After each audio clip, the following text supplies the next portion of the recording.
Football starting by copying peak Messi's attributes. Greetings, fellow multiversal adventurers. It's an honor to have you back in this saga that has us all hooked. Official channel statement, this story is 100% epic fiction. So please don't attempt real magic, the results aren't guaranteed and insurance won't cover it.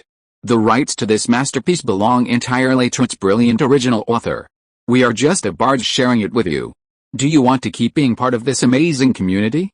Join our ninja army of subscribers on YouTube and give this content a like. And for true fans, our Patreon has exclusive ninjutsu waiting for you.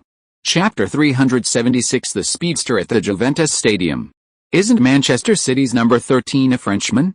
After unexpectedly discovering Kanté's hidden gem, Deschamps quickly confirmed with his assistant. Kanté's previous teams were weak and low-ranked, and he himself wasn't very well known, so the French national team didn't know much about him.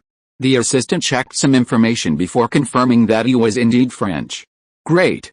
Add his name to the next national team training camp. We're still missing a defensive midfielder, and he's the perfect choice for that position. Deschamps couldn't wait to see Kanté's performance for the national team. If he performed well, his ideal lineup would be almost complete.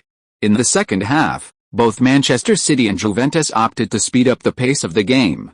Clearly, neither side was satisfied with the current score. Juventus focused their attacks on the flanks, frequently using their fullbacks overlapping to create a siege on Manchester City's goal. In the 58th minute, Juventus once again delivered a cross from the left wing. Morata got to the ball, but his header was saved by Navas. Manchester City immediately launched a quick counter-attack, and the ball was quickly passed to Lin Quan. After evading Vidal's challenge, he dribbled to the edge of the penalty area. Chiellini immediately abandoned Agüero and rushed towards Lin Quan. The two had faced each other in the Confederations Cup, where Chiellini had failed to contain Lin Quan. Chiellini learned from his previous mistake and did not rush into tackle, but simply held his position, preventing Lin Quan from easily breaking through. Seeing Chiellini contain Lin Quan, Buffon mentally gave his teammate a thumbs up. Well done, Gio. However, Chiellini's positioning only delayed Lin Quan's breakthrough, not completely shut him down. Lin Quan used a feint to deceive Chiellini's center of gravity and then quickly shifted the ball laterally. David Silva received the ball on the wing, and Lin Quan, using his body to block Chiellini's view, subtly passed it to David Silva before quickly sprinting forward, creating the illusion that he was about to break through. Chiellini fell for it and quickly chased after Lin Quan. However, after taking a few steps, he was horrified to find that the ball wasn't at Lin Quan's feet. Where was the ball? Where did it go? Bang! A muffled sound came from behind Chiellini. Seeing that Lin Quan had drawn away the defender, David Silva decisively took a shot. The shot was very sudden, and with Lin Quan and Chiellini shielding him from the goalkeeper's view, Buffon didn't immediately notice his movement. However, Buffon, worthy of being called the world's best goalkeeper, perfectly positioned himself, allowing Silva to make an effective save after the shot. The ball was saved. Juventus fans breathed a sigh of relief after Buffon saved the shot.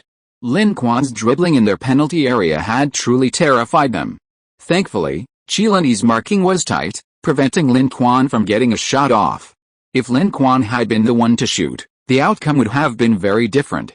David Silva shook his head in disbelief as Buffon saved his shot. He thought the ball was sure to go in, but he hadn't expected Buffon to make the save. Truly worthy of the name Buffon. Having narrowly escaped defeat, Juventus immediately retaliated. They continued to attack from the flanks, crossing into the penalty area for their forwards to head the ball. Their attacking tactics seemed relatively simple compared to Manchester City. This wasn't to say that Allegri only knew this one tactic, he actually had other attacking strategies. However, these tactics were ineffective against Manchester City, whose midfield was too good at pressing. In this match, Manchester City's two defensive midfielders were Fernandinho and Kanté, both defensive midfielders with a very wide coverage area and strong defensive capabilities. 9 out of 10 Juventus attacks originating from midfield were thwarted by these two, forcing them to rely on attacks down the flanks. However, with the two defensive midfielders covering the midfield, Juventus fullbacks could only dribble down the byline, unable to cut inside and create shooting opportunities. These crosses from the byline looked promising, but under the tight marking of Manchester City players, their attacking efficiency was extremely low, repeatedly ending in failure. While Juventus attacks were ineffective, Manchester City's attacks also struggled to penetrate the opponent's defense. Serie A teams are generally very strong defensively, and the fact that 3 of the opponent's 4 midfielders were players with higher running ability and wide coverage meant that Manchester City also couldn't gain an advantage in midfield, forcing both sides to rely on the flanks for attacks. However, the difference was that Manchester City's 2 wingers had the ability to cut inside and shoot, while Juventus wingers did not. So, as the game progressed, Manchester City's attacks from the flanks became increasingly threatening, and the situation gradually began to turn against Juventus. In the 71st minute, Manchester City launched another counter-attack. Lin Quan and De Bruyne completed a 1-2 pass, and Lin Quan cut inside with a ball. This time, he didn't give Chiellini a chance to mark him closely. Taking advantage of Chiellini coming up to defend him, he suddenly accelerated, executing an incredibly fast nutmeg, getting past his opponent and entering the penalty area. Lin Quan glanced at the goal and took a shot. It was time to test Buffon. He judged the direction of Lin Quan's shot and decisively dived. However, as Buffon made his save, the ball deflected off Benucci's leg and flew into the goal from another direction. Buffon was stunned. Benucci was also stunned. Lin Quan was also stunned for a moment, but after seeing the ball roll into the net, he sprinted along the field. Well done. On the sidelines, Guardiola clenched his fists, nervously raising them as he watched Lin Quan dribble into the penalty area. Only when Lin Quan scored did he let out a roar and excitedly pump his fists. This away goal was crucial for Manchester City. With it, they gained an advantage in the 2-legged tie, greatly increasing their chances of advancing to the semi-finals. Time was running out. If Juventus couldn't equalize, Manchester City's chances of advancing were probably over 70%. Attack. Attack with all your might. The opponent's goal drove Allegri somewhat into a frenzy. This was their home ground, and Juventus absolutely could not accept a home defeat. Therefore, they had only one option left, a desperate attack. And indeed, this Juventus team proved to be very strong. After all, leading the team to the Champions League final and putting up a good fight against Barcelona's MSN trio, the old ladies' strength should not be underestimated. After Juventus launched a full-scale attack, Manchester City felt immense pressure. Their opponents became more determined, their tackling more aggressive, and even their fouls more decisive. Manchester City's players, having just experienced the Manchester derby and the fatigue of travel, were exhausted. After more than 70 minutes of intense play, their stamina noticeably declined. This resulted in Manchester City's control of the midfield weakening. As Juventus gradually gained control of the midfield, Pirlo's performance became more active. In the 75th minute, Pirlo, as if just waking up, looked up to observe the positions of both teams' players in the attacking third before delivering a long pass. This pass was incredibly creative. Morata, with his high footballing intelligence, understood Pirlo's intention and quickly surged forward from behind, receiving the ball before the defender. He accelerated, breaking into the penalty area and creating a one-on-one opportunity. Navas sensed the danger the moment Pirlo passed the ball and immediately rushed out. His decision saved his team. Facing Navas's onslaught, Morata had little time to process the ball, so he passed it to his left foot, aiming for a spot Navas couldn't reach. For most people, this would have been difficult. But Morata is equally adept with both feet, possessing no weak foot. His left-footed shot was extremely dangerous. Navas dived to save but couldn't reach the ball. Morata's pursuit of angle was too much. His shot barely grazed the post and went just wide.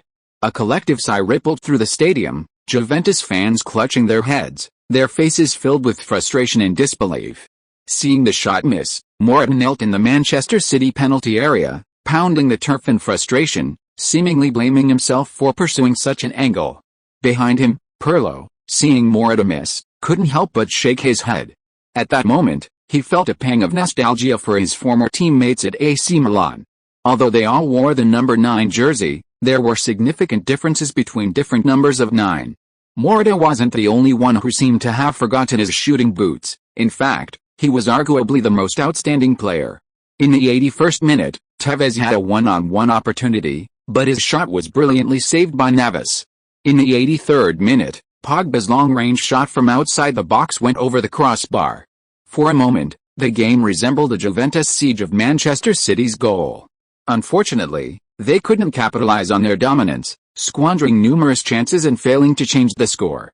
Seeing his players' fatigue, Guardiola made decisive substitutions. In the 78th minute, he replaced Agüero with Fernando to further strengthen the midfield defense. In the 81st minute, he replaced the exhausted De Bruyne with Milner. In the 87th minute, Guardiola replaced Kompany with Rudiger. After these substitutions, Manchester City's defense gradually stabilized.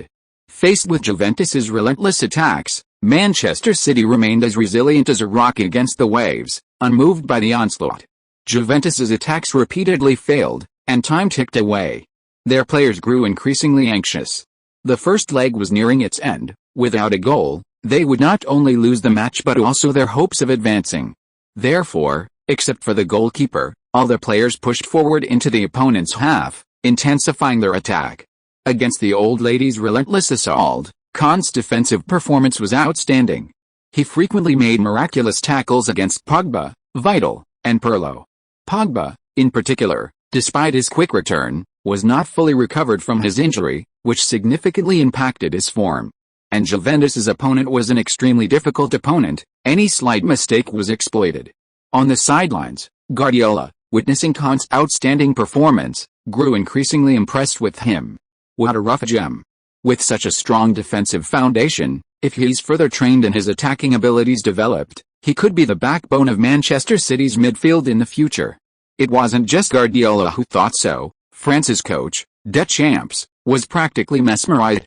Too strong. Absolutely too strong. Could this really be a player discovered from a relegation-threatened team? Why hadn't he noticed his talent before? Deschamps couldn't help but reflect on his own performance. Most of the French national team players were selected from the domestic league. So he had watched a lot of Ligue 1 and even Ligue 2 matches, but he hadn't discovered a talent like Kanté. This was simply his negligence. Thinking of this, Deschamps couldn't help but admire Guardiola. The latter had certainly watched fewer Ligue 1 matches than he had, yet he had the keen eye to recognize Kanté's extraordinary talent and bring him to the Premier League, giving him a stage to showcase his abilities. Such vision, such boldness, truly a model for us all. Deschamps felt that after this match, he could use the excuse of scouting players at Manchester City to have a good talk with Guardiola. Although the German seemed to disdain Guardiola's approach and was still trying to correct the wrongs, Deschamps was very interested. As Spain's neighbor, the French were deeply impressed by the strength of Spanish football. In the second minute of stoppage time, Caen once again dispossessed Pogba. After the interception, he didn't have time to check his teammates' positions and cleared the ball with a long kick forward. The opponent's attack was too fierce. He just wanted to clear the ball to give his teammates a breather. However, someone had a different idea. A figure accelerated towards the direction the ball was flying, and the speed increased. After seeing the jersey number on the other player, Juventus fans exclaimed in surprise. "Stop him! Foul him! Don't let him get past!" The one rushing towards the ball was none other than Lin Quan. At this point, apart from the players who had just been substituted on by both teams, the starting players were almost completely exhausted. Only Lin Quan had the stamina for such a sprint. Seeing Lin Quan charging towards their own pitch, the Juventus players were terrified, gritting their teeth and desperately retreating. On the Manchester City side, Milner and Fernando, who had just come on as substitutes, were the most energetic, and they also sprinted forward from the back. Regardless of whether this attack would succeed, they had to rush forward to support Lin Quan. However, it didn't take so many people to finish the attack. Lin Quan alone was enough. On the Juventus side, the player closest to the ball was the goalkeeper, Buffon. Buffon didn't choose to retreat back to the 6-yard box to defend the goal. Instead, he chose to charge towards the ball. At this moment, he was closer to the ball than to the goal. Retreating would likely be too late. If the opponent received the ball and launched a long-range lob shot, Juventus' goal would be in danger. Rushing towards the ball, there was still a chance to intercept it before Lin Quan could. Thus, two figures raced across the field. Manchester City's striker and Juventus goalkeeper engaged in a life-or-death race. Buffon was closer, but his start was later than Lin Quan's.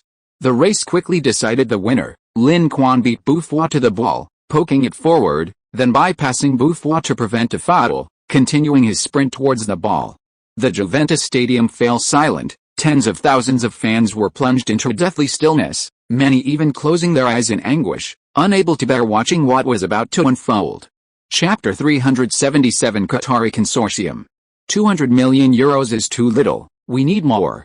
When Lin Quan dribbled past Buffon and slotted the ball into the empty net, Juventus fans were plunged into despair. The match had entered stoppage time, they were down by 2 goals, with no time to equalize. A home defeat, coupled with a 2-goal lead, was a massive disadvantage, practically sealing Juventus's Champions League hopes in the quarterfinals. It was heartbreaking. They had finally made it to the Champions League, and now it was all over. Pirlo looked up at the blue-clad figure in front of his own penalty area, his heart filled with bitterness. This was supposed to be his last Champions League appearance, and it was ending like this. It seemed his dream of helping Juventus win a Champions League title was ultimately unfulfilled. Behind Lin Quan, Buffon, defeated in the speed contest, was filled with regret and resentment. If he had been faster, more decisive, perhaps that goal wouldn't have happened. Compared to Pirlo, Buffon had never won a Champions League trophy before. Older than Pirlo, his career is clearly nearing its end. Even with a goalkeeper's career lasting longer, at 37, he can only play for another 3 or 4 years at most. In those 3 or 4 years, can Juventus really win the Champions League? Buffon is filled with deep doubt. In contrast to the frustration and disappointment of the Juventus players, Manchester City's coaching staff and substitutes went wild after Lin Quan scored. Guardiola, in his excitement, disregarded his status and rushed onto the pitch with his substitutes to give Lin Quan a bear hug. A 1-0 victory would have already met his expectations, but he didn't expect Lin Quan to score again in stoppage time, which completely exceeded his expectations. With a 2-goal lead in the first leg, Manchester City has a lot more room for error in the second leg at home. If Manchester City's chances of advancing to the semi-finals were 70% when they were up 1-0, then at this point, their chances were probably over 80%. With little time remaining, the referee quickly blew the final whistle after Manchester City finished their celebrations. Ultimately, thanks to Lin Quan's brace, Manchester City defeated Juventus 2-0 away from home. After the match, most of the Juventus players were dejected, thanking their fans before hurriedly leaving the stadium. However, some shameless individuals were exceptions, such as Morata. "Brother Lin, let's exchange jerseys." He quickly took off his own jersey and eagerly ran over to exchange it with Lin Quan. Lin Quan nodded, took off his Manchester City jersey and gave it to Morata, patting him on the shoulder encouragingly. "Keep it up, strive to become Spain's #1 striker as soon as possible." After Torres and Villa faded from the national team, Spain now only has Diego Costa and Morata as their main strikers. However, Diego Costa is currently Spain's first choice, and Morata only has a chance to play when playing a 2-striker formation. If he wants to secure a stable starting position, he needs to demonstrate his strength and beat Diego Costa in the competition. "Don't worry, I will definitely beat the handsome guy and become a starter." Morata seemed very confident, firmly believing that he would definitely make a name for himself in the future. Lin Quan wanted to remind Morata to practice his shooting technique more, but seeing the guy's expression, he immediately dismissed the idea. After the game, Lin Quan took half a day off and treated Buffon and Pirlo to a meal. During the conversation, Pirlo kept inquiring about the situation in MLS and New York City FC. Buffon, though not currently considering leaving one of the top 5 European leagues, listened intently as Lin Quan and Pirlo talked. He didn't want to retire now, but that might change in the future. Perhaps he would end his long career after winning the Champions League and fulfilling his dream. However, Buffon hadn't decided where to retire. Maybe he'd go overseas to make money, or maybe he'd choose to return to the team where he started his career. "You Manchester City guys are really good at this. Lampard's loan fee is so low, and you only cover half his salary. It's like New York City is covering tens of millions of euros for you." Upon learning about the relationship between New York City FC and Manchester City, and the possibility of being loaned to Manchester City after joining New York City FC, Pirlo, from a businessman's family, immediately sensed something fishy going on. Is this to circumvent UEFA's financial fair play regulations? Not exactly. New York City FC got big-name players, boosting their brand image. We gained immediate competitive strength and saved money. It's a win-win situation. I don't believe you. Why doesn't New York City FC do this with other clubs? Pirlo couldn't help but roll his eyes. Lin Quan's explanation was utterly unconvincing, a complete rip-off. Actually, this isn't just a method used by our club. There are quite a few conglomerates in the Middle East, Like the Qatari conglomerate behind PSG, they're actively planning to acquire a series of teams to increase their influence and facilitate future transfers. Hearing about these conglomerates' plans and goals, Buffon couldn't help but sigh. It feels like football is becoming a plaything for these conglomerates. Who can argue with that? Conglomerates worth hundreds of billions of dollars, who can outmaneuver such behemoths? Pirlo, being from a wealthy family, understood the power of money more deeply than others. Several people were worried about the future of professional football, given the increasing influence of capital on it. This round of the Champions League featured many high-profile matches, such as the clash between rising stars like Manchester City and established powerhouses like Juventus. The Atletico Madrid vs Real Madrid derby and the clash between Barcelona and PSG also attracted considerable attention. However, the results of these matches were largely as expected. Manchester City, with superior strength, defeated Juventus 2-0 away, while Barcelona, boasting the MSN trident, swept PSG 3-1 away. Atletico Madrid and Real Madrid drew after a fierce battle. However, what should have been the most lopsided match produced the biggest upset of the round. Bayern Munich, the pre-match favorites to win the title, were thrashed 3-1 at the Estadio do Dragão in Porto. In this match, Quaresma, Cristiano Ronaldo's close friend who had been released by both Barcelona and Inter Milan, suddenly exploded onto the scene, scoring 2 goals and leading his team to a comeback victory against the seemingly invincible Bayern Munich. A 3-1 scoreline is extremely dangerous even for a top team like Bayern. Holding a 2-goal lead, Porto only needs to avoid conceding 2 goals to Bayern in the second leg to advance to the semi-finals. Since Mourinho's Champions League victory, Porto has never reached the semi-finals. If they can achieve this, it will significantly boost their profile, attracting attention from all over Europe and even the world. This will open up a huge market for Porto players, as those who perform well in the Champions League will attract the interest of numerous top clubs, generating substantial profits for Porto. What's going on with Bayern? How did they get crushed by Porto? With Porto's lineup, how could they possibly beat Bayern? If I hadn't watched the live broadcast, I really wouldn't have believed this score. Yes, judging from the game, Bayern had a clear advantage. In this match, Bayern had over 65% possession and 30 shots, yet only scored 1 goal, while Porto had less than 35% possession, only 11 shots, 5 on target, and scored 3 goals. If you ignore the goals, just looking at these stats, you can easily imagine how Bayern thrashed Porto at the Estadio do Dragão. However, once you add the goal statistics, Bayern's situation becomes quite awkward. Although their opponents had fewer shots and less possession, their attacking efficiency was high, and they were also very lucky. Porto used several counter-attacks to not only create threats but also score. This proves that Bayern's weakness was exploited and hit squarely. If they cannot find a way to make up for this weakness as soon as possible, Bayern will likely lose again when the next round of the match begins. While Manchester City won, Bayern Munich lost, prompting many Guardiola fans to launch a counter-attack against Bayern. Guardiola led his team to a 2-0 victory over Juventus, putting them in contention for the semi-finals, while Bayern are now struggling to even reach the semi-finals. How dare they blame Guardiola now? Saying Guardiola ruined Bayern? Guardiola led them to the Bundesliga title, broke the club's longest unbeaten record, and reached the Champions League semi-finals. Even for Real Madrid, that wouldn't be considered a failure. Who does Bayern think they are? Do they have to win the Champions League every year to be considered successful? Faced with Guardiola's fans' counterattack, Bayern's fans naturally retorted, As the defending champions, they couldn't even beat Manchester City, and were shut out by Atletico Madrid in the semi-finals. Isn't that shameful enough? According to you, the defending champions Chelsea didn't even make it out of the group stage, and Real Madrid, with 9 Champions League trophies, are always in the round of 16. Isn't that even more shameful? Greed knows no bounds, they only accept success and never failure. Does that mean all other teams are useless, and only Bayern is superior? Because of Bayern's loss, their odds of winning the title dropped significantly after this round of matches. Currently, the team most favored by betting companies is neither Manchester City nor Bayern, but Barcelona.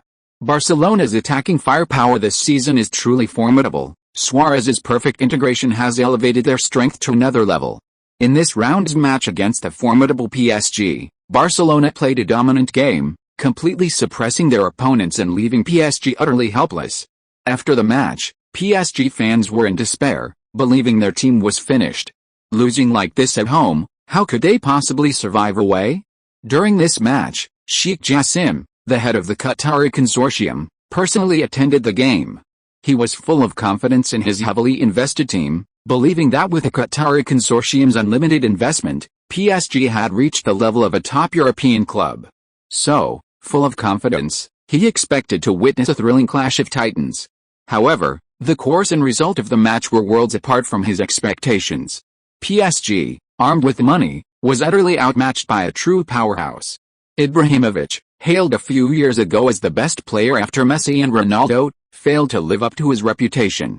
Conversely, Barcelona's MSN trio displayed exceptional individual skill and teamwork, each leaving a deep impression on him.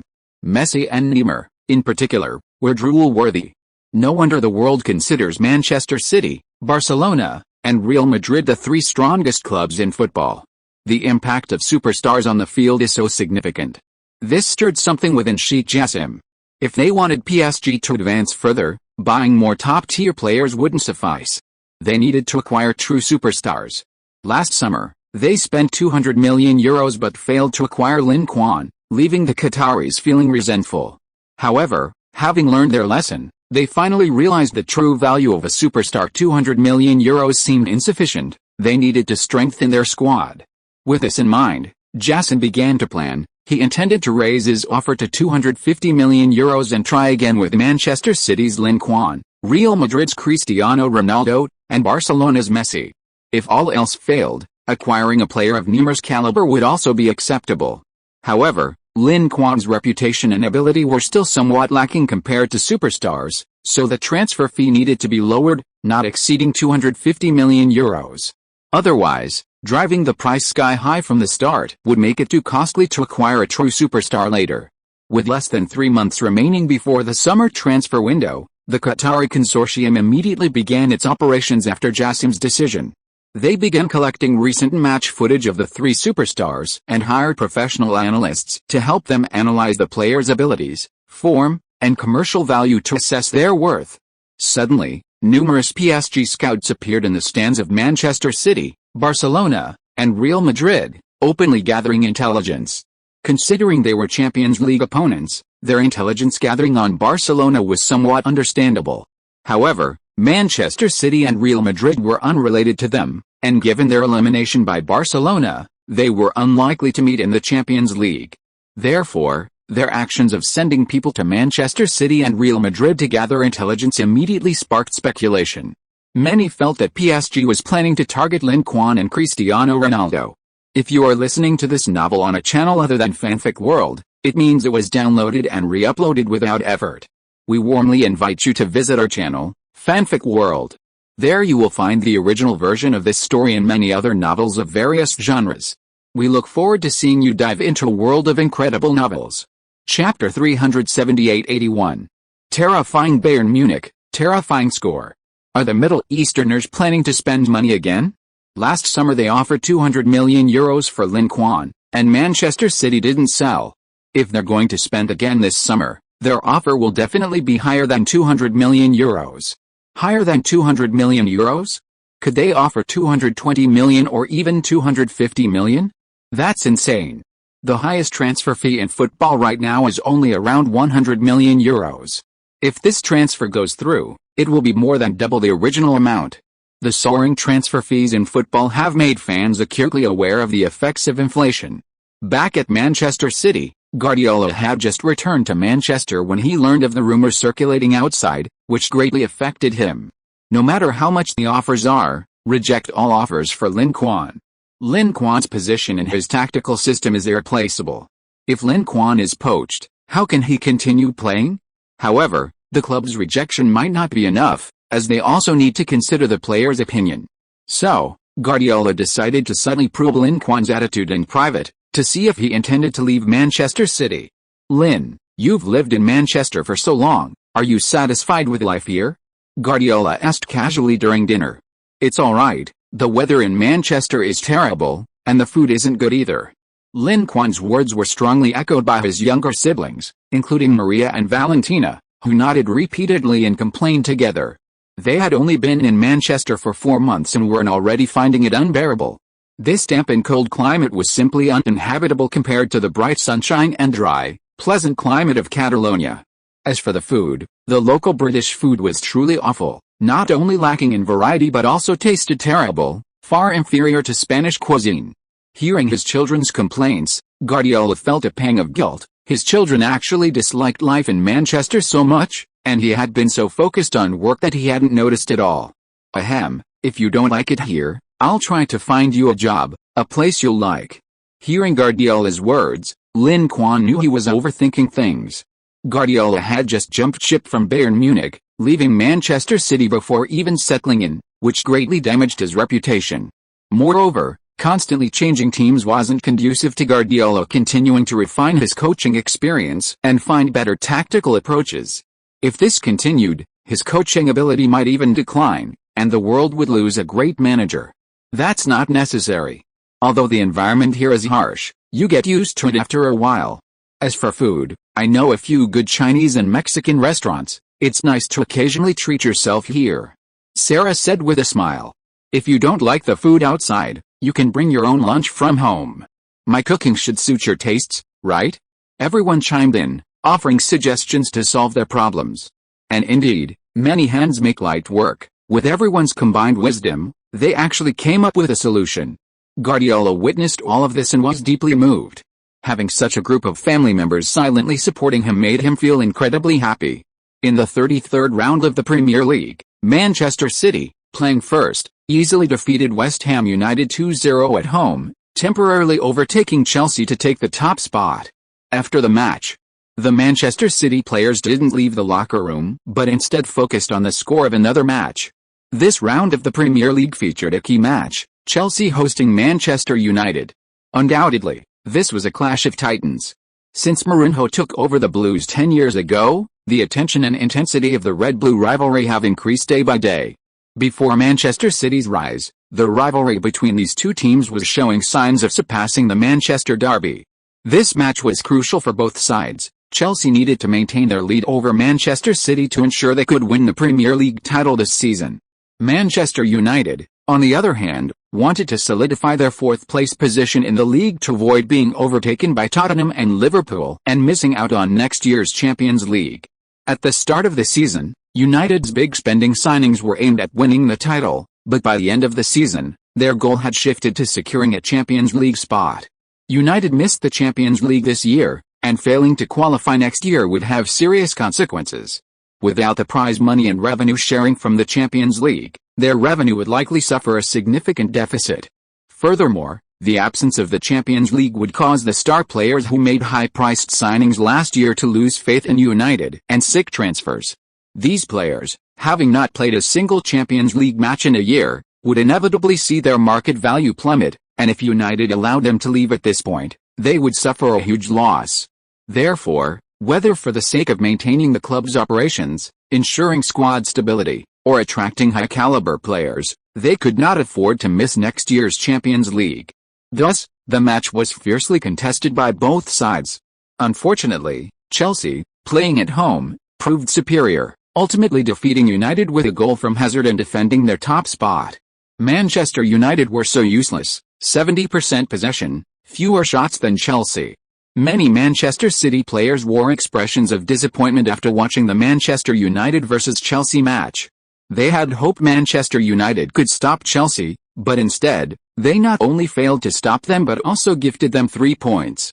With only 5 rounds left in the league, if Manchester City can't catch up with Chelsea, they can only watch helplessly as their opponents win the title. Don't pin your hopes on the opponent's mistakes. We just need to do our best in all the remaining matches.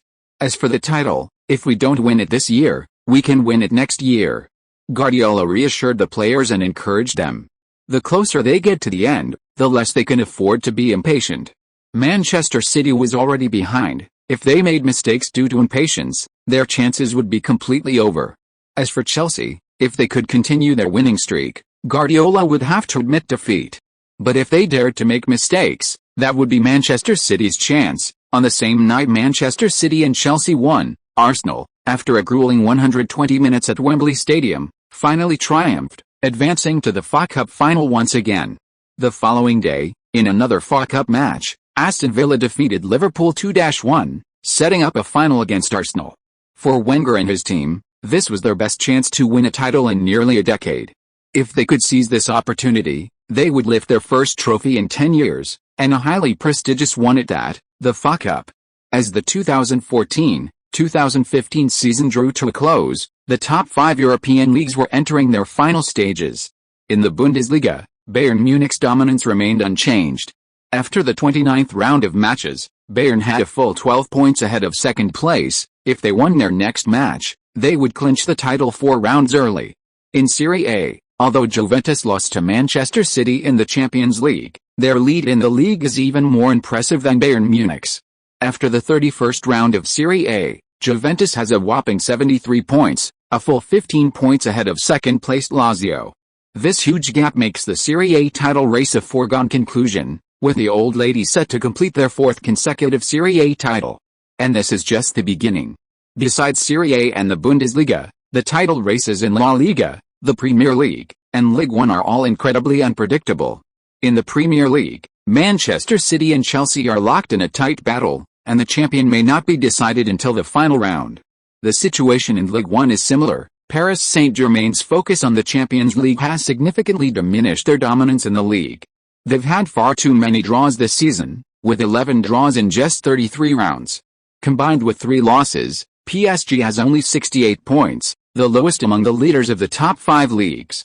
Currently, they are only 3 points ahead of second-placed Lyon, a gap that is not secure. A single loss for PSG could see them overtaken.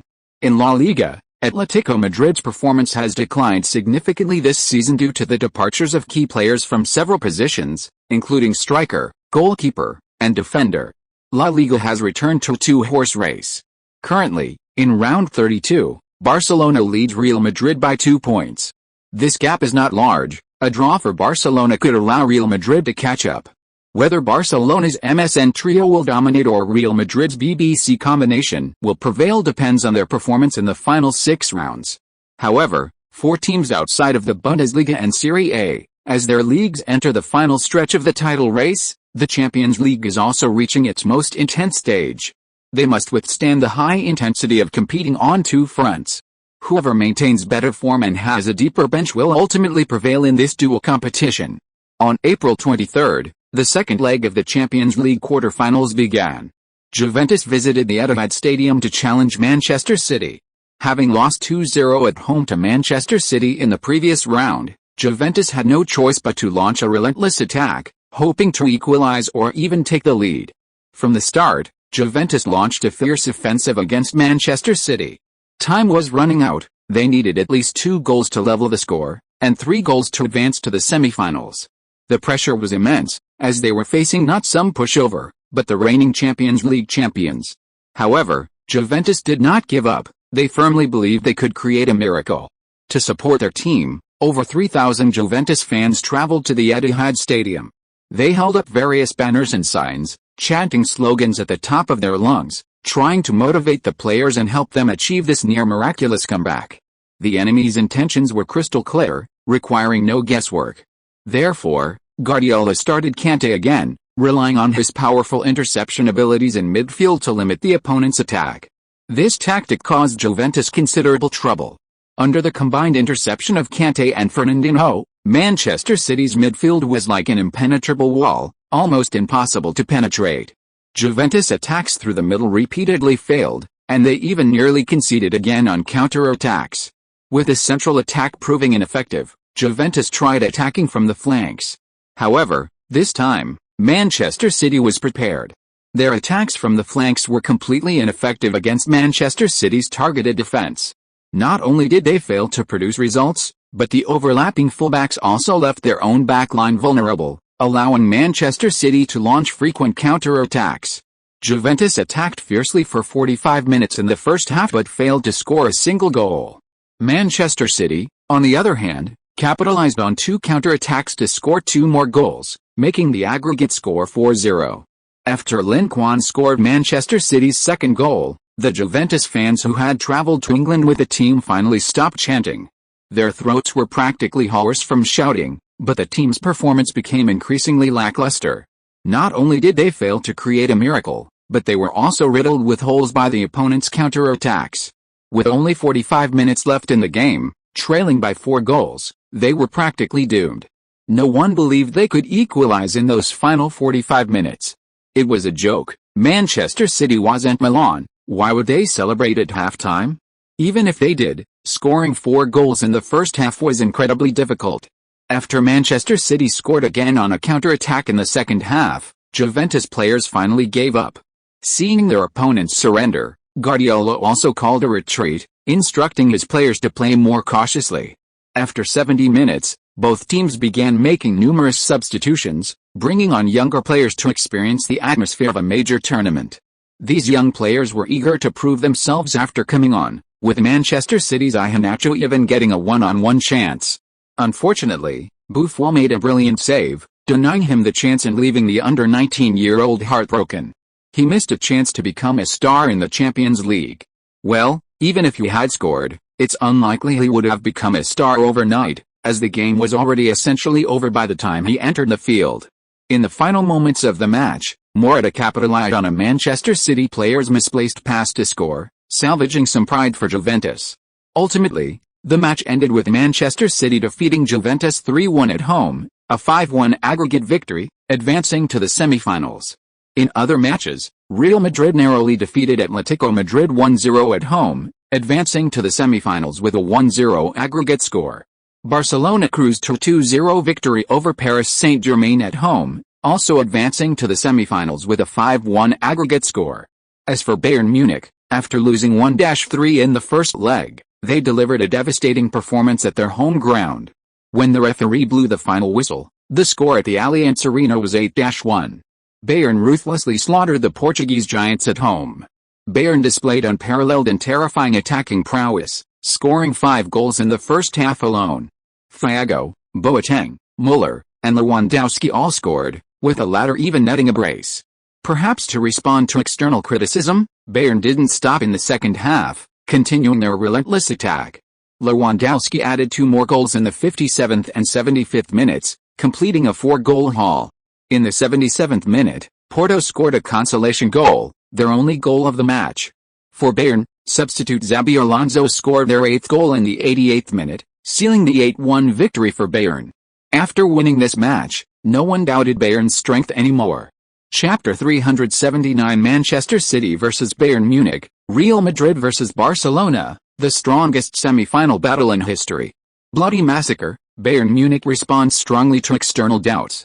Bayern 8-1 Porto, breaking the record for the largest gap in the Champions League quarterfinals. The Bundesliga giants are unstoppable, the Portuguese powerhouse suffers a massacre. This is the true strength of Bayern Munich. After this round of Champions League matches, the world was shocked by the exaggerated scoreline between Bayern Munich and Porto. This is the Champions League knockout stage, not the group stage. In the Champions League group stage, there are some teams from lower leagues whose strength is far inferior to the top clubs, often resulting in humiliating defeats. But this is the knockout stage, specifically the second round. Those weaker teams have already been eliminated, and those who luckily made it to the knockout stage were eliminated in the first round.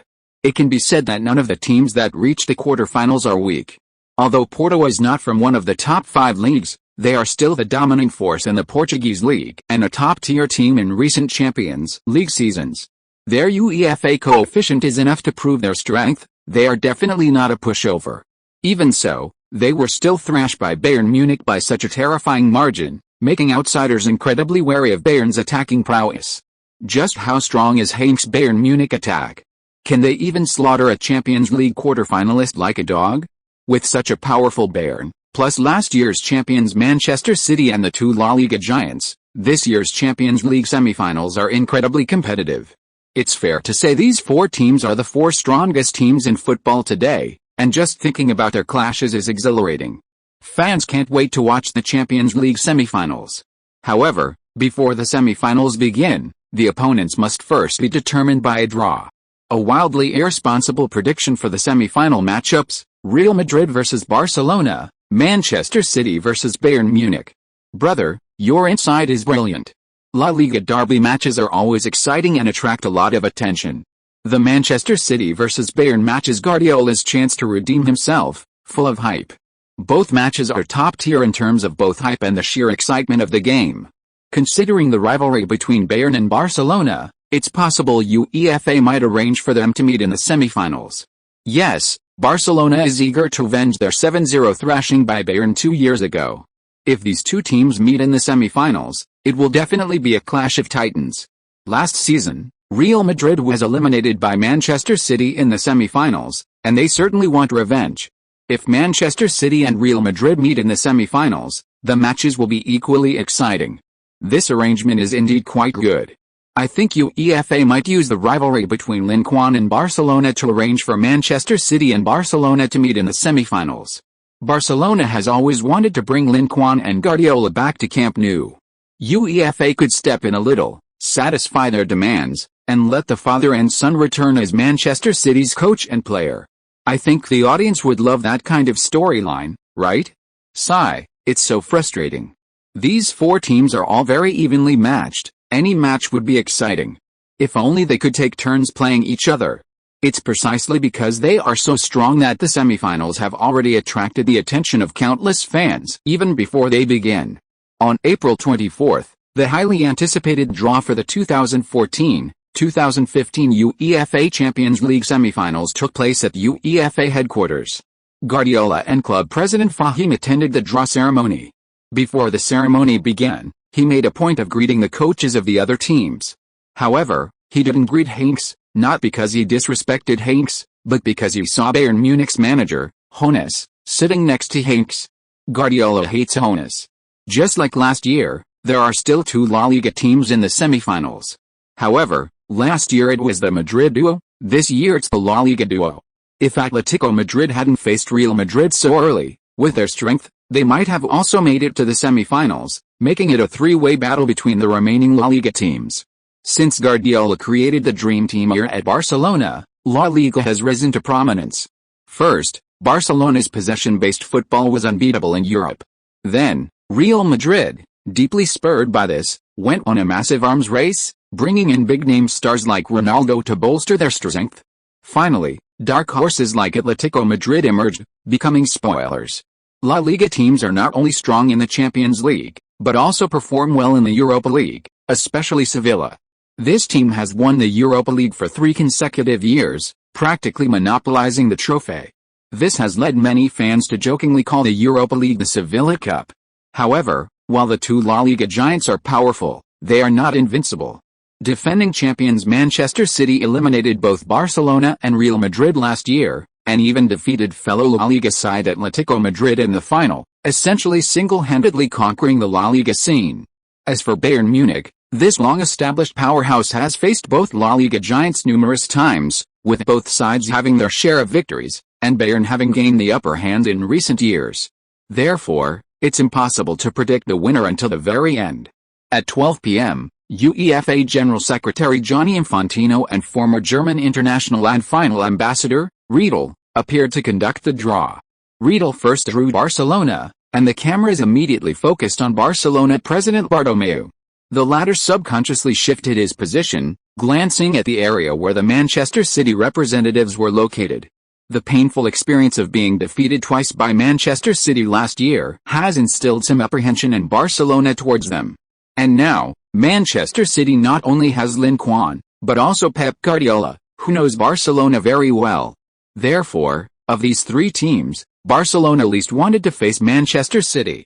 Fortunately, Bartomeu's worries quickly vanished, because Infantino drew their league rivals, Real Madrid, instead of Manchester City. Upon seeing the draw, a murmur of discussion arose in the audience. A La Liga El Clasico in the Champions League semi-finals? UEFA really knows how to play games. With only 4 teams in the semi-finals, and 2 already drawn, the remaining 2 didn't need further drawing, the matchups were already clear. The semi-final pairings were Barcelona vs Real Madrid, Manchester City vs Bayern Munich. However, the first team drawn had to play the first leg at home and the second away. This schedule was slightly disadvantageous for the teams, so even knowing the remaining 2 matchups, the draw still had to be conducted. Bayern's manager, Hoeneß, couldn't help but sit up straight, silently chanting, "Don't draw Bayern first." Don't draw Bayern first. Sitting next to Hoeneß, veteran coach Henk seemed indifferent. Whether it was home first and away second, or away first and home second, it didn't matter to a truly strong team. If Bayern was strong enough, even with home first and away second, they could completely crush their opponents in the first leg, killing any suspense about qualification, just like their recent 8-1 thrashing of Porto at home. If they could win by 3 or even 4 goals at home, could their opponents possibly come back to win away? On Manchester City's side, Fahim was a little nervous. Drawing Bayern wasn't a good draw for them. However, seeing Guardiola's unwavering composure, Fahim breathed a slight sigh of relief. With Lin Quan and Guardiola, Manchester City had nothing to fear. Riedel quickly drew one of the remaining 2 balls, opened it, and saw the name on it, Manchester City. Seeing this result, Hoeneß breathed a sigh of relief. Manchester City being drawn first meant Bayern would have the second leg away. This schedule is quite favorable for Bayern Munich's advancement to the final. After all, unless they suffer a heavy defeat against Manchester City in the first leg, the decisive match will be held at Bayern's home ground. Given Bayern's formidable home record in recent seasons, he doesn't believe Manchester City will have any advantage at the Allianz Arena.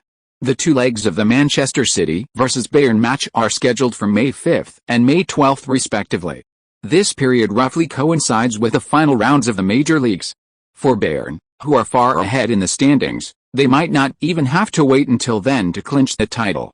However, for Manchester City, they have no advantage in the standings and must fight tooth and nail in every match. Therefore, when the semi-finals arrive, Bayern can focus all their energy on the Champions League, while Manchester City cannot. There is also bad news for Manchester City. This season's Champions League final will be held on June 6 at the Olympic Stadium in Berlin. A favorable schedule and the final being held in their home capital are all motivating Bayern Munich, pushing them to be at their best in the semifinals and fulfill their dream of lifting the Champions League trophy in their own country. Therefore, drawing Bayern is actually less desirable than drawing Real Madrid or Barcelona. After the Champions League semi-final draw, betting companies quickly released new odds. In the all-Spanish clash between the 2 giants, betting companies favored Barcelona. After all, Barcelona recently defeated Real Madrid in El Clasico, with MSN demonstrating overwhelming strength against the BBC. In the Manchester City vs Bayern match, betting companies, based on the schedule and recent form, favored Bayern. After all, one team is competing on a single front, while the other is competing on 2 fronts. Their form in the Champions League could be vastly different. The media and experts shared similar views, believing that Bayern, having already secured the title, would have a slight advantage. Manchester City's biggest problems right now are fitness and injuries. How they manage their fitness and avoid injuries will determine how far they can go in the end, a former player pointed out incisively. On April 25, the 34th round of the Premier League kicked off. Seemingly confirming outside speculation, Manchester City's form was clearly affected by playing on 2 fronts. In their home game against Aston Villa, they led 2-0 in the first half thanks to goals from Lin Quan and Agüero. However, in the second half, especially after the 70th minute, the players' fitness declined, and the performance began to suffer. Aston Villa seized the opportunity to launch a counter-attack, briefly leveling the score. When the opposing player scored their second goal in the 85th minute to equalize, the Etihad Stadium fell silent. The City fans stared wide-eyed, their faces filled with disbelief. What happened to their team? How could such a large lead be eroded? Guardiola's face showed a rare hint of worry. A draw would have left them 5 points behind Chelsea. With 4 league games remaining, a 5-point lead would practically guarantee Chelsea the title. Fortunately, in stoppage time, Van Dijk's header in the penalty area proved crucial for Manchester City, securing a 3-2 victory. After the match, Guardiola took Van Dijk to the press conference, showering him with praise. Since joining Manchester City, Van Dijk has gradually established himself as a regular starter, consistently improving. His outstanding club performances even caught the attention of the Dutch national team coach, earning him a call-up. Chelsea, waiting to celebrate their lucky 3 points, were incredibly disappointed. However, it didn't matter, as long as their team could defeat Wenger's Arsenal away, they would maintain their lead over Manchester City. However, when the match at the Emirates Stadium ended and the scoreboard displayed a glaring 0-0 draw, Chelsea fans fell silent. In the penultimate round of the league, they were held to draw by Arsenal, dropping 2 crucial points, which reduced their lead in the standings from 3 points to just 1. With 4 rounds remaining, Chelsea held only a 1-point lead, leaving them with no room for error. Another draw could see them relinquish their top spot. It's okay, the Champions League semi-finals are about to begin. Next, Manchester City will face Tottenham at White Hart Lane. I don't believe they'll dare to fight tooth and nail against Tottenham away from home. That's right, they play Tottenham on May 3rd, and then Bayern Munich at home on May 6th. If they get too exhausted playing against Tottenham, they might not be able to beat Bayern at home. In the eyes of Chelsea fans, Manchester City, having already reached the semi-finals, would fight tooth and nail to defend their Champions League title. This was a feat never before accomplished since the Champions League's rebranding. If Manchester City can achieve this, then with 2 Champions League trophies and a successful title defense, they will undoubtedly be promoted to top club and officially become a member of the Premier League's Big Five. If it were them, they would definitely choose to fight for the Champions League as well, since even if Manchester City gives up the league, it will not affect their European competition qualification. Chapter 380 Tottenham Chairman, I was outsmarted by that kid Lin Quan. May 3rd, the 35th round of the Premier League kicked off. Manchester United, playing first, suffered a 0-1 defeat at home to West Bromwich Albion, marking their 4th consecutive loss. This is the first time in 35 years, since 1979, that Manchester United has suffered 4 consecutive defeats in the Premier League. After the match, Old Trafford was devoid of cheers and encouragement from the fans. Instead, the air was filled with insults and hurled abuse at Louis van Gaal. This damn Dutchman's record is even worse than Moyes' last season. He has cemented Manchester United's place in disgrace. Not only were ordinary fans angry and disappointed, but even Sir Alex Ferguson, who was in attendance, was deeply disappointed by the match. The manager appeared to have suffered a heart attack, clutching his chest and being helped off the pitch by staff before the game was even over. Following this defeat, Van Gaal is facing his biggest crisis of confidence, and his dismissal seems imminent. Speculation abounds about when Manchester United will sack this supposedly great manager who has failed to live up to his reputation. As Manchester United's arch-rivals, Manchester City fans usually scoff and mock them when United falters. After all, the more upset Manchester United are, the happier Manchester City fans are. However, this time is different. It's not that Manchester City fans have changed their tune. Rather, they're too busy worrying about their own team's form to care about Manchester United's fate. For Manchester City, there's good news and bad news. The bad news is that this is an away game, and it's close to the Champions League semi-finals, meaning they can't go all out and will likely hold back. The good news is that their opponent is Tottenham Hotspur. And Tottenham has been Manchester City's plaything for the past few seasons, with City frequently scoring spectacularly low scores against them. There seems to be some kind of bloodline dominance between Manchester City and Tottenham. However, they can't be complacent, as Tottenham certainly wants to break free from this fate of being at Manchester City's mercy. Taking advantage of Manchester City's poor form and need to focus on the Champions League at home, a victory at Tottenham's home ground would break their mental block, making future encounters with Manchester City less daunting. Another highlight of the match is the duel between Tottenham's rising star Harry Kane and Manchester City's star striker Lin Quan. Harry Kane has been outstanding this season, showcasing the potential of a super striker. In recent years, truly exceptional strikers have been rare. Top strikers like Suarez command transfer fees exceeding 80 million. Therefore, Tottenham is heavily investing in Kane, intending to build him into the team's core. His British heritage has also excited the British public, with Fleet Street media going all out to hype him up. He's been given titles like British Star and future World's Best Striker. It must be said, the British are unmatched when it comes to hype and creating stars. This time, they've dragged Lin Quan into the mix, forcibly using him to create hype alongside Kane. In reality, Lin Quan didn't play as a center forward, but rather a libero. Aguero would have been a more suitable comparison to Kane. However, the British felt that comparing him to Aguero wouldn't attract enough attention, so they forcibly paired two players from different positions for hype. Not only that, but before the match, they even sent someone to interview Lin Quan, asking for his opinion on Kane and his evaluation.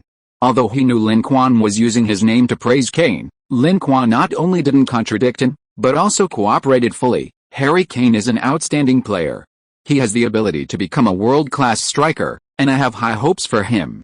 Hearing Lin Quan's praise, Kane was very happy and excited. He posted a photo of himself and Lin Quan during the match on social media, with the caption, "You have always been my idol and a role model. Thank you for your recognition, it's a huge encouragement to me." Harry Kane was incredibly excited by Lin Quan's praise, but Tottenham chairman Levy's expression changed after hearing Lin Quan's words. Lin Quan is one of the best players in football today, and you could even remove the word "one of." His praise of Harry Kane will undoubtedly bring the latter a great deal of attention. Previously, major clubs might not have heard of Harry Kane, but after this, he will likely be on the radar of many teams. If Tottenham were still the same Tottenham, with no ambition for the league title and content to sell players for a small profit, that would be fine. But Tottenham now has ambition. They want to become a new Premier League powerhouse and win the league title. Therefore, they are unlikely to easily sell their youth academy gem. Kane, after being praised by Lin Quan, has become quite famous. If other top clubs come waving checks to poach him, can they still keep Kane? Thinking of this, Levy's mood instantly soured. "That kid tricked me." Kane was clearly unaware of this, so before the match, when he saw Lin Quan in the players' tunnel, he excitedly ran over to greet him and thank him again for his recognition. "Keep up the good work, the future belongs to you." Lin Quan patted Kane on the shoulder like a senior and said to him. Kane, blessed by Lin Quan, played with great enthusiasm in this match. From the start, he frequently unleashed his special skills, launching attacks on Manchester City's goal. Seeing Kane's outstanding performance, the Tottenham fans in the stadium were incredibly excited. This was a gem from their own youth academy, and his status in the fans' hearts was completely different from previous stars. Harry Kane's performance was indeed excellent, but his teammates were rather average. Manchester City had strong control of the midfield in this match, making it difficult for Tottenham's organisation to be effective. Every time they reached the middle, Manchester City intercepted them. Possession was mostly in Manchester City's hands, and the game gradually evolved into Manchester City besieging Tottenham's goal. This reminded the Tottenham players of the fear of being dominated by Manchester City in the past. In the 21st minute, Manchester City broke the deadlock, with Aguero scoring the first goal. In the 33rd minute, Lin Quan scored again. In the 43rd minute, Cruz scored with a long-range shot, making it 3-0 before halftime. Guardiola clearly didn't intend to engage in a war of attrition with Tottenham at White Hart Lane, so he planned to finish the game in just 45 minutes of the first half. And judging from the current score, he succeeded. In the second half, Tottenham attempted a counter-attack, but Lin Quan's goal in the 55th minute shattered their hopes. After the score was extended to 4-0, Guardiola began making early substitutions. David Silva and Aguero were replaced in succession. In the 75th minute, Lin Quan was also substituted. In the final moments of the match, taking advantage of Manchester City's key players being substituted and their players becoming complacent after taking a large lead, Kane finally scored. However, the goal came too late and was already too late. Ultimately, Manchester City defeated Tottenham 4-1 away from home, sweeping away the gloom of the previous match with a resounding victory before the Champions League semi-finals. Lin Quan scored 2 goals and provided 1 assist in this match, unsurprisingly winning the Man of the Match award. Although Tottenham lost, Harry Kane received high praise for his late goal. Many experts and legends believe that Tottenham's platform limited Kane. They argue that if he chose to join a top club, with his talent and ability, he might well be able to defeat Manchester City in the future. Media outlets that praised Kane also chimed in, believing Tottenham was too small a platform, hindering their rising star. Under this media coverage, Kane felt he might leave Tottenham at any moment. When this news reached Tottenham chairman Daniel Levy, he became restless, fearing he would wake up to news of Kane being poached by another club. Renew his contract. Renew Kane's contract immediately. We must raise the release clause to the sky. Let's see who dares to poach our youth academy gem. In February, Tottenham began contract renewal negotiations with Kane's agent. However, the agent demanded a weekly wage of £50,000, while Tottenham was only willing to offer £35,000. Significant differences remain between the two sides, and negotiations have stalled. However, as Harry Kane's reputation and performance in the league improve, the asking price has risen accordingly. £50,000 is no longer enough, Their latest demand is £70,000. This price is close to Tottenham's top wage earner. Tottenham is not a top club, their wage bill is more than half that of top clubs. For example, last season, Manchester City, Manchester United, and Chelsea all spent over £200 million on wages, while Tottenham's was only £100 million, 60% less than Manchester City. A lower wage cap means lower top wages for Tottenham, making them less attractive to top stars. This is why Tottenham wants to become a top club. Only by achieving this status and generating more revenue can they afford to buy players. Harry Kane's £70,000 weekly wage demand seems outrageous to Tottenham, but if he transfers to another club, he could easily earn significantly more. Therefore, Kane's agent felt their asking price wasn't high. If it weren't for Kane's affection for Tottenham, their price would definitely be higher. Levy also knew they were telling the truth. It was said Wenger was already itching to make a move. Harry Kane was not only young but also extremely promising, and Wenger was truly eager to acquire such a young talent. More importantly, he was a player from their arch-rivals, Tottenham. If they could poach him, they could thoroughly humiliate Tottenham. Therefore, Levy could only reluctantly accept the conditions proposed by the other party's agent. Sure enough, they shouldn't have let those media outlets praise Kane so recklessly. Now they've shot themselves in the foot. And that kid Lin Quan, why did he have to go along with those unscrupulous reporters? If you hadn't praised Kane so much, would Tottenham be in such a passive position? Just as Manchester City defeated Tottenham at White Hart Lane, Bayern Munich had already arrived in Manchester to prepare for the Champions League semi-final. After defeating Hertha Berlin in the previous round, Bayern had already secured the title 4 rounds early. After securing the title early, Bayern Munich strategically forfeited their match against Bayer Leverkusen, fielding only a reserve squad while their first-team players arrived in Manchester 3 days prior. Bayern's good relationship with Manchester United, coupled with the fierce rivalry between Manchester City and United, allowed them easy access to United's Carrington training ground. While the players were resuming training on the pitch, Jupp Heynckes and his assistant coaches were watching the live broadcast of the Manchester City vs Tottenham match. Tottenham is incredibly weak. So easily defeated. Seeing Manchester City crush Tottenham in just the first half, Bayern's assistant coaches were speechless. They had hoped Tottenham could wear down Manchester City, perhaps even exploiting their indecisiveness to further demoralize them. But Tottenham's quick and decisive defeat completely dashed their expectations. Tottenham's strength is indeed inferior to top teams like Manchester City, and the playing style was countered by Manchester City, so this score isn't surprising. Tottenham's strength is roughly equivalent to Leverkusen and Schalke 04, one shouldn't have too high expectations against top teams. Yes, that's right. To beat Manchester City, we ultimately have to rely on ourselves. After watching the match, Heynckes had a good grasp of Manchester City's form.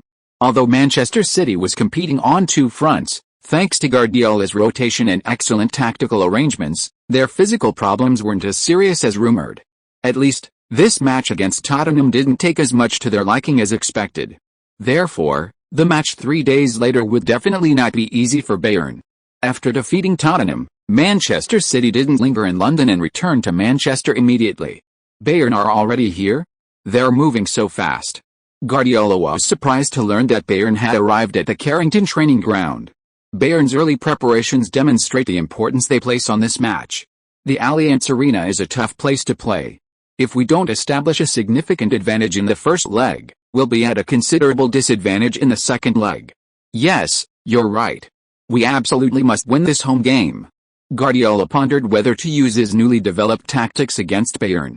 The new tactics had been effective in the league, significantly boosting Manchester City's attack and allowing them to achieve high-scoring victories. However, against top-tier teams, the weaknesses of this tactic could be fully exposed. If it backfires, it could potentially jeopardize the team's hopes of advancing. 3 days passed quickly. On May 6, at the Etihad Stadium, the first leg of the Champions League semi-final between Manchester City and Bayern Munich officially kicked off. Chapter 381 The Ultimate Battle, Manchester City vs Bayern Munich. On match day, the Etihad Stadium was packed to capacity, with most stands filled with Manchester City fans in their sky blue jerseys. While a significant number of Bayern Munich fans traveled with their team, the Etihad Stadium is considerably smaller than the Allianz Arena, with fewer seats, making tickets difficult to obtain. Away team fans received only 3,000 tickets, with the rest unable to secure tickets and forced to watch the game from outside the stadium.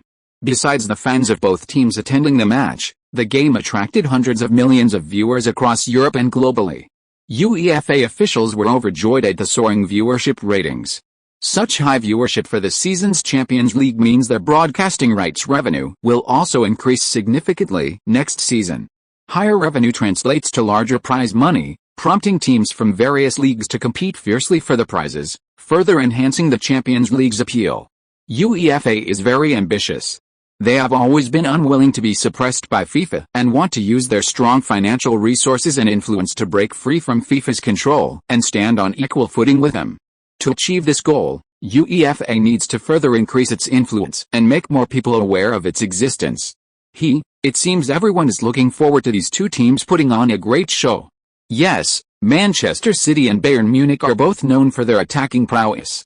A clash between these two teams will definitely be very exciting. Just thinking about it makes me very excited. In the CCTV broadcast studio, seeing so many spectators present, the two commentators were also excited. They quickly introduced the starting lineups for both sides and then chatted casually before the match started. Guardiola has used the wing-back tactic in the league before, which demonstrated terrifying attacking power. However, he rarely uses it in the Champions League. I wonder if Guardiola will use this tactic in this match. It's hard to say. Many analysts believe this tactic will weaken the defense on the flanks, and Bayern happens to have two top wingers. Attacking from both wings is Bayern's forte. If Guardiola really uses this tactic against Bayern, it might play right into Bayern's hands. Yes, you're right. If Bayern scores too many away goals in this match, it will definitely not be good for Manchester City. After all, Bayern's fighting power at the Allianz Arena is undeniable. Because the result of this match could very well determine who advances to the final, both teams in the other half of the bracket sent representatives to watch the game. Real Madrid sent French legend Zinedine Zidane, who is now Real Madrid's assistant coach. Zidane spent a year learning under Ancelotti and has now taken the helm of Real Madrid's B team. He is a key player being groomed by Real Madrid and is considered a candidate to take over the managerial position after Ancelotti's departure. The Champions League semi-final, a crucial match, presents an invaluable learning opportunity for Zidane, who urgently needs to enhance his coaching knowledge and experience. Heink's tactics are expansive and dynamic, with extremely fast attacking speeds and layered defensive formations. Coupled with Bayern's incredible stamina, their relentless pressing, tireless running, and lightning-fast transitions after successful interceptions, if opponents can't keep up with their pace, they are easily subjected to lopsided scores and brutal defeats, like the 8-1 thrashing of Porto. Zidane summarized the characteristics of Heink's Bayern team, a sense of awe for the veteran coach creeping into his heart. As for Guardiola, his teams execute tactics to the extreme. Every player's position on the field, how they position themselves in attack, how they pass, how they run, how they intercept, how they support, how they protect, everything is meticulously planned. The entire team has been transformed by Guardiola into a precise machine, operating at high speed and stably according to his intentions. These two coaches have vastly different styles and characteristics, but each has their unique strengths and merits. I can learn useful things from them to improve my own tactics. Just as Zidane was pondering these things, the referee blew the whistle to start the match. From the very beginning, Bayern's players charged towards Manchester City's half. Having arrived 3 days in advance to prepare, the players were in excellent physical condition, immediately launching a high-pressing attack on Manchester City. Bayern's pressing wasn't the individual act of any one player, but a collective effort of the entire team. If a Manchester City player hesitated even slightly after receiving the ball, they would immediately be surrounded and pressed by several Bayern players. These players had clear roles, some cut off Manchester City's passing lanes, some pressed high, and some coordinated double teams, all prepared to launch a counter-attack immediately if they succeeded in pressing. High pressing and rapid transitions between attack and defense were the hallmarks of Heink's Bayern Munich. Guardiola had intended to control the pace of the game early on, probing the opponent's strengths and weaknesses with a few attacks. However, he hadn't expected Bayern to play so aggressively away from home, catching Manchester City somewhat off guard. For the first 10 minutes, Manchester City played passively, their players struggling to adapt to Bayern's pressing style, making several passing errors. Fortunately, Guardiola had emphasized defensive arrangements before the match. Manchester City players immediately counter-pressed after losing possession, fouling when they couldn't win the ball back, preventing Bayern from creating many opportunities. After 10 minutes, Manchester City players gradually adapted to the opponent's rhythm, increasing the speed of their passing, receiving, and movement. Seeing the opponents speed up their passing, Hanks immediately perked up, his eyes scanning the pitch with lightning speed. Manchester City's increased pace was within his expectations, as Bayern's tactics were designed to force opponents to accelerate. Once the opponent speeds up, their error rate inevitably increases significantly, allowing Bayern to capitalize on these mistakes and launch a fierce attack, creating scoring opportunities. Bayern has played this fast-paced style of play extensively, and the players are very comfortable with it. 2 years ago, they used this tactic to dismantle the dominant Barcelona, achieving a stunning 7-0 scoreline. Barcelona represents the pinnacle of possession-based football, even they were defeated by Bayern. Hanks didn't believe Guardiola's Manchester City could withstand this, given Guardiola's relatively short time at the club. His transformation of Manchester City wasn't yet complete, and this current Manchester City might not be as strong as Barcelona was 2 years ago. On the Manchester City bench, Guardiola couldn't help but stand up after seeing the sudden increase in the game's tempo. Having coached Bayern, he knew the power of Bayern's style of play. Therefore, instructing his players to speed up the pace of the game was actually part of his plan. Most teams that were slaughtered by Bayern were overwhelmed because they couldn't keep up with the opponent's pace, especially their extreme transitions between attack and defense. But if the opponent can keep up with Bayern's pace, the effectiveness of Bayern's tactics is greatly reduced. And it's not that no team can withstand Bayern's offensive onslaught. Borussia Dortmund did it before. A few years ago, under Klopp's leadership, that Dortmund team unleashed a youth storm. Their pace of play was equally fast, and the players were equally tireless, running all over the field.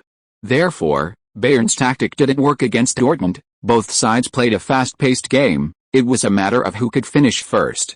And the younger, more dynamic Dortmund team actually had the upper hand more often. Manchester City's squad has an average age of around 25.5 years old, not as young as that Dortmund team, but certainly not old.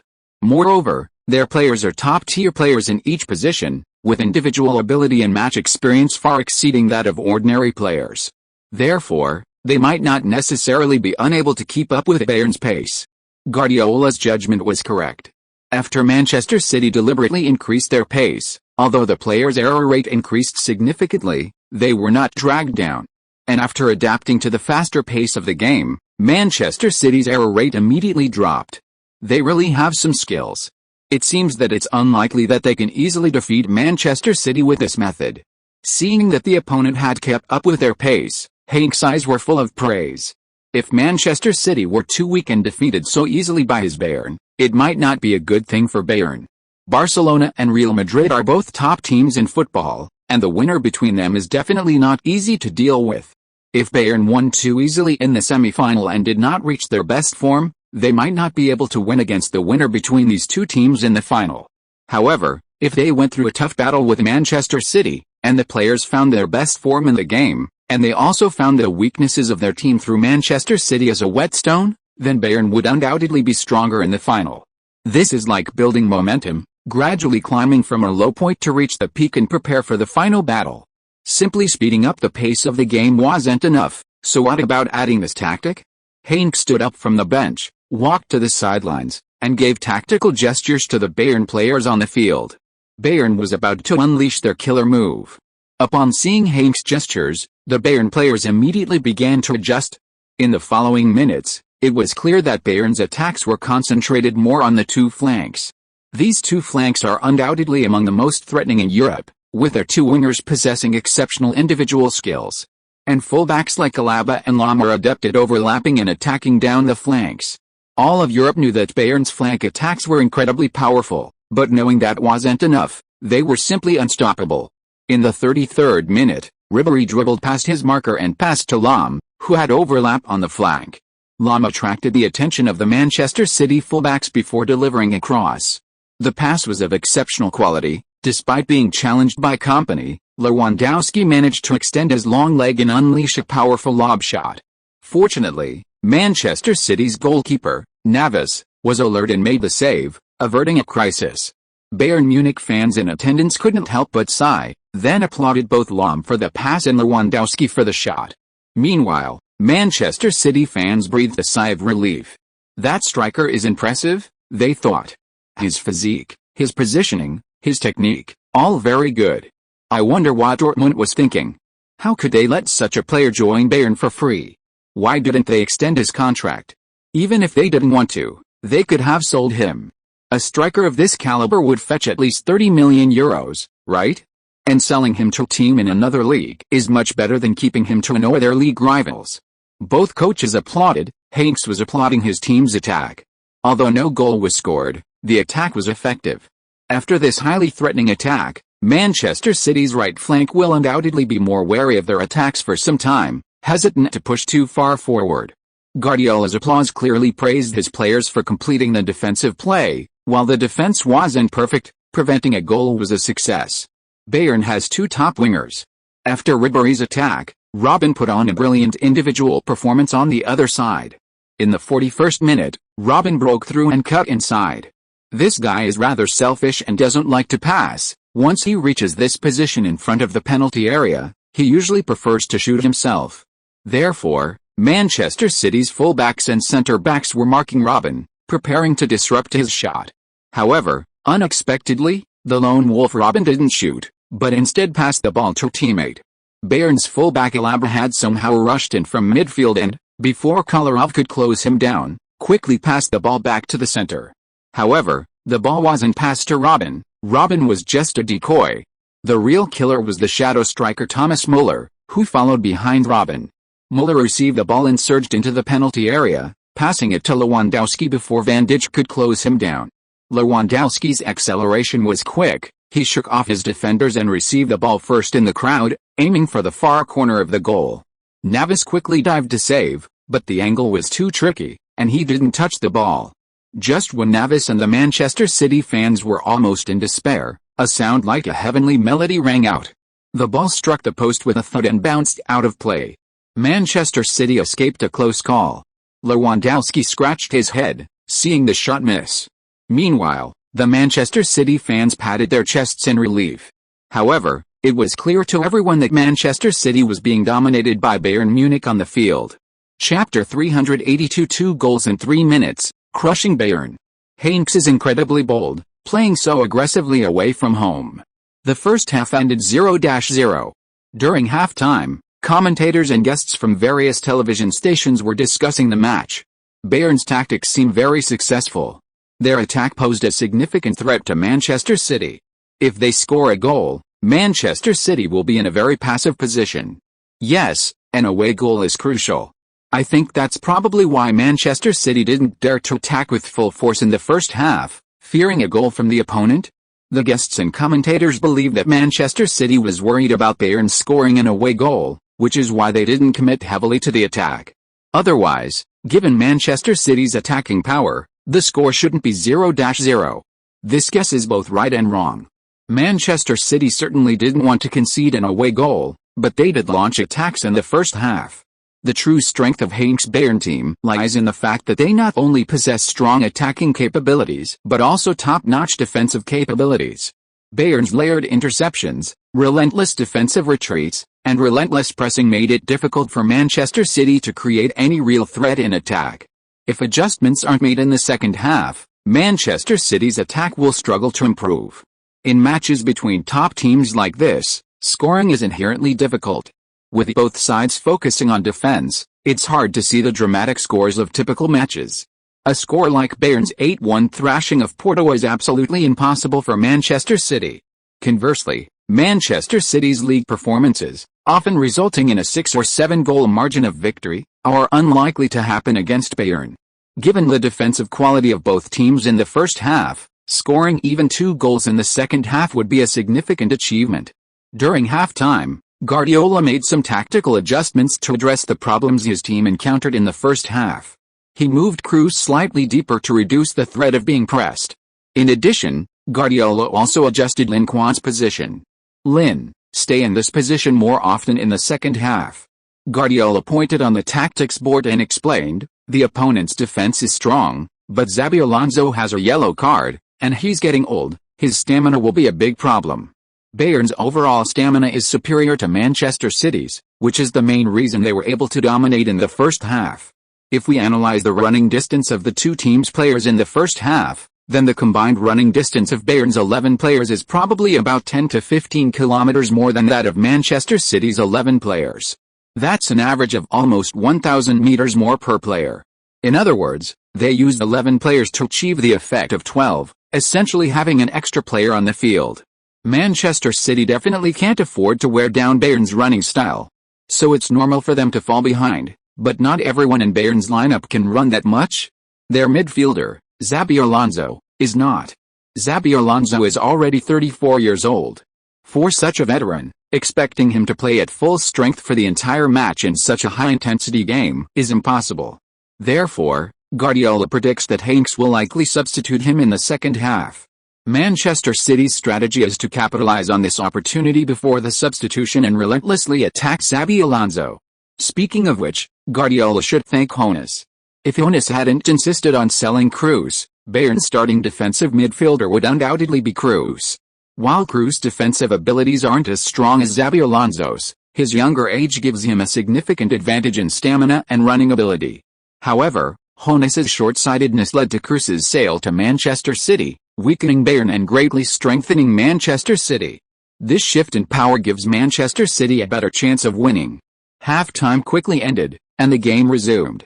Manchester City noticeably intensified their attack in the second half, especially Lin Quan, who became much more active than in the first half. Bayern Munich paid close attention to Lin Quan's threat, always having at least two players marking him. However, unlike the first half, Lin Quan's active area in the second half was the junction between Bayern's defensive line and midfield. This put Bayern in a difficult position defensively. If they only sent their midfielders to defend, they might not be able to stop him one-on-one. But if they sent both defenders and midfielders to intercept him, they lost a layering of their defense, and if he broke through, he could easily get a one-on-one opportunity. This dilemma left Bayern's players very conflicted, unsure of what to do. The threat to their defense quickly affected Bayern's attack. Because of Lin Quan's presence, Bayern's fullbacks dared not push too far forward as before. If they rushed forward and were caught on the counter-attack, their lane would be open. But if the fullbacks didn't push forward, relying solely on the wingers to attack the opponent's defense would be much less threatening. With Bayern's attacking threat diminishing, Manchester City's defensive pressure lessened considerably, allowing them to focus more on counter-attacks. In the 55th minute, Lin Quan dribbled past Xabi Alonso, played a 1-2 with De Bruyne, and surged into the penalty area, unleashing a shot before the defenders could intercept. Neuer, highly focused, made a one-handed save. The shot was incredibly dangerous. Had Neuer not been so brilliant, Bayern's goal might have already been breached. Lin Quan's shot sent chills down the spines of Bayern fans, reminding them of the fear they had previously felt against him. This guy had a record of scoring in every game against Bayern, making him Bayern's most feared player, without exception. While Hanks was also somewhat worried, he didn't order his players to retreat completely. Against a team with such a powerful attack like Manchester City, a purely passive defense would inevitably lead to a loss. Only by continuously applying pressure could they secure victory. Now it all comes down to who can score first. Bayern can accept losing away, but Manchester City absolutely cannot accept losing at home, so it should be Guardiola who's losing his composure. Bayern's counter-attack came quickly. In the 67th minute, Ribéry dribbled past his marker, and Bayern's left-back Alaba made a decisive run forward. After being intercepted by Zabaleta, Ribéry turned and passed back to Alaba. Alaba didn't dribble down the wing but quickly passed back to Ribéry. Using Alaba's cover, Ribéry shook off Zabaleta's block. Utilizing his explosive power, he got half a length ahead of Zabaleta, received Alaba's pass, and quickly cut inside to the center. Lewandowski was already calling for the ball in the penalty area. But Ribéry didn't pass to him. Instead, he passed to his old teammate Robben. This time, Robben didn't pass, he executed his signature cut-in and shot. Everyone knew what Robben was going to do, but no one could stop him. Kolarov couldn't stop the shot, only managing to interfere with it physically. After Robben took his shot, his eyes were fixed on the Manchester City goal. He felt his shot was of high quality and likely to go in. However, when he saw the figure stretched out in front of the Manchester City goal, he couldn't help but angrily clench his fist. Damn it, it's him again? Navas saved Robben's shot. This save was brilliant. Navas demonstrated his status as La Liga's best goalkeeper. Facing the Bundesliga's best goalkeeper, Navas gained the upper hand with an even better performance. That goalkeeper is infuriating. He saved 2 sure goals from us. Bayern fans were seething with anger after seeing Navas save Robben's shot. Bayern already didn't have many scoring opportunities, and Navas's performance was outstanding, repeatedly saving their seemingly certain goals. Their long-awaited goal was delayed. But it's okay, judging from the game, we haven't fallen behind. Manchester City can't stop our attack, maybe they'll score next time. Bayern fans' prediction was accurate, and the deadlock on the field was quickly broken. However, it wasn't Bayern who scored, but Manchester City. In the 69th minute, Kunt intercepted Muller, and Manchester City quickly launched a counter-attack. The ball quickly reached Lin Quan's feet. After receiving the ball, he bypassed Xabi Alonso's interception, then dribbled past the deep-lying Boateng, and went one-on-one with Bayern goalkeeper Neuer. Neuer remembered his previous encounter with Lin Quan. At this distance, he was unsure whether to come out or not. As a result, in his hesitation, Lin Quan shot. Although Neuer made a save immediately, he was still a fraction too slow, and the ball flew into the Bayern goal, almost grazing his fingertips. The score became 1-0, and the home team Manchester City finally took the lead. The moment Lin Quan scored, the Etihad Stadium erupted in a deafening roar of cheers. Manchester City fans, who had been suppressing their emotions for over an hour, could finally unleash their pent-up feelings. Well done. On the sidelines, Guardiola was as excited as a child, even doing a sledding pose, completely unconcerned about his brand new suit. Guardiola had every reason to be so excited. This goal at this crucial moment was absolutely critical. The match was approaching the 70th minute, and Manchester City, having played continuously, would soon encounter a physical bottleneck.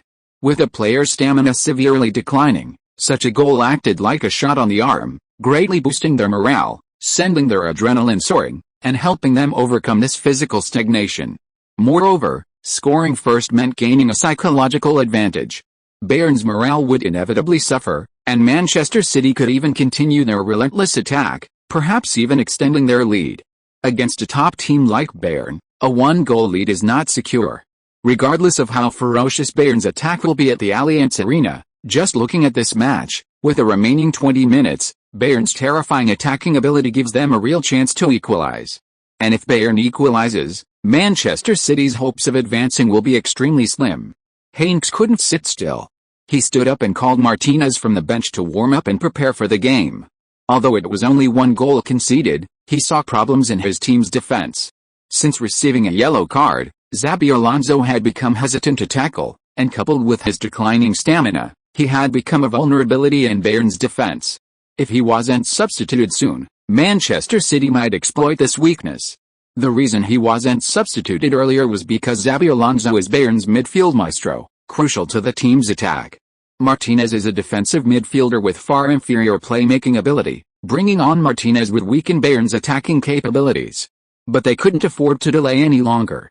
The defensive midfield position is crucial. If they didn't make adjustments soon, they might concede another goal.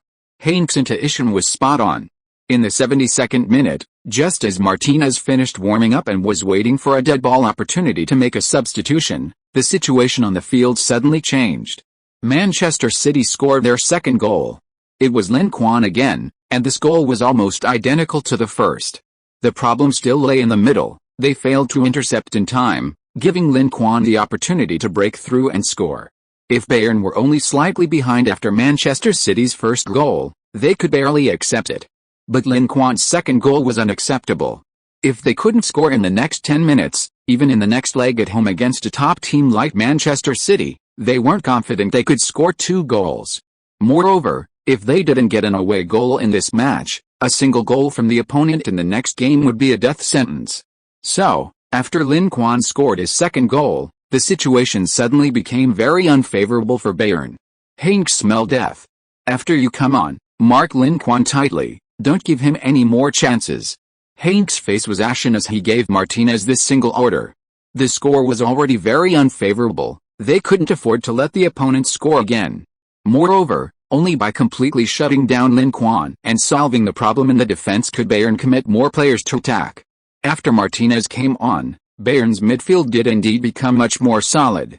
With the defense solidified, Bayern launched their most frantic attack on Manchester City in the final moments of the game. Guardiola, seeing that the opponent was going all out, immediately began making substitutions. He replaced Kroos, De Bruyne, and Aguero in the 82nd, 85th, and 88th minutes in succession. All of them were defensive players. These three substitutions were not only to strengthen the defense but also to waste time, giving the Manchester City players, whose energy was nearing exhaustion, a chance to catch their breath. The substituted players clearly understood Guardiola's intentions, and thus lingered as they left the field, trying to waste as much time as possible. Bayern's players protested to the referee, who pointed to his watch, indicating he would extend the stoppage time as appropriate. He kept his word, awarding a full 7 minutes of stoppage time after regular time ended. This drew strong dissatisfaction from the Manchester City fans, who booed throughout the stadium. However, even with such a long stoppage time, Bayern still couldn't break through Manchester City's defense. The final score of the first leg of the Champions League semi-final between Manchester City and Bayern Munich was 2-0. Chapter 383 Lin Quan's domineering declaration as he tours the Allianz Arena like a king. Manchester City 2-0 Bayern Munich, defending champions 1 foot in the final. 2 goals in 3 minutes, Ballon d'Or winner single-handedly destroys Bayern. A battle for reputation, Guardiola defeats his former club. Bayern's rare missed attack may lead to another Champions League semi-final defeat. Hoeneß's letting Kroos go shows its consequences. Bayern pays the price for their short-sightedness. The match between Manchester City and Bayern Munich attracted worldwide media attention, with newspapers and news outlets devoting significant space to reporting on the game afterward. Lin Quan and Guardiola were prominently featured on the front pages of many newspapers. Undoubtedly, they were Manchester City's biggest contributors to the victory. Without Lin Quan's continuous goal scoring in the second half, Manchester City might have lost to Bayern. Guardiola, facing a disadvantageous situation, found the opponent's weakness and exploited it, delivering a fatal blow before the opponent could make adjustments. Heynckes was helpless. His team's overall strength was no weaker than Manchester City's, and in the first half, they even dominated Manchester City thanks to their superior stamina. However, Xabi Alonso's yellow card was too fatal, and coupled with a lack of suitable replacements, he couldn't make adjustments immediately. This was the main reason for Bayern's loss.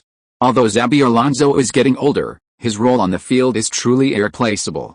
He is Bayern's attacking initiator, the metronome and playmaker controlling the rhythm of the game. One statistic can clearly show how important Xabi Alonso is to Bayern. He averages 200 touches per game, almost 30% of the team's total. But he is, after all, a 34-year-old veteran.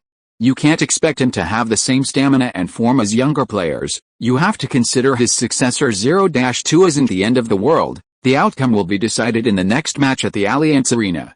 If anyone else had said this, the reporters would have scoffed, thinking they were just being stubborn. However, considering that these words came from Bayern Munich's manager, Jupp Heynckes, no one dared to underestimate his statement. After all, a month ago at the Estadio do Dragão, they also lost by 2 goals, but upon returning to the Allianz Arena, they silenced the doubters with 8 goals. Bayern definitely had the ability to turn things around. I am very familiar with the Allianz Arena. After all, I spent a year and a half there. In the next match, I will use attacking tactics to defeat Bayern and secure a ticket to the final. Faced with Heynckes' bold statement, Guardiola responded directly with equally harsh words. The reporters present stared wide-eyed, wondering if they had misheard. Guardiola said he would go toe-to-toe with Bayern at the Allianz Arena? Where did he get the courage? Did he know how badly a team would fare against Bayern in an attacking style? That's the Allianz Arena. After the Bayern manager's statement, their players were not to be outdone, stepping forward one after another, declaring that they would teach Manchester City a lesson at the Allianz Arena. Losing isn't the end of the world, we'll get our revenge at home. Thomas Muller tweeted, tagging Lin Quan in a come and fight tone. We made a lot of mistakes in this game, but next time at home, we won't give them any chances. Captain Lam also tweeted, though he didn't tag Lin Quan, as he wasn't familiar with him. Next game, not a single goal conceded. Compared to his teammates' tweets, Neuer's tweet was much simpler, Just a few words. But those few words expressed his firm attitude and strong confidence. He would become Bayern's goalkeeper, ensuring a clean sheet and giving the opponent no openings. As Bayern's top scorer, Lewandowski missed several opportunities in this game. Furthermore, given that he transferred from a former rival, many Bayern fans criticized him after the loss, believing he didn't give his all. If Gomez or Mandzukic were on the field, would Bayern have failed to score a single goal? If Bayern had just managed to score a single goal in the first half, the outcome of the match would have been entirely different. Faced with doubts from Bayern fans, Lewandowski had no choice but to step forward and promise to score in the next match, demonstrating his loyalty to the club and fans. Lewandowski said, "I missed the feeling of scoring 4 goals at the Allianz Arena last time. In the next match, I will make Manchester City taste the despair that Porto once tasted." After the Bayern players' statement reached Manchester City, their players launched a counterattack. "If you want to score, you'll have to ask me and my teammates." Van Dijk had faced Lewandowski several times in this match and knew his ability. Upon learning that Lewandowski was treating Manchester City like Porto, hoping to replicate his 4-goal haul against Porto, he immediately became unhappy. Just a defeated opponent, and he dares to boast. De Bruyne, "I also miss my time playing in the Bundesliga, especially when we played away at the Allianz Arena." De Bruyne's words stirred up some unpleasant memories for Bayern fans. Back when De Bruyne and Lin Quan were both playing in the Bundesliga, Bayern had never won against Werder Bremen at home, and they even lost the German Cup to them, failing to achieve a treble. Lin Quan originally didn't want to engage in online trash talk, he preferred to show his attitude through actions on the pitch. But this time, Müller tagged him, and if he didn't speak up, wouldn't Müller think he was afraid of him? The Allianz Arena is a magnificent and very beautiful stadium. I love it here, and I hope to have the opportunity to visit the Allianz Arena again for the next match. Lin Quan's statement instantly ignited the onlookers. Damn, Lin Quan's statement is so domineering. Indeed, it's a good thing I'm not a Bayern fan, otherwise I would have started to panic. Yet, why did or what provoked this monster Lin Quan for no reason? Maybe Lewandowski spurred him on? Those who could understand Lin Quan's words were greatly shocked, while others did not understand what it meant to inspect the stadium. Just a quick question, what does Lingard mean by that? Patrolling the stadium is one of Lingard's signature celebrations, like a king surveying the entire stadium with domineering presence. That's right, this celebration usually happens away from home, and only after he scores 3 goals, completing a hat-trick. Now, Old Trafford, Camp Nou, and Anfield have been conquered away from home. While Lingard has also scored hat-tricks against other teams, those teams weren't strong enough for him to use this celebration. In other words, for Lingard to patrol the stadium, it has to be a strong team, and a top club at that. Bayern has earned Lingard's approval. Hell, if I were a Bayern fan, I'd rather not have this approval. Angering Lingard isn't a good thing. What's there to be afraid of? Even if he's amazing, he's just one person. Can he take on the entire Bayern team single-handedly? Bayern fans were clearly unhappy. Listening to the discussion, it was as if Bayern had been sentenced to death. While Lingard is indeed formidable, Bayern isn't entirely without options. Even a player as strong as Messi was contained by Bayern Munich, right? A curious reporter went to ask Bayern's coaching staff how they viewed Lin Quan's bold statement. Heinz calmly replied, "Football is a team sport. Bayern is a cohesive unit, and we are confident we can limit their attack." His words seemed to completely disregard Lin Quan's threat. However, after the reporter left, Heinz immediately convened the Bayern coaching staff to discuss how to limit Lin Quan's performance in the next match. The opponent had already declared he would score a hat-trick at the Allianz Arena, if they let him go unchecked, and he actually scored 3 goals, wouldn't Bayern lose face? Besides, Lin Quan was Manchester City's most dangerous player. Containing him would neutralize a large portion of Manchester City's attacking threat. Therefore, limiting Lin Quan was limiting Manchester City. However, how to limit Lin Quan became a major problem. Bayern's coaching staff studied and discussed, but couldn't find a good solution. In the end, Heinz couldn't help but sigh. 2 years ago, when he was still playing in the Bundesliga, he was still very green. Back then, his stamina, match experience, and even his footwork weren't as monstrous as they are now. In just 2 short years, this guy's progress has been astonishing. We can't find a particularly good way to deal with him. But we can't just leave him alone. His attacking threat is too great, and his goal-scoring efficiency is exceptionally high. As long as you give him an opportunity, he can put the ball in the goal. There's no other way but to use that tactic. On Manchester City's side, news of the players' online banter with opposing players quickly reached Guardiola's ears. When he heard that Lin Quan had made a bold statement about completing a hat-trick at the Allianz Arena, he was somewhat amused and exasperated. Looks like for our next away game at the Allianz Arena, we'll have to go toe-to-toe with Bayern. Huh? Were you lying before? Lin Quan asked in surprise upon hearing Guardiola's words. It's not decided yet. It's just a psychological battle, to put some pressure on them and make them think twice when formulating their tactics. Guardiola revealed a sly smile, as if to say, "Kid, you didn't expect that, did you? Your old man here can play mind games. Actually, there's nothing to be afraid of in an all-out attack. We have a 2-goal difference, and if we can get a better goal difference away from home, 1 goal is worth 2. So as long as we can break through Bayern's defense, even if we lose in the end, we can still advance to the final based on goal difference or even away goals. So, going all out with Bayern is advantageous for us." Guardiola nodded. "Of course I know that, but Bayern is a notorious massacre maker. Once they go crazy, nobody knows how many goals they can score." Lin Quan deeply agreed with this. A few years ago, Barcelona was thrashed 4-0 by Bayern at home, a match that shocked the entire football world at the time. However, this wasn't Bayern's limit. In the 2019-2020 Champions League quarterfinals, Bayern thrashed Barcelona 8-2, creating a shocking massacre that stunned the entire football world. This scoreline was incredibly exaggerated, far surpassing Bayern's previous 8-1 victory over Porto. While Porto had a glorious history and wasn't weak, they weren't a team from one of the top 5 leagues, nor were they considered a top-tier powerhouse. But Barcelona was different. They were a top team with a deep-rooted history. To achieve such an exaggerated score against such a top team was something no one dared to imagine before this match. Therefore, when facing Bayern, never assume you're safe just because you're a strong team or a powerhouse. If they get into form, even a powerhouse can be easily crushed. Let's see who can be more insane. Lin Quan knew Bayern's strength, but he remained fearless. He knew that even if he didn't engage in an all-out attack with Bayern away from home, as long as they scored, a Bayern Munich team that has displayed impressive momentum is capable of crushing any team's defenses. Against them, a defensive wall might not be effective.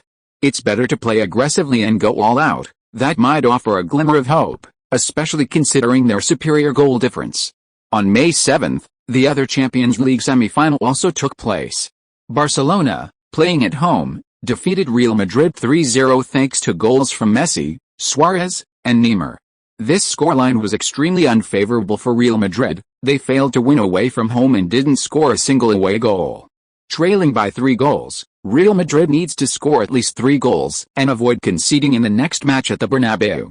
If Barcelona scores at the Bernabeu, Real Madrid will need at least 5 goals to advance to the final. This is incredibly difficult, so after the match, many believed Barcelona had one foot in the final, while Real Madrid was practically doomed. After signing Suarez this season, Barcelona's attacking firepower has become increasingly formidable. In the first half of the season, Real Madrid could still compete with Barcelona, but in the second half, Real Madrid completely lost their grip on Barcelona. Although there were many doubts about Suarez, a player with a tarnished past, before his transfer to Barcelona, seeing his outstanding performance, no one will question his ability. Manchester City 2-0 Bayern Munich, Barcelona 3-0 Real Madrid, both teams hold a huge advantage. If nothing unexpected happens, these two teams are very likely to meet in the Champions League final this year. Chapter 384 Gerrard's outburst, Manchester City regains title hopes. Barcelona, inside the FC Barça club. After a 3-0 home victory against Real Madrid, Barça coach Luis Enrique was brimming with confidence. Real Madrid's strength was no secret to Barça, and Enrique didn't believe that with such a large lead, they would be overturned away from home. Therefore, he wasn't too concerned about the next match and had even begun studying their opponent in the final. The other match was Manchester City beating Bayern Munich. Although their 2-goal lead wasn't as large as ours, as long as Guardiola doesn't make any mistakes, Bayern's chances are very slim. Manchester City will most likely advance to the final. The thought of potentially facing Guardiola in the final filled Enrique with anticipation. Back when Guardiola was still at Barca, he was merely the B-team coach, his status and position incomparable to Guardiola's. But who could have imagined that in just 3 years, Enrique would climb to this position, even on the verge of achieving the same level of success as Guardiola? When Enrique took over as Barca coach, the outside world, especially Barca fans, generally held a skeptical attitude towards him. Some Barcelona fans even thought he wouldn't last long in the managerial position and would soon be sacked by the club. Others, however, eagerly awaited Guardiola's return. This deeply stung Enrique, fueling his determination to prove to the world that he, Enrique, was no less capable than Guardiola. If I can lead Barcelona to victory against Manchester City in the final, then Barcelona fans will naturally know I'm better than Guardiola. My position as manager will be secure, and I might even achieve instant fame like Guardiola did, becoming a top coach in football. Enrique's coaching record isn't impressive. He has only managed 4 teams to date: Barcelona B, Roma in Serie A, Celta Vigo in La Liga, and his current Barcelona. Compared to world-class coaches, he lacks accolades. He has yet to win a single title. At his age, Guardiola and Mourinho both had 2 Champions League trophies, while he hadn't even won a single league title. Therefore, to become a world-class coach, simply accumulating honors and trophies is clearly not enough. He needs to defeat his opponents in direct competition, stepping over these top coaches to rise to the top. And the incredibly strong Barcelona team he commands gives Enrique the confidence to defeat any formidable opponent. With Messi, Neymar, and Suarez on the field, who can stop Barcelona? Guardiola, don't let me down, I'll be waiting for you in Berlin. Achoo! At Manchester City's Carrington training ground, Guardiola, who was instructing his players on some tactical details on the sidelines, couldn't help but sneeze. Coach, are you alright? A player nearby quickly asked with concern. After Pellegrini's medical withdrawal, they had a psychological aversion to the possibility of their coach suddenly falling ill and missing a match, fearing that Guardiola might do the same before a crucial game. In the 5 months since Guardiola joined the team, he has completely won over these players. They feel that under Guardiola's guidance, their understanding of tactics has greatly improved. Furthermore, Guardiola can leverage his extensive experience as a player to mentor them, guiding them on how to play. This is invaluable guidance for Manchester City's players, especially those in the midfield and defense. Under Guardiola's tutelage, young players like De Bruyne, Kroos, Kant, Rudiger, and Van Dijk have improved rapidly. Moreover, Guardiola is known for his approachable and down-to-earth personality, easily connecting with the players. This eliminates the tension and distance players often feel around the coach, allowing them to relax during training and receiving guidance, sometimes even engaging in discussions with the coaching staff. Guardiola is also very open-minded, taking a critical look at players' suggestions and opinions during tactical discussions. Of course, once on the field, after Guardiola has formulated his tactics, he no longer allows players to change them at will. He demands that the players on the field strictly adhere to his plans, and anyone who refuses to comply or fails to comply properly will be substituted without hesitation.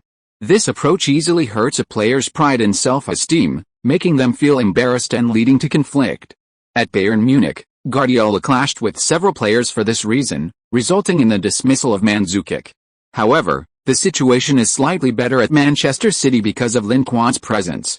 Guardiola has a better relationship with the players, and under Lin Quan's persuasion, he has also realized his own shortcomings in being autocratic. Therefore, he intentionally communicates more with the players, tries to build good relationships with them, and strives to increase mutual understanding. In this way, once the players understand Guardiola's personality and temperament, the problems caused by poor communication leading to confrontation and conflict are avoided. It's nothing, it's probably just the dust outside. Guardiola rubbed his nose and waved his hand, indicating he was fine. The second leg of the Champions League semi-final will be held on May 14th, and before that, they have one more league match to play. Fortunately, the next match is at home against Queen's Park Rangers, who are bottom of the league and have already been relegated. Their opponents aren't strong and have no hope of avoiding relegation, they're playing purely for pride.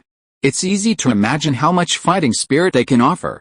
Their players are probably worried about their future next season, since championship teams have a significantly lower wage cap than Premier League teams, and their wages will definitely decrease if the team is relegated.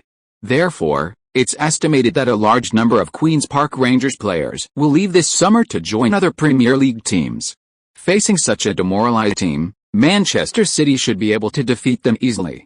With this in mind, Guardiola decided to give more opportunities to young players when arranging his lineup, allowing the key players to rest and conserve their energy for the next Champions League semi-final. On May 10, the 36th round of the Premier League kicked off. Before this round, Chelsea held a slight 1-point lead over Manchester City in the standings. However, this lead was too small, leaving no room for error. Even the slightest mistake could allow Manchester City to overtake them. This round presented Manchester City with an opportunity, as Chelsea's opponent was Liverpool. At 5 p.m., the match between Manchester City and Queen's Park Rangers kicked off. Despite not fielding their full starting lineup, Manchester City, led by Lin Quan, still dominated their opponents. Lin Quan opened the scoring in the 4th minute of the first half. Jovetic also scored in the 12th minute. And Lin Quan and De Bruyne each scored in the 18th and 32nd minutes, respectively. Before the first half was even over, Manchester City had already effectively ended the suspense of the match. At the start of the second half, Lin Quan and De Bruyne were both substituted, leaving the field almost entirely composed of substitutes. However, their opponents had completely collapsed. Despite Manchester City's largely reserve squad, they not only failed to mount a comeback but also conceded 2 goals to Manchester City's substitutes. Ultimately, Manchester City easily defeated their opponents 6-0 at home. After winning the match, the Manchester City players didn't leave but instead watched another game in the locker room. Immediately after Manchester City's match, the Chelsea vs Liverpool game began. Chelsea's final 2 opponents were West Bromwich Albion and Sunderland, both relatively weak teams unlikely to pose a significant threat to Chelsea. Therefore, their match against Liverpool could directly determine the Premier League title. If Chelsea defeated Liverpool at home, the league title would likely be theirs. However, if they lost or were held to draw by Liverpool, Chelsea would likely lose the title. Chelsea, of course, knew the importance of this match, and Mourinho fielded his strongest lineup to face Liverpool. Chelsea owner Abramovich was also present, sitting in the stands to cheer on his team. Stamford Bridge was packed with Blues fans, tens of thousands of supporters roaring their support, turning this notoriously intimidating home ground into a scene reminiscent of the Colosseum in ancient Rome, igniting the passion of the Chelsea players and making their opponents tremble with fear. Riding this powerful momentum, Chelsea launched a fierce and relentless attack on Liverpool from the outset. Hazard, Diego Costa, Fabregas, Michael, Willian, and others took turns assaulting Liverpool's goal, finally scoring in the 5th minute from a corner kick through Terry. The goal came very early, and the Chelsea fans at Stamford Bridge erupted in jubilation when they saw their captain head the ball into the net. Liverpool are too fragile.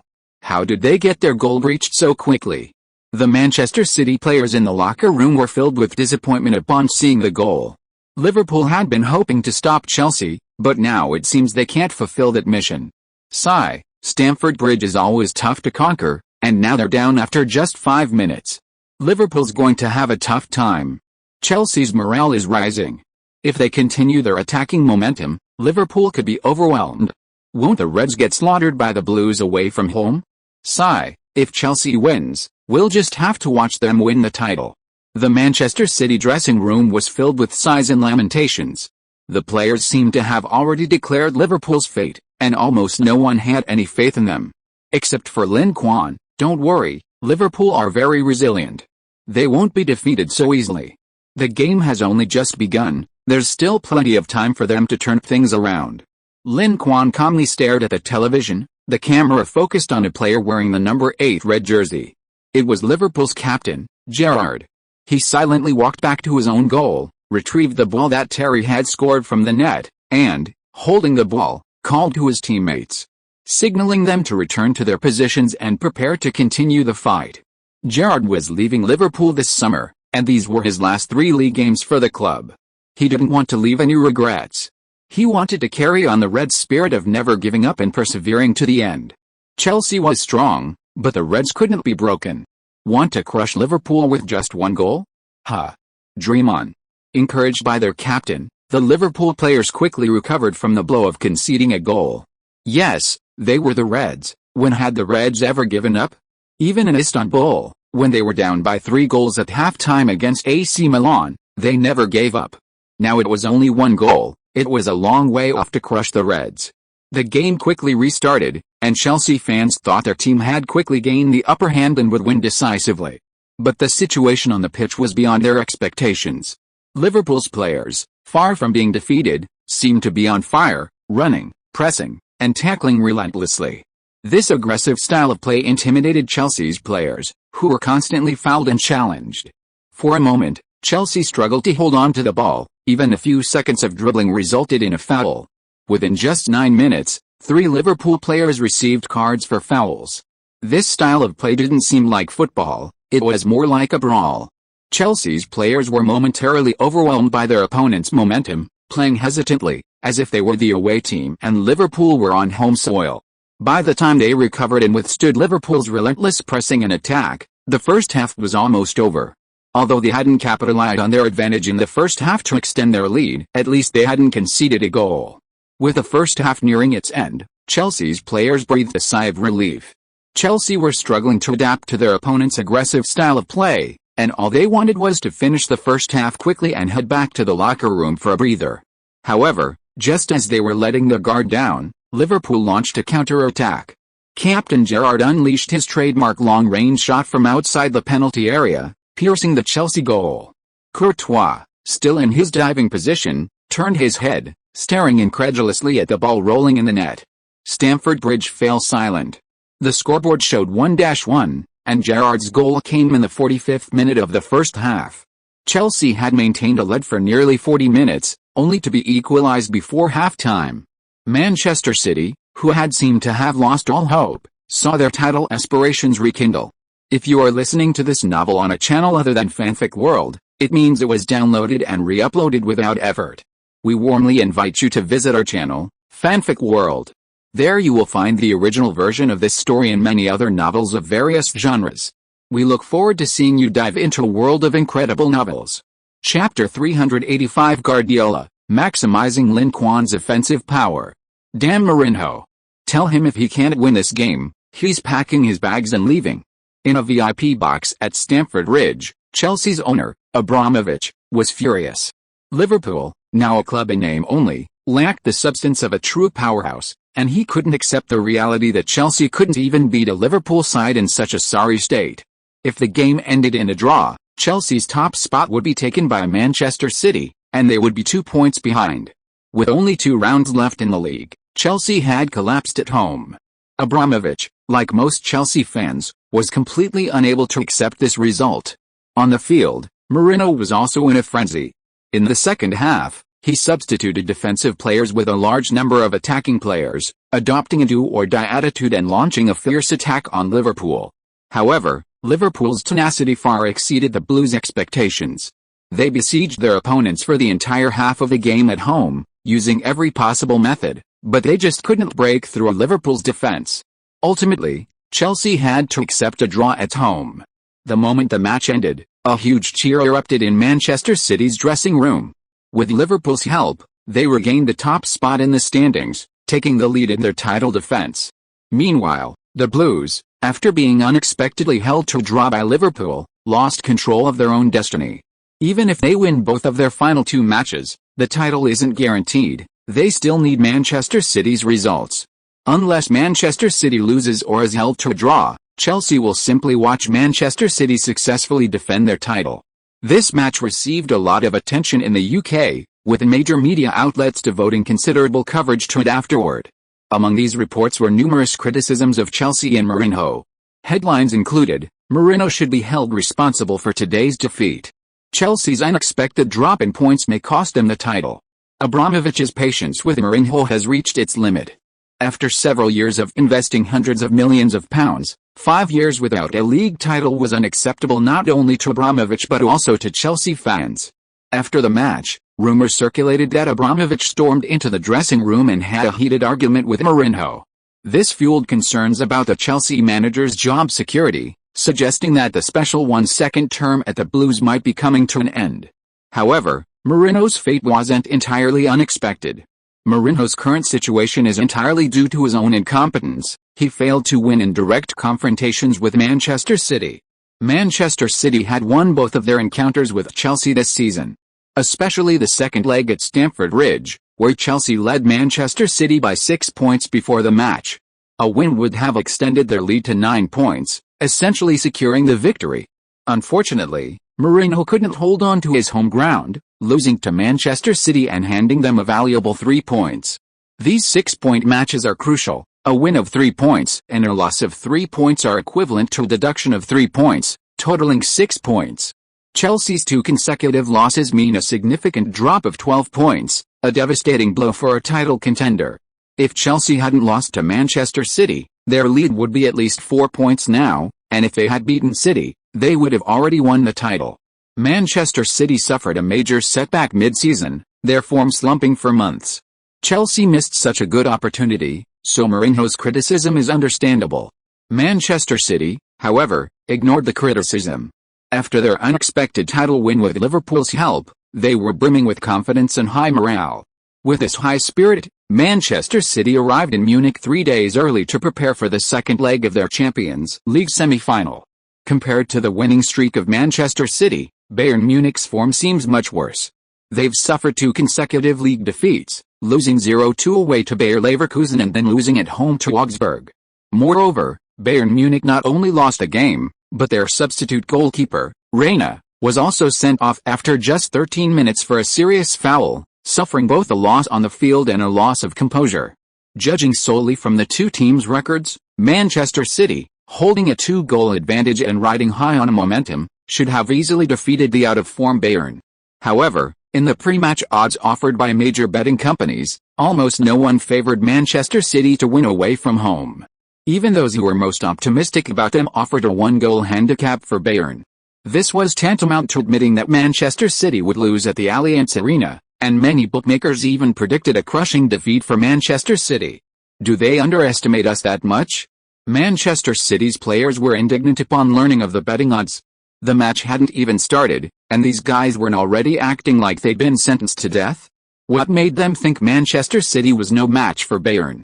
Although we're very dissatisfied, objectively speaking, our chances of winning this match are indeed very low. Someone, unaffected by emotions, calmly analyzed, Bayern has been resting and preparing for a whole week. Don't be fooled by their humiliating loss to Augsburg. Look at their starting lineup, most of them were substitutes. The key players only came on in the second half. This shows they didn't care about the result at all, they were just using this match to train their players and keep their key players in shape. Bayern's lead in the league was too large, they had already secured the title 4 rounds early, so Hinks hardly fielded any of their key players in the final rounds. This allowed Bayern's key players to have a long rest, and their physical reserves were much better than Manchester City's. They had clearly prepared to give Manchester City a good welcome at the Allianz Arena. Manchester City almost couldn't withstand Bayern's attack at home in the last match. Trying to stop Bayern's attack with just defense at their home ground was practically wishful thinking. Once Bayern scores, their morale will soar, and they'll only get stronger. No one knows how many goals Bayern will ultimately score. Bayern's attacking prowess is undeniable, and given their long preparation, everyone favors them, believing Manchester City will crumble. Coincidentally, Guardiola thinks so too. Bayern's attack is too strong, a purely defensive approach will be fatal. Therefore, we must open up at the Allianz Arena and engage in an all-out attacking battle. Guardiola announced this after the first leg. However, many didn't believe him at the time, thinking it was a smokescreen to mislead the opposition. Even some Manchester City players thought so. But now, seeing Guardiola's serious expression, the players understand, Guardiola isn't joking, he's serious. If they dare not engage in an all-out attack with Bayern and instead rely solely on a defensive strategy, hoping to defeat them through sheer defense, they will truly be doomed. Don't think we're safe just because we have a 2-goal lead. Seeing the hesitation in some players' expressions, as if they still disagreed with his decision, Guardiola glanced at them and said bluntly, "If that's really what you think, then this match will be the end of our Champions League campaign this season, and we can start preparing for next season's Champions League." Seeing how serious Guardiola was, everyone fell silent. Very well, since everyone is silent, that means you support my decision.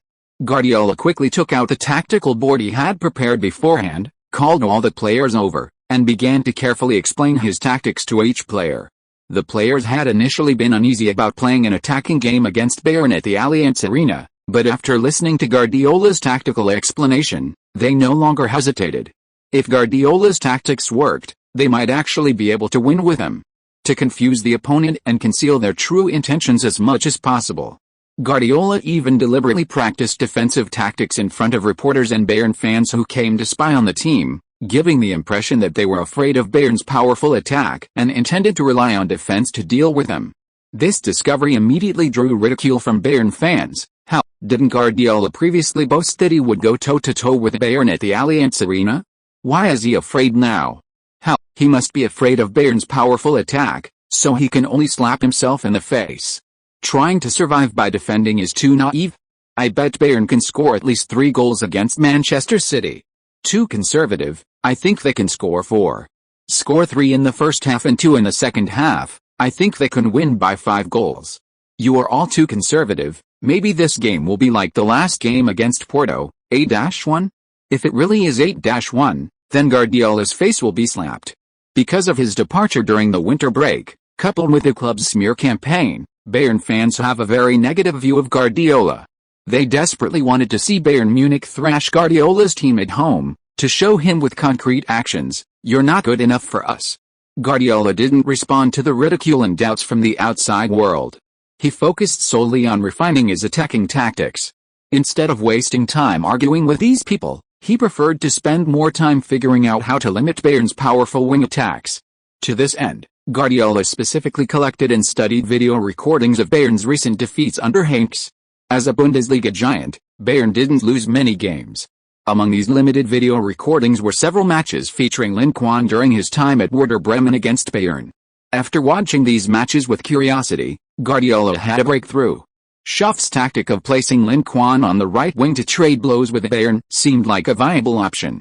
Compared to Werder Bremen's squad back then, Manchester City's lineup was undoubtedly more luxurious. Their reliance on Lin Quan is far less severe than that of the Italian national team, so fixing Lin Quan on one wing, while affecting the team's midfield and attacking organization, won't have a significant impact. With players like De Bruyne and Kroos orchestrating the play and passing, Lin Quan can be freed up to unleash his full attacking potential. With this in mind, Guardiola devised the best tactic, combining his experience using Messi on the wings during Barcelona's Dream Team era with Schaff's substitution tactics to maximize Lin Quan's effectiveness on the wing. Before Lin Quan's emergence, if Guardiola were to choose the strongest winger, he would undoubtedly vote for Messi. But now, Lin Quan's sudden rise makes it difficult for Guardiola to cast that vote. He witnessed Messi's peak and knew how dominant he was back then. However, he hasn't yet witnessed Lin Quan's ability on the wing, so he can't make an accurate assessment. This match was a perfect opportunity for him and others to witness Lin Quan's prowess on the wing. News from Manchester City quickly reached Bayern Munich, revealing that Guardiola was practicing defensive tactics, seemingly intending to use counter-attacking strategies against Bayern. Heynckes gathered his assistant coaches for a discussion. Counter-attacking is a very pragmatic option for Manchester City, especially given their 2-goal advantage. Bayern's coaches didn't doubt this information, believing that Manchester City didn't need to risk attacking, they could simply capitalize on Bayern's pressure to push forward and play a counter-attacking game. Counter-attacking is a terrifying tactic in the hands of strong teams. Mourinho used this tactic to win 2 Champions League titles, even snatching the trophy from Barcelona during their heyday. However, Manchester City's 2 wingers weren't particularly fast. Lin Quan and David Silva were technically gifted players, strong in passing, playmaking, and dribbling, but average in speed. If Manchester City were to truly adopt a defensive counter-attacking strategy, they wouldn't pose a significant threat to Bayern, at least that's what Bayern's coaching staff believed. Despite this, Bayern still had to prepare in advance. For example, how to limit Manchester City's passing and organize their midfielders to get the ball to their wingers when they transition from defense to attack.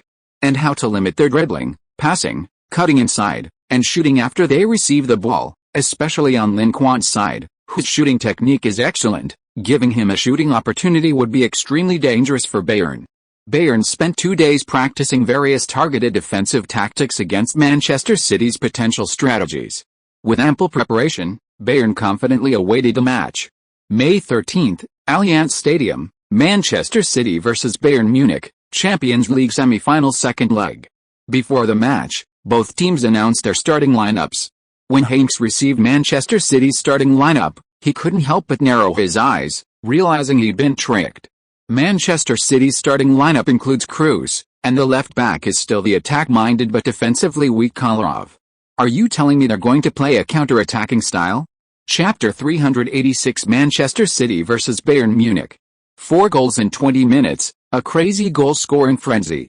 From the outset, Manchester City launched a relentless attacking offensive against Bayern Munich, surprising everyone who had expected a defensive approach. Has Manchester City gone mad? Daring to go toe-to-toe with Bayern at the Allianz Arena? Don't they know what the consequences will be of going toe-to-toe with Bayern at their home ground? Manchester City's choice was a major surprise. Before the match, almost everyone believed Guardiola would adopt a conservative tactic against Bayern. Who knew he would be so aggressive? As expected of Guardiola, he's really arrogant. He said he'd play an attacking game against Bayern at the Allianz Arena, and he actually did. I think Mourinho's special one title should go to Guardiola. Hell, Mourinho is just arrogant in words. His team's tactics are incredibly conservative, not arrogant at all. On the contrary, Guardiola always surprises you with something big in the semifinals or finals. Someone who constantly innovates and uses important matches as a testing ground for new tactics deserves to be called a special one. The fans didn't care about all that. Seeing Manchester City choose to play an attacking game against Bayern, the onlookers cheered for Guardiola. A top team like this needs an attacking game to be exciting. A game where all the energy is spent on defense, with few goals and a dull atmosphere, is nowhere near as exciting as this thrilling goal fest. After learning that Manchester City had chosen an attacking tactic, more and more fans were drawn to the match. The number of fans watching the match live worldwide surged dramatically, quickly surpassing 500 million, nearly breaking the Champions League viewership record. On the pitch, both sides seamlessly accelerated the pace of the game from the outset, exchanging attacks at an astonishing speed. One moment it might be Bayern attacking, and the next, Manchester City's counter-attack was already in front of Bayern's goal. This fast-paced attacking style created numerous opportunities for both sides. In the second minute, Kant intercepted the ball and passed it to De Bruyne, who then played a through ball to Lin Quan. Lin Quan broke down the wing and passed to Aguero, who beat the offside trap and surged into the penalty area, receiving the ball 10 yards from goal before shooting. Neuer, in superb form, made a diving save to deny Aguero's powerful shot. Manchester City took a corner, but failed to create any real threat. Bayern cleared the corner and launched a quick counter-attack, with Robben breaking down the wing and passing to the on-rushing Müller, who then passed back from the left side of the penalty area. Thiago's 12-yard shot was blocked by Van Dijk. This fast-paced match thrilled neutral fans. This was the kind of Champions League semi-final they envisioned. However, both Bayern and Manchester City fans were on the edge of their seats, barely daring to breathe. Both teams seemed poised to score at any moment. A moment's distraction could mean missing a crucial goal. And the fans were right, the goal came quickly.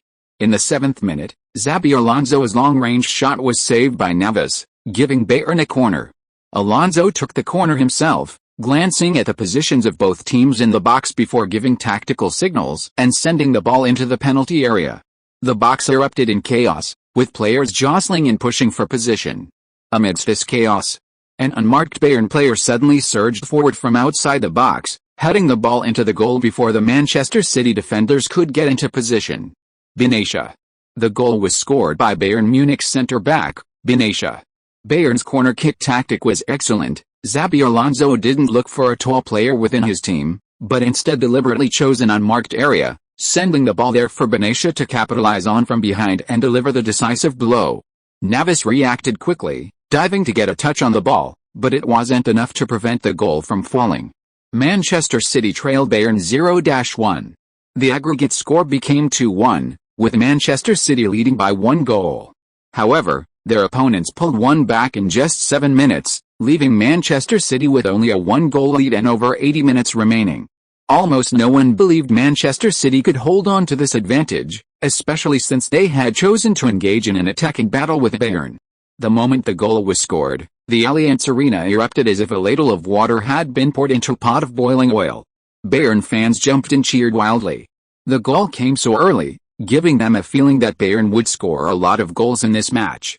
In contrast, Manchester City fans were stunned by their opponent's early goal, their faces showing worry.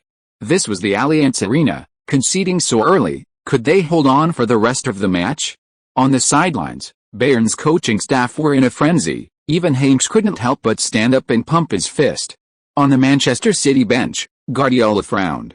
Conceding a goal at the Allianz Arena was within his expectations. Manchester City's defense wasn't strong enough to keep a clean sheet against Bayern. Conceding was inevitable.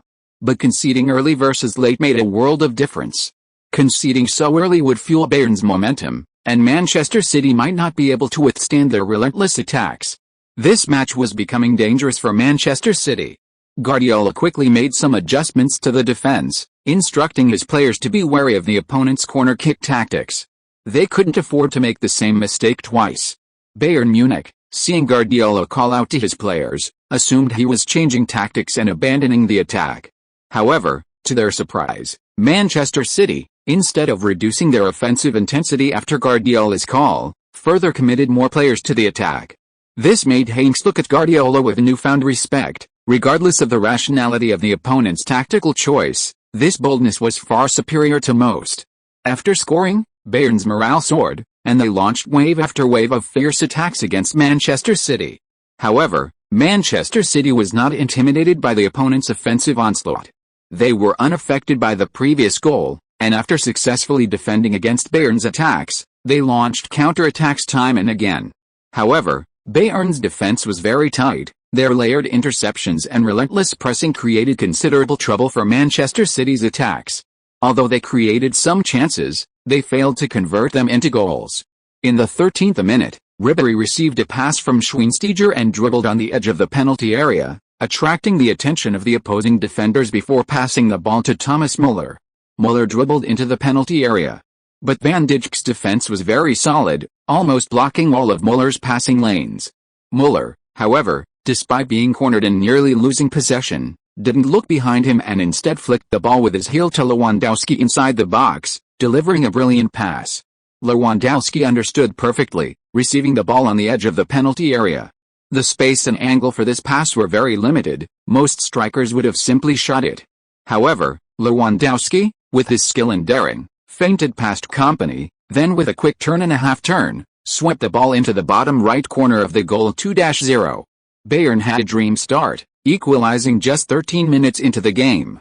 After scoring, Lewandowski excitedly ran to the south stand, took off his shirt to celebrate, and greeted the Bayern fans. Lewandowski was already very strong. During his time at Dortmund, his goal-scoring efficiency was already very high, making him one of the top strikers in the Bundesliga. But after joining Bayern Munich, that one-of title was removed. He is now undoubtedly the Bundesliga's top striker. This season, under Jupp Heynckes, he has not only dominated the Bundesliga but also achieved remarkable statistics in the Champions League. Including this goal, he has now scored 10 goals in the Champions League this season, surpassing Messi and Ronaldo, ranking second in the Champions League top scorer list, only behind Lin Quan at the top. If Bayern wins this match, leading the team to victory against Manchester City, who boasts Lin Quan, Lewandowski could very well take another step forward, rising from the Bundesliga's top striker to Europe's top striker. In Lewandowski's view, he is very close to this goal. Bayern's consecutive goals have filled the Bayern fans at the Allianz Arena with immense excitement. They seem to already see Manchester City kneeling at their feet, while they proudly march into the Berlin Olympic Stadium. Guardiola's Manchester City is nothing special. I think his title of world-class coach can be revoked from today onwards. He's just a mediocre talent who rose to fame during Barcelona's peak. He doesn't have any outstanding abilities. Well said. He doesn't even have basic coaching judgment. How can someone like that be called a great coach? From the moment Manchester City dared to play an attacking game against us at the Allianz Arena, they were destined to lose. Guardiola is truly courting death. Others may not know how strong Bayern Munich is at the Allianz Arena, but as Bayern's former coach, doesn't he know? Perhaps it's because when he coached Bayern, their home ground wasn't that strong, which gave him the illusion that he could beat Bayern at the Allianz Arena. After Bayern equalized, Bayern fans belittled Guardiola. In their eyes, Heynckes equalized in just 13 minutes, which proved that Heynckes was a million times better than Guardiola. This guy's success was simply due to riding on the coattails of Barcelona's peak. While neutral fans didn't openly mock him, they all questioned Guardiola and Manchester City's abilities. Holding such a huge advantage, they squandered it all in just 13 minutes. Was Bayern too strong, or Manchester City too weak? But didn't Manchester City have a world-class coach like Guardiola and superstar Lin Quan? Such a star-studded lineup shouldn't be weak, right? Many cast doubtful glances at the Manchester City bench, questioning Guardiola's abilities. If Manchester City really suffered a crushing defeat to Bayern at the Allianz Arena, whether Guardiola still deserved the title of world-class coach would be debatable. On the sidelines, Guardiola was somewhat worried after conceding the first goal. But after conceding the second, he was completely relaxed. Both sides were now back to square one. It was a matter of who had the better luck. Bayern Munich had exhausted their tactics, now it was time to show them Manchester City's. Guardiola waved his hand, signaling his players to push forward. Seeing Guardiola's gesture, Manchester City quickly changed formation. Lin Quan appeared on the right flank and settled there, becoming a right winger. De Bruyne and Kroos, among others, also began to move towards the right, providing support and passes for Lin Quan. Manchester City's attack began to focus on the right flank, a change that immediately caught Bayern's attention. Their defense on the left flank was quickly dismantled. Lin Quan's breakthroughs on the flank were almost unstoppable. One-on-one, no one could defend him. Multiple defenders closing him down would not only affect their attack but also create gaps in their own defense. It's important to remember that Lin Quan is not only skilled at dribbling and beating opponents, but his passing ability is also excellent. If he exploited the gaps in Bayern's defense and delivered a decisive pass, Bayern would very likely concede a goal. This didn't take long. In the 15th minute, Lin Quan broke through and delivered a through ball. Agüero, having beaten the offside trap, selflessly crossed the ball from the left side of the penalty area, and Lin Quan easily tapped it into the empty net. Manchester City pulled one back, making the score 1-2. The aggregate score became 3-2. This goal was crucial. It not only stopped Manchester City's losing streak but also secured a valuable away goal. Although Manchester City only led by one goal, due to the away goal rule, Bayern Munich needed to score at least 2 goals to defeat them. In other words, this goal was equivalent to 2 goals. Bayern's 2 hard-earned goals were rendered meaningless by Lin Quan's strike. However, this wasn't the end. Before Bayern could make adjustments, Manchester City exploited a defensive lapse on the left flank, relentlessly attacking this weakness. In the 19th minute, Kroos delivered a long pass, and Lin Quan crossed from the right side of the penalty area. Boateng's shot grazed the ball but he couldn't intercept it, and David Silva's powerful shot from 10 yards out found the bottom left corner of the net, 2-2. Manchester City equalized. The aggregate score became 4-2. Manchester City extended their goal difference to 2, and now they have 2 away goals compared to the start of the match. Bayern Munich needs to score at least 3 goals in their remaining matches to advance to the final. 3 goals seem possible for the attackingly strong Bayern, given their 2 goals in the opening 13 minutes. However, the challenge lies in how Bayern can contain Manchester City while scoring themselves. If they score 1 goal and Manchester City scores 1 in return, they'll never catch up. Chapter 387, Scoring 3 Goals, Surveying the Allianz Arena like a King. The game situation changed rapidly. Just 10 minutes ago, Bayern fans were brimming with confidence, believing the match was in the bag, some even dreaming of beating Manchester City 4 or 5 times at home. But Manchester City's counter-attack shattered their illusions. Bayern fans began to realize that Manchester City was not so easy to deal with. Guardiola putting Lingard on the right wing is a stroke of genius. I didn't expect Lingard to be such a threat on the wing. Bayern simply couldn't stop Manchester City's attack. Hell, back in his Bundesliga days, Lingard played as a right winger. It's just that after joining Manchester City, he switched to a free-roaming attacking role, with an unpredictable position, so everyone forgot he had this ability. Bayern's coaching staff began to have headaches, wondering how to deal with Manchester City's attacks down the flanks. Manchester City now had 2 valuable away goals and a 2-goal advantage in goal difference. If they continued to score, Bayern would have virtually no chance of winning. Tell Alaba not to push too far forward when attacking. Keep a close eye on their right winger, cut off his connection with his teammates, and don't give him any chances to receive the ball. Haynes recognized Lin Quan's threat on the wing. If Bayern were leading, he would definitely have assigned more players to defend and limit Lin Quan. But now Bayern is behind, and they need to commit heavily to attack, leaving no extra players to limit Lin Quan. Therefore, they can only focus on defense while attacking. Now, Bayern needs to score, and they need to score as soon as possible. The longer the game drags on, the lower their chances of winning.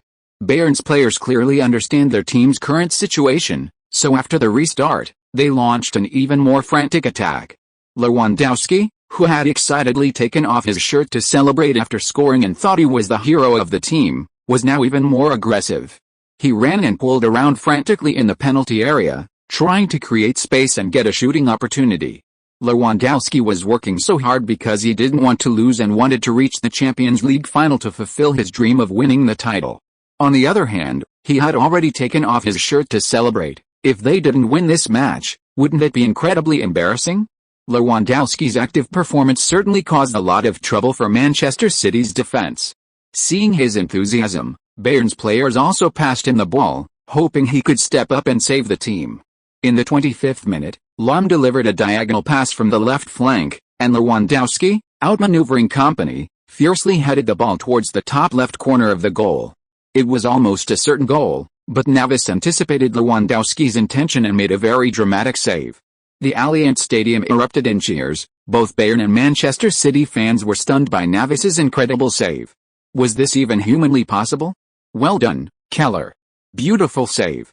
Manchester City's defenders, seeing the goalkeeper's brilliant save, rushed forward to thank him. If Navas hadn't stepped up, Bayern would have scored again. That kid's shooting is excellent, don't give him too many chances. Although Navas made the save, he was quite wary of Lewandowski's shot. The opponent's performance in this match was absolutely world-class. Players of this caliber, if not taken seriously, will inevitably be punished. Several Manchester City defenders nodded in agreement. Company and Van Dijk, among others, had faced Lewandowski before and knew his strength, so they wouldn't underestimate him. With Manchester City's defenders strengthening their marking of Lewandowski, his attacking threat decreased sharply. Seeing that relying on Lewandowski to break through Manchester City's defense was no longer feasible, Bayern's second attacking threat, Thomas Müller, began to step up. Individually, Müller's dribbling is in top tier, his breakthroughs and dribbling skills aren't particularly strong, and his passing ability is far inferior to top midfielders. A player who seems ordinary would likely find it difficult to establish himself in a top club, let alone become a key player. However, Müller has one outstanding advantage: excellent awareness. He plays with his brain, not his physique. Müller possesses exceptional insight. He can easily discern the positioning and movement of players on both sides of the field. This remarkable insight allows him to make the most rational choices. When to pass, when to dribble, when to make a run, where there are open spaces, and where to pass the ball to create opportunities for teammates. These are all Müller's forte. Therefore, to the average person, Müller may seem unremarkable in every aspect, seemingly incapable of doing anything exceptionally well, yet he consistently scores and assists. Once or twice could be attributed to luck, but consistently, it cannot be explained by luck alone. This is Müller's football intelligence. Of course, precisely because Müller lacks top-tier abilities, he is not suited to be the primary striker. If the opponent targets him, he immediately loses his threat. Müller is best suited to the role of a shadow striker or a second attacker. He's best suited to lurking behind the center forward, using the opportunities created by his teammates, drawing the opponent's attention to launch attacks. And now was the perfect time for Müller to shine. After Lewandowski was effectively marked out of the game, Ribéry and Robben began to frequently combine with Müller. And Müller didn't disappoint his teammates. He always found the best position to receive the ball and always delivered the perfect pass at the first opportunity. With his support, the attacking threat of Robben and Ribéry increased dramatically. In the 30th minute, Müller received a pass from Robben and surged into the penalty area, shooting from a tight angle to score. The score became 3-2. Bayern took the lead again at home. This time, neither Ribéry, who scored the goal, nor the Bayern fans at the Allianz Arena were as excited as before. One goal wasn't enough, far from enough, to win. They needed at least two more. So, after scoring, Ribéry didn't waste time celebrating. Instead, he immediately rushed into the goal, retrieved the ball, and ran back to the starting point with it. On the sidelines, Guardiola's expression was complex. Much of Muller's ability was something he had gradually developed after joining Bayern.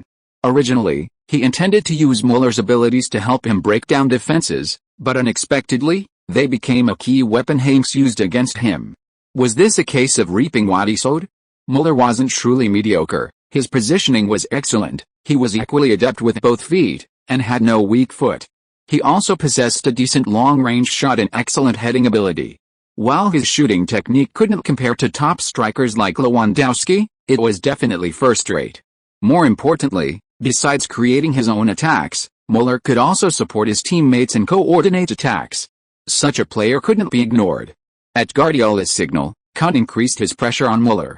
Even Kroos frequently coordinated with his teammates to double-team Muller. However, Bayern had too many attacking options, limiting Lewandowski, and Muller wasn't enough. Ribéry and Robben still managed to step up and put the ball into the goal. In the 39th minute, Robben once again unleashed his signature wing-based breakthrough and cut-in shot. Everyone knew what he was going to do, but no one could stop him. Kolarov was more than a meter outpaced by Robben, unable even to foul him, and could only watch helplessly as his opponent completed the shot, sending the ball into Manchester City's goal 4-2. Bayern scored 2 goals in quick succession, regaining a 2-goal lead, and the aggregate score was tied at 4-4.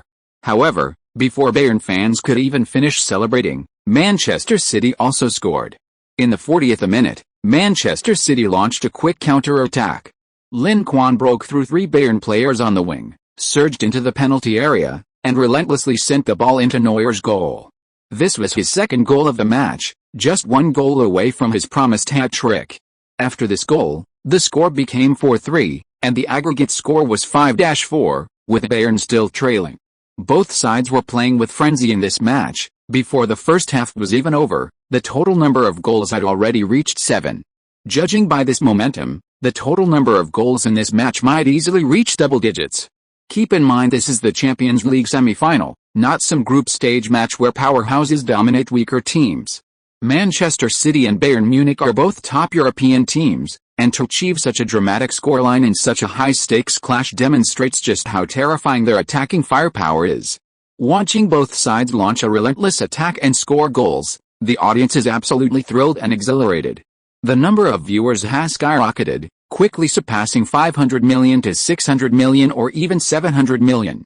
This viewership rating has broken Champions League records. Even the Champions League final itself hasn't achieved such high viewership, demonstrating just how popular this match is. Watching this match live is such a treat. It's been a long time since I've seen such an exciting game. This match is probably even more exciting than the final. Indeed, finals are rarely memorable. To win the championship, neither team dares to take risks, making the game often dull and not very entertaining. Hopefully, both teams will keep up the good work and score another 7 goals in the second half. Wow. If they score that many goals in the second half, how outrageous will the score be? I don't know how outrageous, but breaking the Champions League record is a certainty. Just as the fans were enthusiastically discussing, the referee blew the whistle to end the first half. Both teams' players walked off the field, panting heavily. This high-intensity, fast-paced, and high-frequency attack was a huge test of both teams' stamina. Given the rate of stamina depletion in the first half, neither team could maintain this level of attacking intensity in the second half. In the locker room, both teams' physiotherapists were busy massaging the players and relaxing their muscles. Both coaches were racing against time to arrange their lineups and strategize for the second half.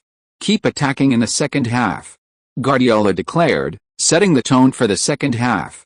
The aggregate score was 5-4, with Manchester City leading by 1 goal, but due to the away goals rule, this goal could be considered 1.5 goals.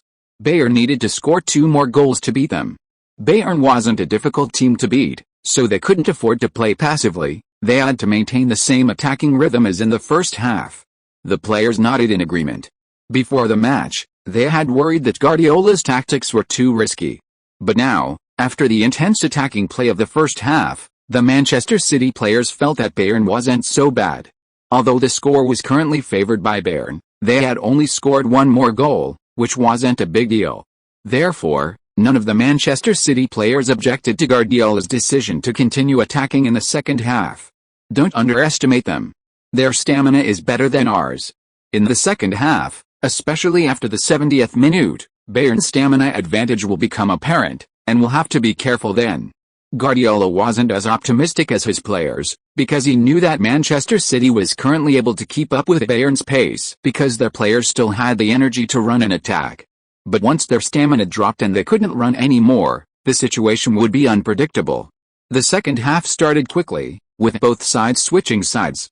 Neither team changed their tactics, skipping the probing phase and immediately launching a fierce attack. The spectators watching the match breathed a sigh of relief seeing both sides continue their attacking tactics from the first half. They had been worried that both teams would change their tactics in the second half, which might mean they wouldn't see the same exciting game as in the first half. Perhaps having adapted to the opponent's attacking rhythm, although the intensity of the attacks remained high in the second half, the efficiency of scoring dropped significantly.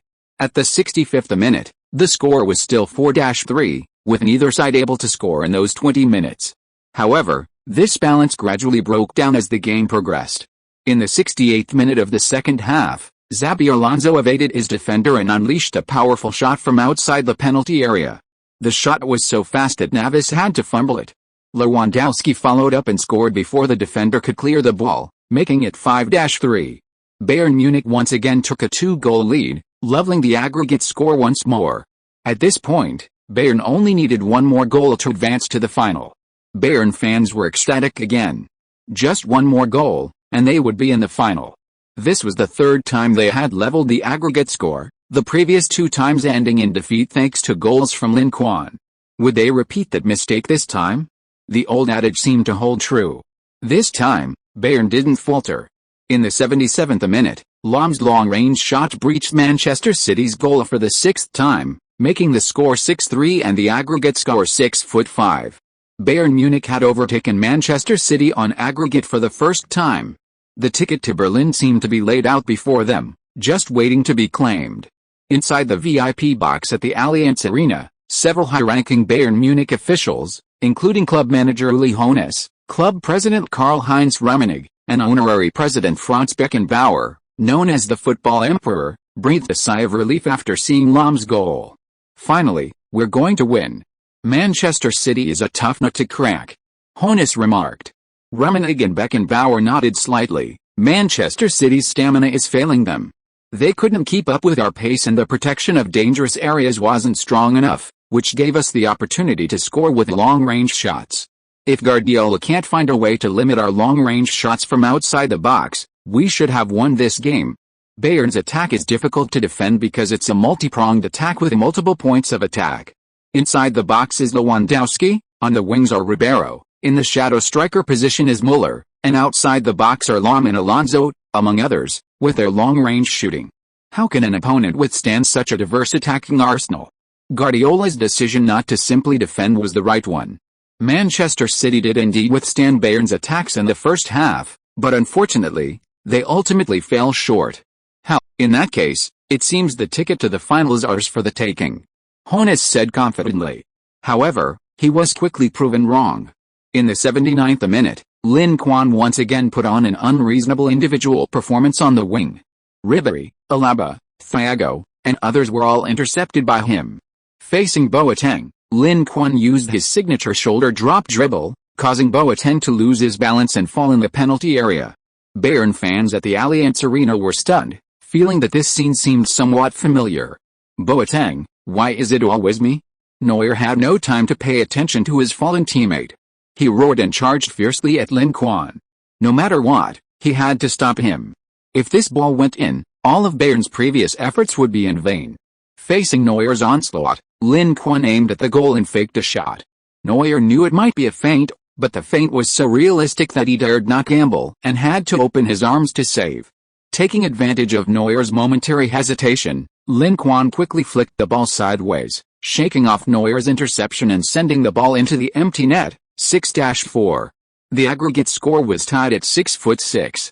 Lin Quan scored his third goal of the match, completing another hat-trick at the Allianz Arena. After scoring, Lin Quan turned up his collar, looked around, and surveyed the entire stadium like an invincible king. Chapter 388 Lin Quan raises his jersey, Manchester City advances to the final. Silence. A deathly silence. Bayern fans seemed to have forgotten how to speak, staring blankly at the pitch. In their eyes, the figure in the Manchester City number 10 jersey on the field became incredibly tall, like a god.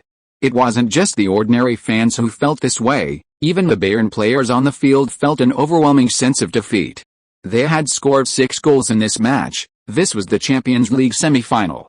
Scoring 6 goals in a Champions League semi-final is incredibly difficult. At any other time, if a team could score 6 goals in a semi-final, their ticket to the final would be practically guaranteed. But having scored 6 goals, they still faced elimination. The aggregate score was now 6-6, but Manchester City had the advantage of away goals. Bayern needed to score 1 more goal to advance to the final. A first attempt, a second, a third, and then exhaustion. Bayern had tried 3 times before, but each time they had been stubbornly thwarted by Manchester City. This series of defeats severely dampened the morale of Bayern Munich's players. They could still score, but they weren't confident they could stop Lin Quan. If they couldn't stop him, what was the point of continuing to score? Heinz wasn't one to sit idly by. His team had already leveled the aggregate score. Now, with only 1 goal left, giving up now would mean all their previous 80 minutes of fighting had been for nothing. So, he decisively made substitutions: Guts for Müller, Martinez for Schweinsteiger, and Shaqiri for Lahm. Clearly, Heinz was prepared to fight tooth and nail. The game was now at 80 minutes, with only a dozen or so minutes remaining. Regardless of Manchester City's performance, Bayern had to seize the opportunity to attack. 1 more goal, then a full-scale defense, holding on for the last dozen or so minutes, that would be the key to victory. But if they couldn't break through Manchester City's defense, they would watch helplessly as their opponents advanced to the final at home. Bayern displayed a do-or-die attitude, and Guardiola, of course, wasn't going to back down either. He substituted the exhausted David Silva and Aguero with Navas and Jovetic. Come on, let's fight to the death. Seeing these frantic substitutions by both teams in the final stages, the fans watching the match erupted. Damn, it's on fire. Guardiola and Heinz are going crazy, adding all that pressure in the final moments. They're going all out. Hell, looks like both teams intend to decide the outcome with attacking football. In the final stages of the match, both teams played at a rapid pace, but because many players had been playing at high intensity for over 80 minutes, their stamina was depleted, and many players showed obvious signs of malfunction, with more mistakes. Bayern's physical advantage has always been their prized weapon, whether in the league or the Champions League, using their superior stamina to defeat countless teams. Now, with the match nearing its end, they thought their opponents were exhausted, and this was the perfect opportunity for them to exploit their superior stamina and crush them. However, when they actually pressed forward, they were surprised to find that Manchester City's resistance hadn't decreased. In fact, it had become even stronger. Kant hadn't been with Manchester City for long and had played very few games before, so his stamina expenditure was minimal. Plus, he's only 24 years old. In the prime of his physical condition. This gave him abundant stamina reserves and exceptional recovery ability. He was like an inexhaustible Iron Man, running for over 80 minutes and still moving with incredible speed, showing no signs of fatigue. Under his interceptions, Bayern's attacks through the middle seemed to hide a brick wall, repeatedly failing to break through. Kroos and De Bruyne had played more games than Kant and didn't have as much stamina reserves, but they were also young, and both had high football intelligence, knowing how to allocate their energy effectively. So even in the 80-minute mark, they could still grit their teeth and persevere. As for the newly substituted Navas and Jovetic, they had watched most of the game from the bench, their passion already ignited. Now, once on the field, they charged at Bayern's players like mad dogs, launching a frenzied pressing. Manchester City's relentless pressing, the midfield's relentless interceptions, and the impenetrable barrier of Kante kept Bayern Munich, eager to attack, from threatening their goal. If the opposition's defense were merely tenacious, that wouldn't be so bad. The key issue is that their attack was no less formidable. In the 83rd minute, Manchester City intercepted the ball in their own half, and Kroos delivered an incredible long pass of over 40 meters. Initially, Bayern's players didn't take the pass seriously. With no Manchester City players in their own half, the long pass was simply a way to regain possession. However, to Bayern's astonishment, a blue figure sprinted from Manchester City's half, like lightning, across the midfield and towards the still on the ball. Who is this? After playing for over 80 minutes, How could they still have such stamina for such a rapid sprint? When they saw the player's jersey number, Bayern's players were stunned. Chasing after the ball was none other than Manchester City's number 10, Lin Quan, the player who had expended the most energy throughout the match and was most likely to run out of stamina. How is this possible? How can this guy still have such abundant energy? The Bayern Munich fans in the stadium were even more incredulous. Throughout the match, they had witnessed countless instances of Lin Quan launching rapid sprints down the wing. Such sprints are incredibly taxing on a player's stamina.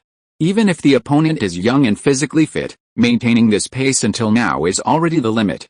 How could he still have such speed in the 83rd minute? If it were Messi, he would have been strolling around the pitch by now. In a luxurious mansion somewhere in Barcelona, Barcelona superstar Messi, watching the match, felt a surge of adrenaline as he watched Lin Quan's high-speed chase after the ball. Such speed. Such terrifying stamina. Messi had also played as a winger, and his playing style and characteristics were very similar to Lin Quan's, so he understood even better how immense the physical demands of this style of play were. Everyone only saw him strolling around the field, rarely participating in defensive retreats, but they didn't see the immense physical exertion required for his explosive transition from a static to a dynamic stance. Moreover, his dribbling and breakthroughs involved high-speed running, frequent adjustments of footwork, and physical confrontations with opposing defenders, each element of which severely depleted his stamina. Even the most abundant stamina couldn't withstand such consumption. Yet, Lin Quan did it. This made Messi extremely wary. His opponent's technique was no weaker than his own, his physical strength and stamina far surpassed his own, and he was consistently in good form, rarely injured. 3 years ago, he thought Lin Quan was just another imitator, but now, Messi felt that Lin Quan was a completely upgraded and enhanced version of himself. And he had almost perfectly overcome all Messi's weaknesses. Facing such an opponent at his peak, Messi felt no fear, only intense fighting spirit. Lin, it seems we'll meet in the final. This time, I won't let the championship slip through my fingers again. Perhaps in a one-on-one situation, Messi felt he didn't have much of a chance, but football isn't a game of chess, it's a team game. As long as Barcelona as a team performs better than Manchester City, that's enough. Stop him. Don't let him get the ball. Haynes couldn't sit still any longer. He abandoned his usual composure, jumped up from his seat, and shouted towards Bayern's backline. Alaba had just made a run forward and was now behind Lin Quan. He gritted his teeth and sprinted after Lin Quan at high speed, trying to catch up. But Lin Quan's speed increased, and Alaba felt as if his legs were filled with lead. Even with his teeth clenched, he couldn't catch up and was being pulled further and further away. Hearing Hank shout, Martinez quickly rushed towards Lin Quan. Glancing at his teammates chasing back, he knew he would likely be facing Lin Quan alone. As Lin Quan's national teammate, Martinez knew better than anyone how difficult it was to defend against Lin Quan when he had the ball. Therefore, he didn't intend to dispossess him, but rather to foul him directly, using a yellow card as the price to disrupt Manchester City's counter-attack. However, Lin Quan seemed to have anticipated his thoughts. As Martinez rushed forward, he combined the receiving, stopping, and passing actions into one, extending his foot to flick the ball behind Martinez. Bale's signature move, passing the ball to himself 3 seconds later. Martinez's one-on-one defensive ability is extremely strong, but he has a common weakness among 12 players, slow turning speed. Although not to the extent of a clumsy Maguire's aircraft carrier turn, his turning speed is obviously much slower compared to a smaller player like Lin Quan. Moreover, Lin Quan was facing the goal at this moment, while Martinez had his back to the goal. Therefore, Lin Quan didn't need to turn or even slow down. After completing this 3-in-1 action, he quickly overtook Martinez from the outside of the sideline. In the first second, Lin Quan and Martinez were neck and neck. In the second second, Lin Quan was a body length ahead of Martinez. In the third second, Lin Quan had completely overtaken Martinez and created a half-meter gap. As Martinez turned, he tried to shove Lin Quan with his arm, but failed to bring him down, only managing to push him off the field. Lin Quan's physical strength exceeded his expectations. When did this kid become so tough? Much tougher than before. Even off the field, further from the ball, Lin Quan still caught up with it before Martinez. Martinez didn't give up, continuing his relentless pursuit of Lin Quan. Both rushed into the penalty area, and Neuer also abandoned his goal, intending to work with his teammates to completely block Lin Quan's shooting angle. However, Lin Quan, in the midst of his run, completed a low shot from a tight angle. The ball went perfectly through Neuer's legs. Neuer protected the front, but not his groin. The score was now 6-5. The aggregate score was 7-6, with Manchester City regaining the lead. And Lin Quan scored his fourth goal of the match, achieving a quadruple at the Allianz Stadium. The moment the goal was scored, Lin Quan rushed towards the Manchester City fans section, took off his jersey, and held it high, showing it off to the cameras and fans in the stands. The jersey had a prominent number, 10. The number 10 jersey symbolized the team's soul and color. The Manchester City fans were stunned for a moment, then erupted in jubilation. Although the number of Manchester City fans present was small, their cheers shook the entire stadium. Because, at that moment, the Bayern Munich fans were completely silent. The Bayern fans simply couldn't believe their eyes. Their team was going to lose. And they'd concede 4 goals at home to the same player. This was the Allianz Arena. When had Bayern ever suffered such a humiliation? For a moment, the Allianz Arena was filled with boos. Most of these boos were directed at Lin Quan. If it weren't for the security personnel, they would have loved to rush down and physically defeat him, ensuring he could never be arrogant in the Allianz Arena again. Lin Quan ignored the Bayern Munich fans' restless antics. He was currently in the Manchester City section, confident that if the Bayern fans dared to cause trouble, the Manchester City fans would certainly not stand idly by. However, before Lin Quan could even display his jersey for long, his teammates rushed up, tackled him to the ground without a word, and celebrated wildly on top of him. On the sidelines, Guardiola also seemed to have gone mad, excitedly rushing onto the pitch and performing a sliding celebration. After the sliding, still wearing his dirty suit, he recklessly ran towards the group of players, letting out a wild yell and jumping onto them. He was simply too happy. Although he said he didn't care, he was actually very concerned about this battle for recognition. And now, his team had defeated his former club in a head-to-head confrontation, proving themselves.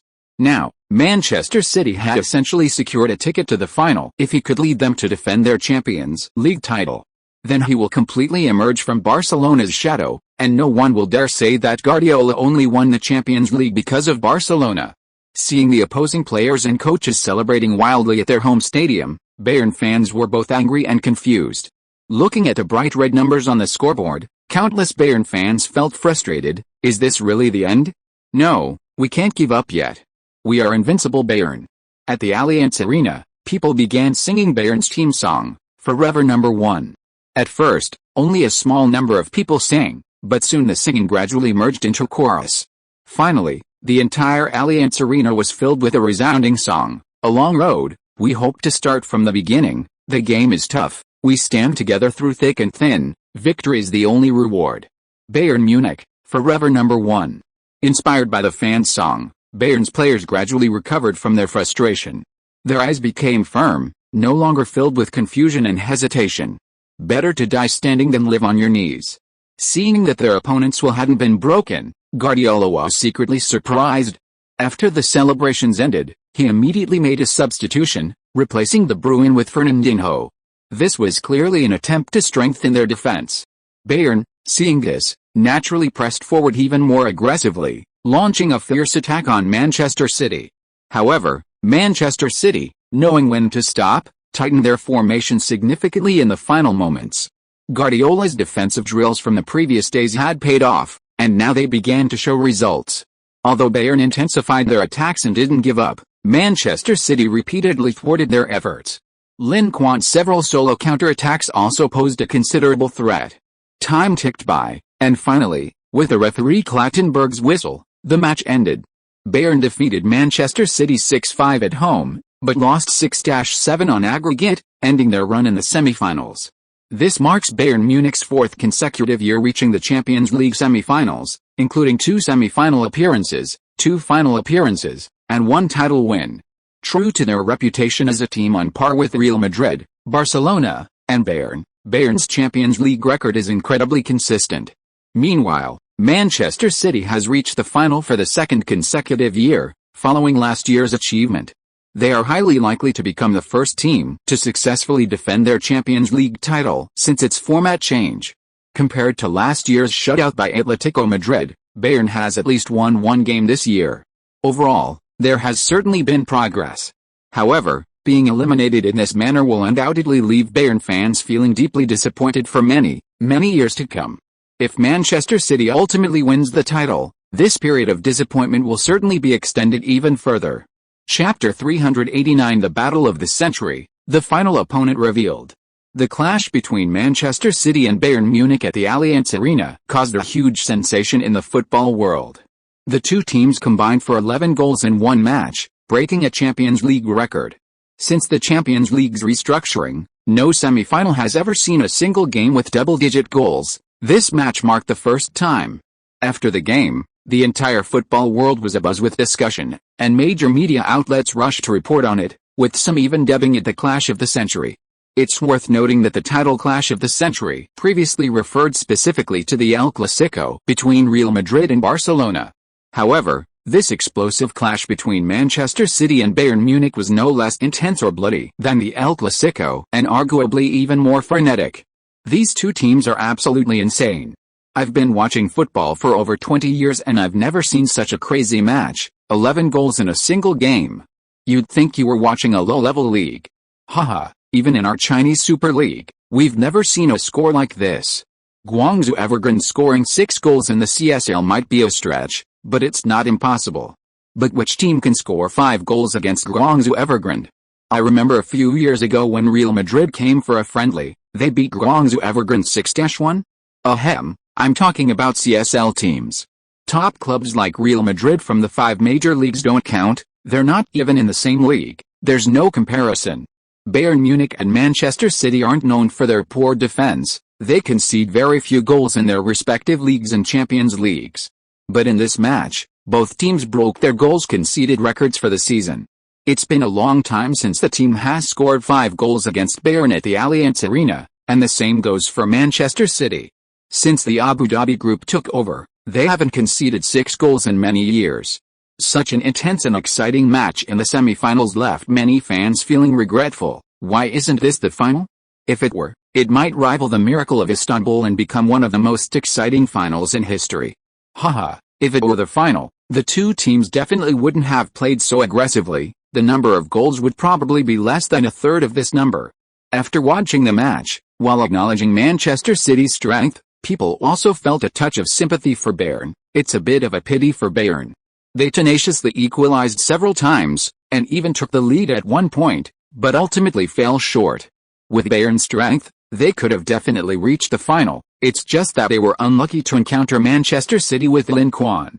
If Bayern hadn't faced Manchester City, I wonder what their chances would have been against Real Madrid and Barcelona? The 4 teams that reached the semi-finals this year are all incredibly strong, 3 of the world's top clubs and the defending champions from last season. With such 4 teams facing off, the final outcome is difficult to predict until the end of the match.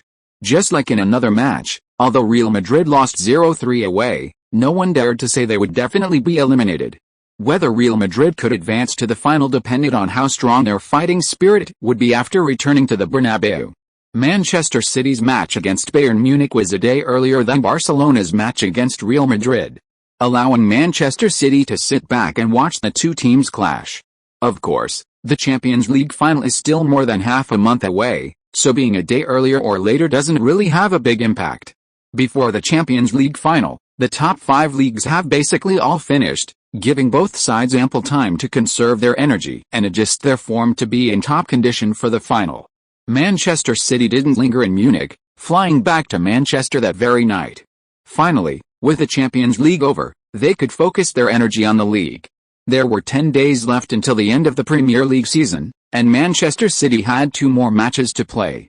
If they could win these last 2 matches, they would defeat Chelsea and defend their league title.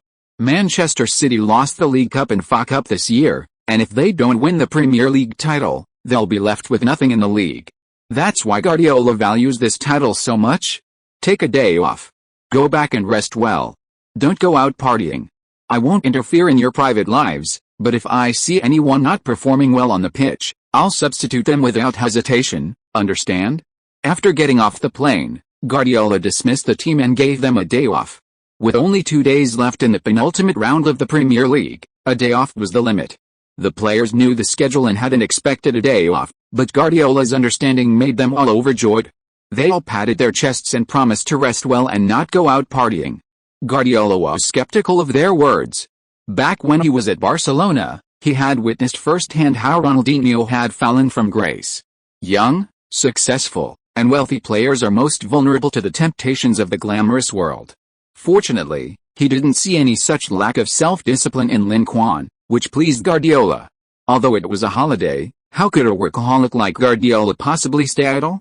Early the next morning, he prepared to drive to the airport, intending to take the next available flight to Madrid to watch the Barcelona vs Real Madrid match live. Lin Quan had the same idea, so Guardiola decided to change his ticket and travel with Lin Quan. Upon arriving in Madrid, the two immediately felt the intense atmosphere of the epic battle. The streets of Madrid were plastered with numerous Champions League posters and portraits of Real Madrid players. In addition, the streets were filled with fans wearing Real Madrid jerseys, with only a few Barcelona fans occasionally visible. However, Barcelona fans were not welcome in Madrid. Their presence immediately drew attacks from Real Madrid fans. The rivalry between the two teams was long-standing, practically an epic saga. Furthermore, the growing influence of cattle and separatism in recent years had imbued the match with even greater political significance. This further strained relations between the two fan groups, with scenes of Real Madrid fans beating up Barcelona fans frequently seen in the streets. This kept the Madrid police extremely busy. These guys, how can they hit people? Guardiola frowned as he watched Barcelona fans being attacked. Although he had long since left Barcelona, he had played for the club for 20 years and still harbored deep feelings for it. Lin Quan glanced casually and vaguely heard Barcelona fans mocking Real Madrid fans for their team's shutout loss. Someone even brought up the 5-0 victory, slapping a Real Madrid fan in a sarcastic gesture. Seeing this, Lin Quan's lips twitched slightly, thinking to himself, if you don't court death, you won't die. Wearing Barcelona jerseys and so blatantly coming to Real Madrid's territory, taunting the numerous Real Madrid fans, even fans of other teams might have been tempted to attack, let alone the rivals Real Madrid. You know how deep the animosity between these two teams runs. It's normal for their fans to fight off the field. Haven't you seen it on the streets of Barcelona? Lin Quan grew up in Barcelona and remembered that whenever Real Madrid visited Camp Nou, there were always fights between the two teams' fans.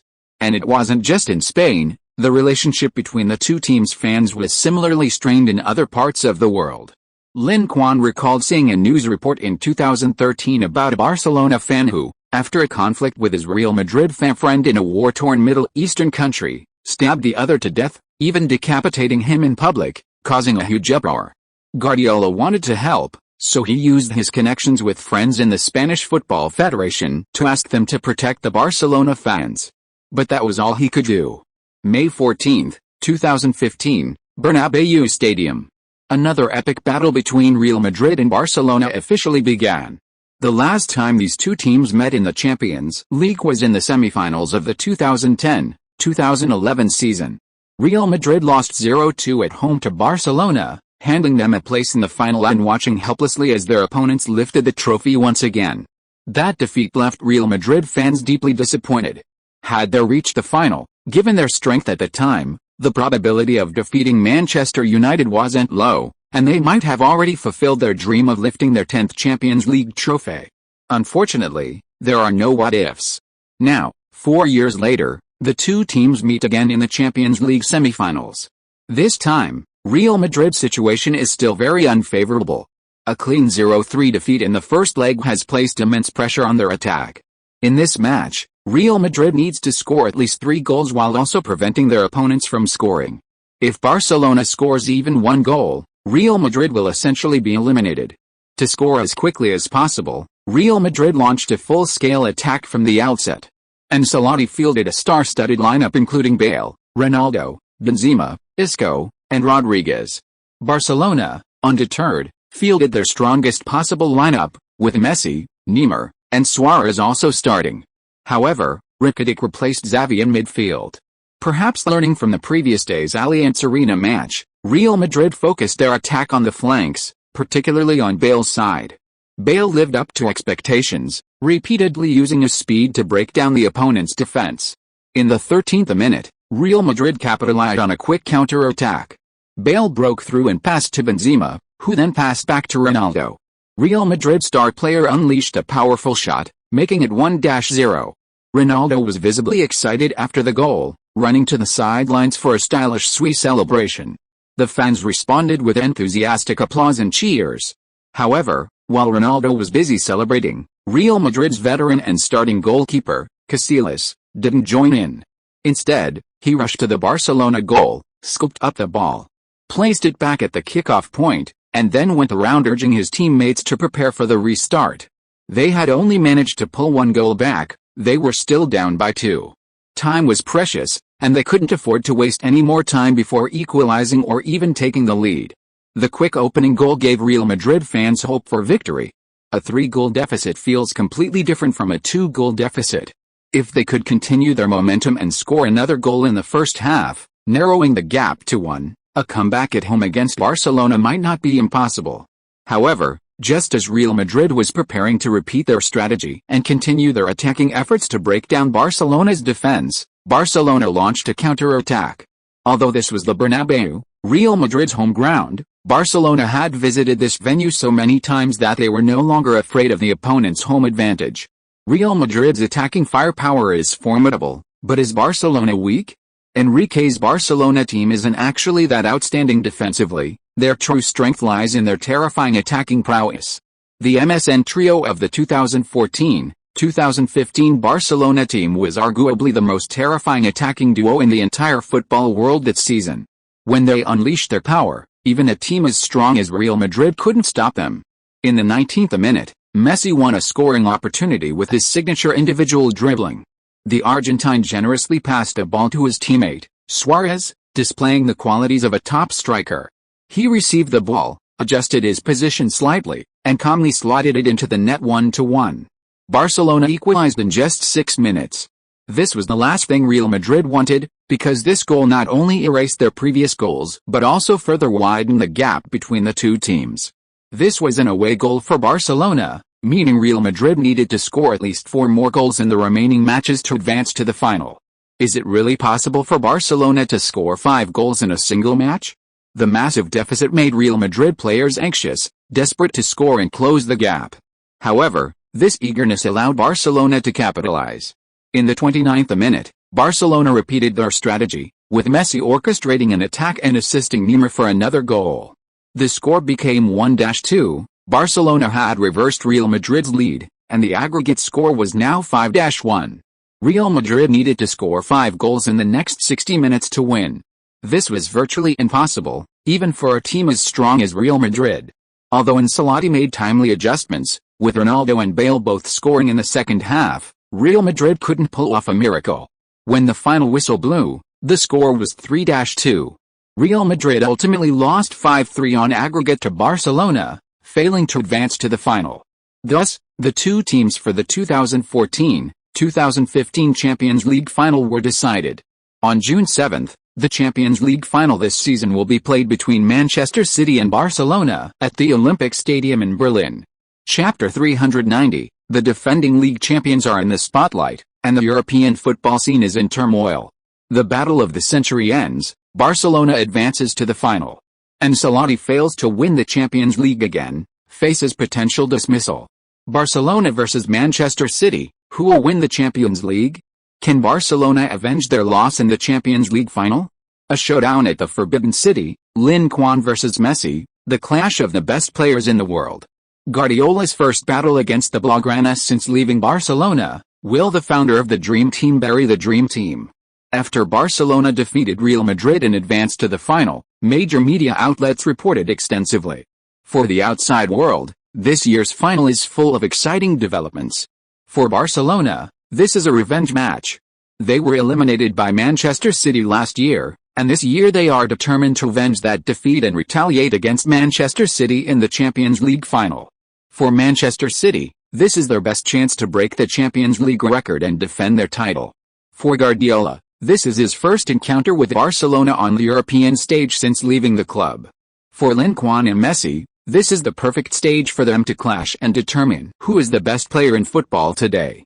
With so many points of interest, The match was already generating a lot of buzz before it even started. Tickets for the final were being scalped and sold out at exorbitant prices, several times higher than the original price. Fans of both teams were already exchanging barbs online and offline. Our great Barcelona fears nothing and will definitely sweep away Manchester City. The MSN trio is invincible. Manchester City, you're just waiting to die. I've read the heavens, and Barcelona will win this year's Champions League. That guy Lin dares to challenge Messi? In the final, he'll definitely realize the huge gap between himself and Messi. Having just eliminated Real Madrid, Barcelona fans were brimming with confidence and arrogance, believing their team was invincible and that defeating Manchester City was a piece of cake. In recent years, Barcelona has achieved excellent results in both La Liga and European competitions, and with a top superstar like Messi, they have amassed a huge fan base worldwide. As for Manchester City, although their performance has soared in recent years, attracting worldwide attention, their rise has been relatively short-lived, and their foundation is far less solid than those of top clubs. Therefore, in terms of fan numbers, they lag far behind Barcelona. This has resulted in Barcelona's support overwhelmingly outweighing Manchester City's support, both online and offline. Even so, a large number of Manchester City's die-hard fans remain steadfastly on their team's side, speaking out in their defense. Do Barcelona fans really think their team is invincible? Have you forgotten who beat Barcelona twice last year, home and away? Defeated opponents dare to bark here? Others may fear Barcelona, but we Manchester City don't. You have Messi, we have Lingard. I admit Messi is indeed great, but Lingard is definitely no worse than Messi, and may even be stronger. Manchester City not only has Lingard, but also Guardiola.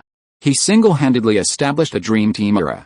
No one understands possession-based football better than him, and no one knows Barcelona better than him. With him at Manchester City, Barcelona's secrets are no secret at all. Manchester City fans argued their case logically. Barcelona had just defeated Real Madrid, demonstrating formidable strength. However, Manchester City is no pushover. In the previous match against Bayern Munich, who else but Manchester City could withstand them at the Allianz Arena? Neither team's fans could convince the other, and the reasoned debate evolved into a shouting match, with the loudest voice and the largest number of fans winning. Manchester City's fan base was no match for Barcelona's, and they were predictably overwhelmed.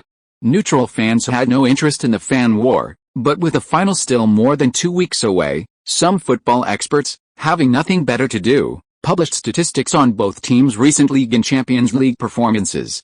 Seeing the data compiled by these experts, onlookers were shocked. Barcelona's attacking power this season is truly terrifying. They've already scored 107 goals in La Liga this season, averaging 2.97 goals per game, topping the La Liga table. After acquiring Suarez, Barcelona's attacking firepower surged. The MSN trio's attacking prowess has been proven countless times in La Liga. However, Real Madrid's BBC trio is no slouch either. After 36 rounds, Real Madrid has also scored 107 goals, making the two teams evenly matched in terms of attacking firepower. However, the two teams differ significantly in goals conceded. So far, Barcelona has only conceded 19 goals, while Real Madrid has conceded 34. This near doubling of goals conceded has left Real Madrid trailing Barcelona by 4 points, making their league title hopes slim. Some say that if you put a dog in Enrique's position, Barcelona with their MSN trio could win any title. This statement is somewhat arbitrary. If you really did put a dog in that position, Barcelona's goals conceded wouldn't be so few.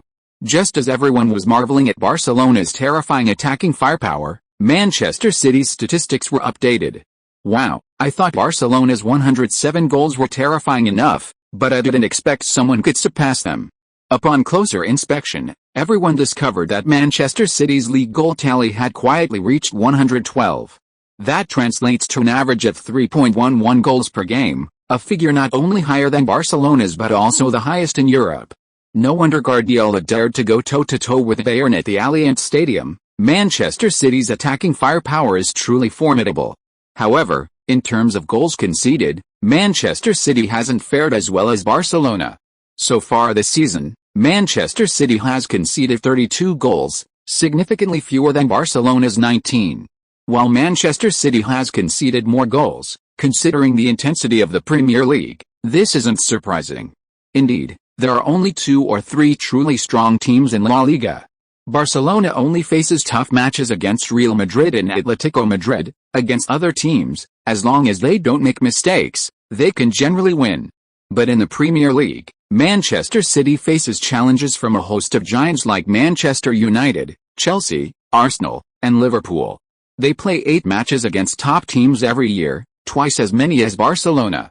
Moreover, the Premier League doesn't have a winter break, and the Christmas season is even more intense, so conceding more goals is understandable. Of course, the 2 leagues are different, and this analysis can't be absolutely objective and fair. Statistically, the 2 teams are about evenly matched. In terms of squad strength, Manchester City's top stars are still somewhat inferior to Barcelona's. Indeed, Barcelona's squad is stronger. Lingard and Messi are on the same level, while De Bruyne is clearly not as good as Iniesta. Suarez and Aguero are roughly equal, but Aguero has suffered more injuries in the past season, and his performance on the field is noticeably inferior to Suarez. Considering form, Aguero is probably half a level weaker than Suarez now. As for Neymar, to be honest, although David Silva is very strong, the gap between him and Neymar is quite obvious. Neymar is probably half a level stronger. After this comparison, Barcelona's attacking line is much stronger than Manchester City's. Yes, after all, Barcelona's attacking line is probably the strongest combination in football right now. What about the midfield and defense?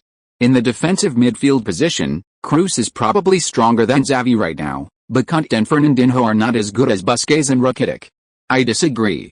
Don't underestimate Kanté just because he came from a lower league and his transfer fee isn't high. I think this kid's ability is much greater than that. Given time, he will definitely grow into a top superstar. Guardiola doesn't like using Yaya Touré. Otherwise, the defensive midfield position could be roughly even. As for the defense and goalkeeper, the 2 teams are evenly matched. Van Dijk has performed very well this season and may grow into a top defender in the future. Taking all this into account, the 2 teams are not far apart in strength. Overall, Barcelona has a slight advantage in the attacking third, but if it extends to the whole team, the advantage is not significant. Moreover, some people pointed out that it is too arbitrary to simply equate Lin Quan and Messi because they are both superstars. However, no one paid attention to his statement, which was quickly drowned out by a flood of comments. Talking about strategy based solely on data is ultimately just theory. Many factors influence the team's fighting strength, such as injuries, physical condition, and player form. The best way to truly understand the current strength of 2 teams is to buy a ticket and visit the stadium in person. Barcelona and Manchester City have done just that. Both La Liga and the Premier League have reached their 37th round, and the next round is about to begin, so neither team will miss this excellent opportunity to gather data and intelligence. Therefore, after learning who their opponents in the final are, Guardiola and Enrique immediately dispatched scouts to gather information. Compared to La Liga, the Premier League is absolutely terrible at fair play. Both leagues have entered the final championship battle, but to ensure fairness, La Liga scheduled all 10 matches of this round to be played on the same day at the same time. However, the Premier League, in pursuit of viewership and maximizing broadcast revenue, has divided the matches into 4 days and 6 time slots. This allows television stations to broadcast different matches over several days, a testament to their impressive business acumen. Indeed, the Premier League is fundamentally different from other leagues. While other leagues aim for the championship, the Premier League is all about making money. Chelsea and Manchester City both have a chance to win the league title, and the fact that their matches aren't scheduled at the same time is something that only happens in the Premier League. Manchester City's match is first. If they win, won't Chelsea, playing their last match, be under immense pressure? And if Manchester City loses, Chelsea's players will be laughing all the way to the bank. Manchester City's match is scheduled for May 17th, while Chelsea's is on May 18th, a day apart. This arrangement puts considerable pressure on both teams, especially Manchester City, playing first. Our opponents are just a mid-table team with nothing to play for. At the end of the season, such teams aren't difficult to deal with. Play well, try to beat them, and secure the title. Manchester City currently leads Chelsea by 2 points. If they can beat Swansea, a draw in the final round will be enough to win the title, as their goal difference is several dozen goals ahead of Chelsea, making it virtually impossible for them to be overtaken. However, this was contingent on them winning the match. Given the importance of the game, everyone expected Guardiola to field his strongest lineup. However, to everyone's surprise, Guardiola used a large number of substitutes and rotation players in the match against Swansea. Yaya Toure, Milner, Navas, Lampard, Jovetic, Demichelis, and others all got a chance to start. Especially Yaya Toure, who has rarely been in the starting lineup since Guardiola arrived at Manchester City. Part of the reason is that Yaya Toure returned to his home country to participate in the Africa Cup of Nations, which took up a lot of time. Another reason is that Yaya Toure is not the type of player Guardiola prefers. Back at Barcelona, Guardiola purged Yaya Toure to promote Busquets. Now at Manchester City, he still hasn't chosen to give Toure a prominent role, which has made the latter very unhappy. He had already stated that if Guardiola didn't guarantee him a starting position, he wouldn't renew his contract with Manchester City and would seek to leave during the summer transfer window. Guardiola didn't try to retain him. Yaya Toure could only be a substitute and rotation player alongside Lampard. Lampard, a 36-year-old veteran, was happy to be a substitute, given his current fitness and form didn't support a starting role. However, making Yaya Toure a substitute was too much to ask. Yaya Toure is only 32 years old and still in his prime. He can play for at least another 2 or 3 years. If he's willing to retire at Manchester City, Guardiola wouldn't mind keeping him. But if he's not, then let him go, while he's still in his prime and can negotiate a big contract with another club. It's good for both sides. After the showdown, Yaya Toure expected to spend the season on the bench, but unexpectedly, Guardiola put him back in the starting lineup. This greatly excited Yaya Toure. He was itching to seize this opportunity to showcase his skills on the pitch and impress his future club, making them recognize his value. It's not that I, Yaya Toure, am not good, it's that Guardiola doesn't know how to use me. Toure's efforts quickly paid off.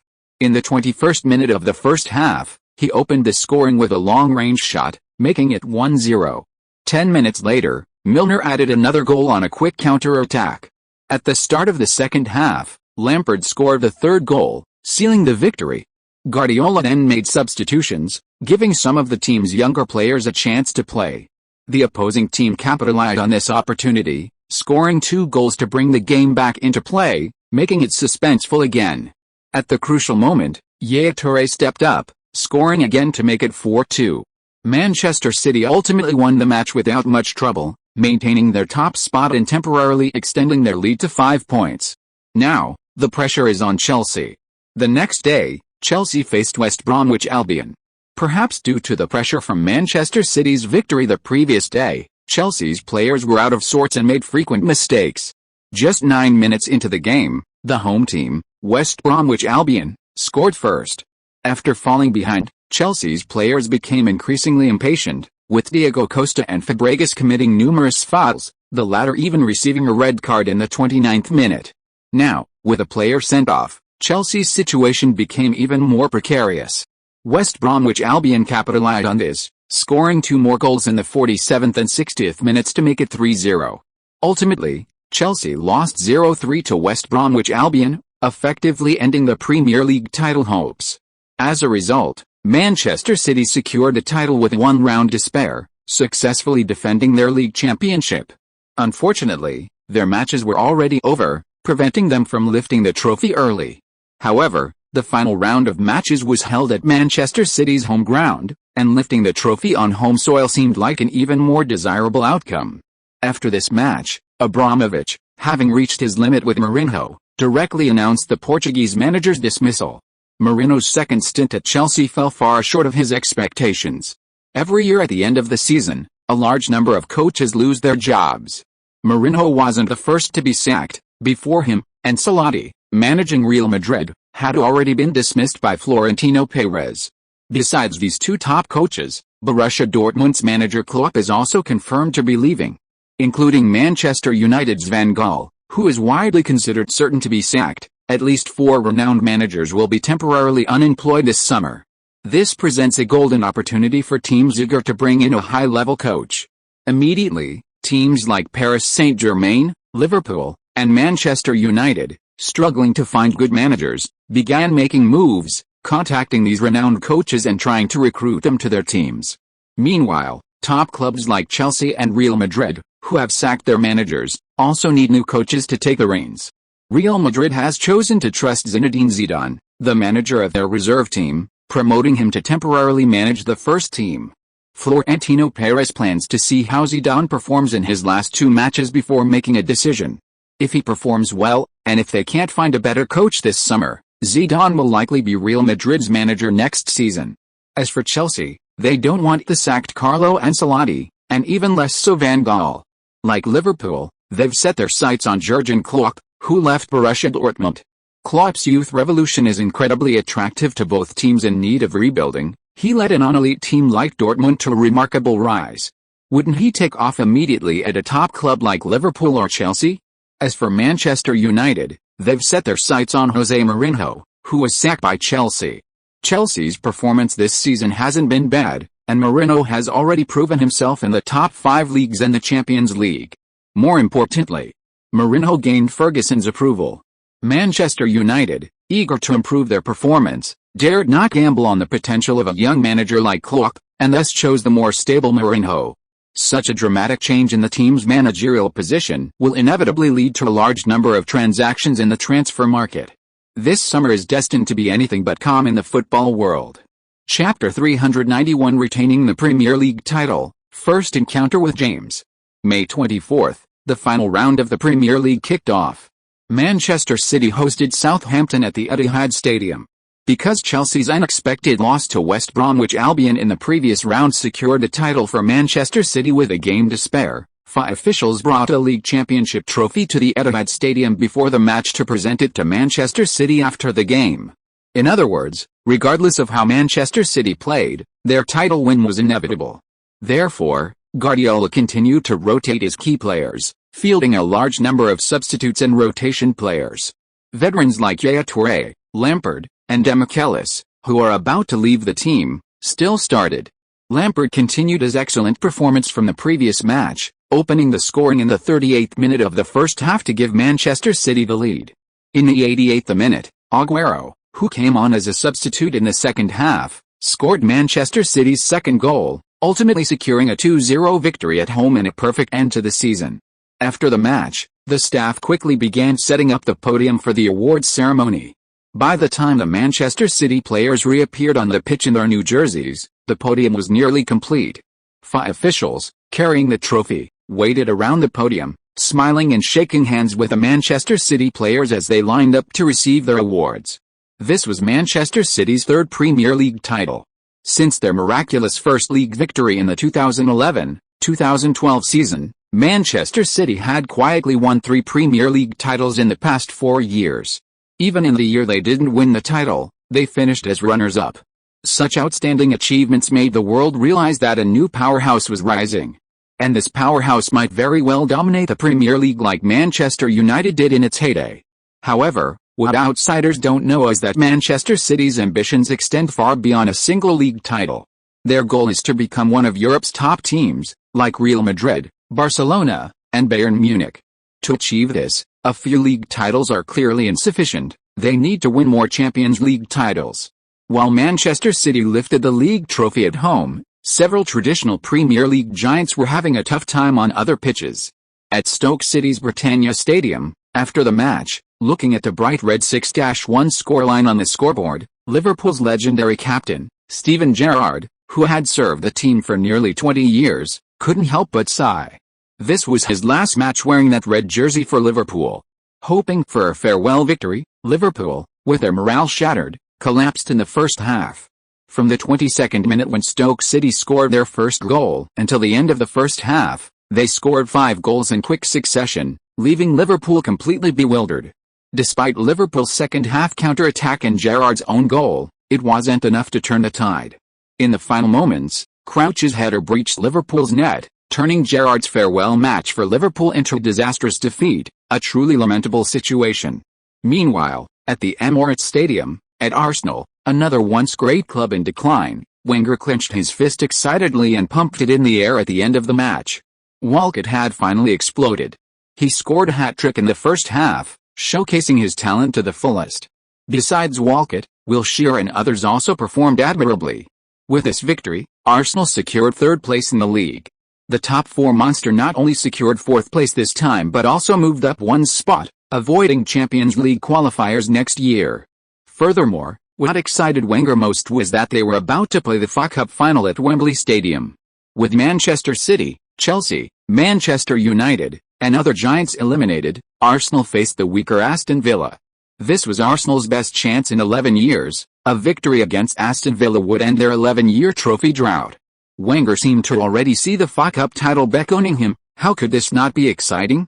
At Hull City's home ground, Manchester United, who had spent heavily on signings at the start of the season, ended their season with a chaotic and poor performance.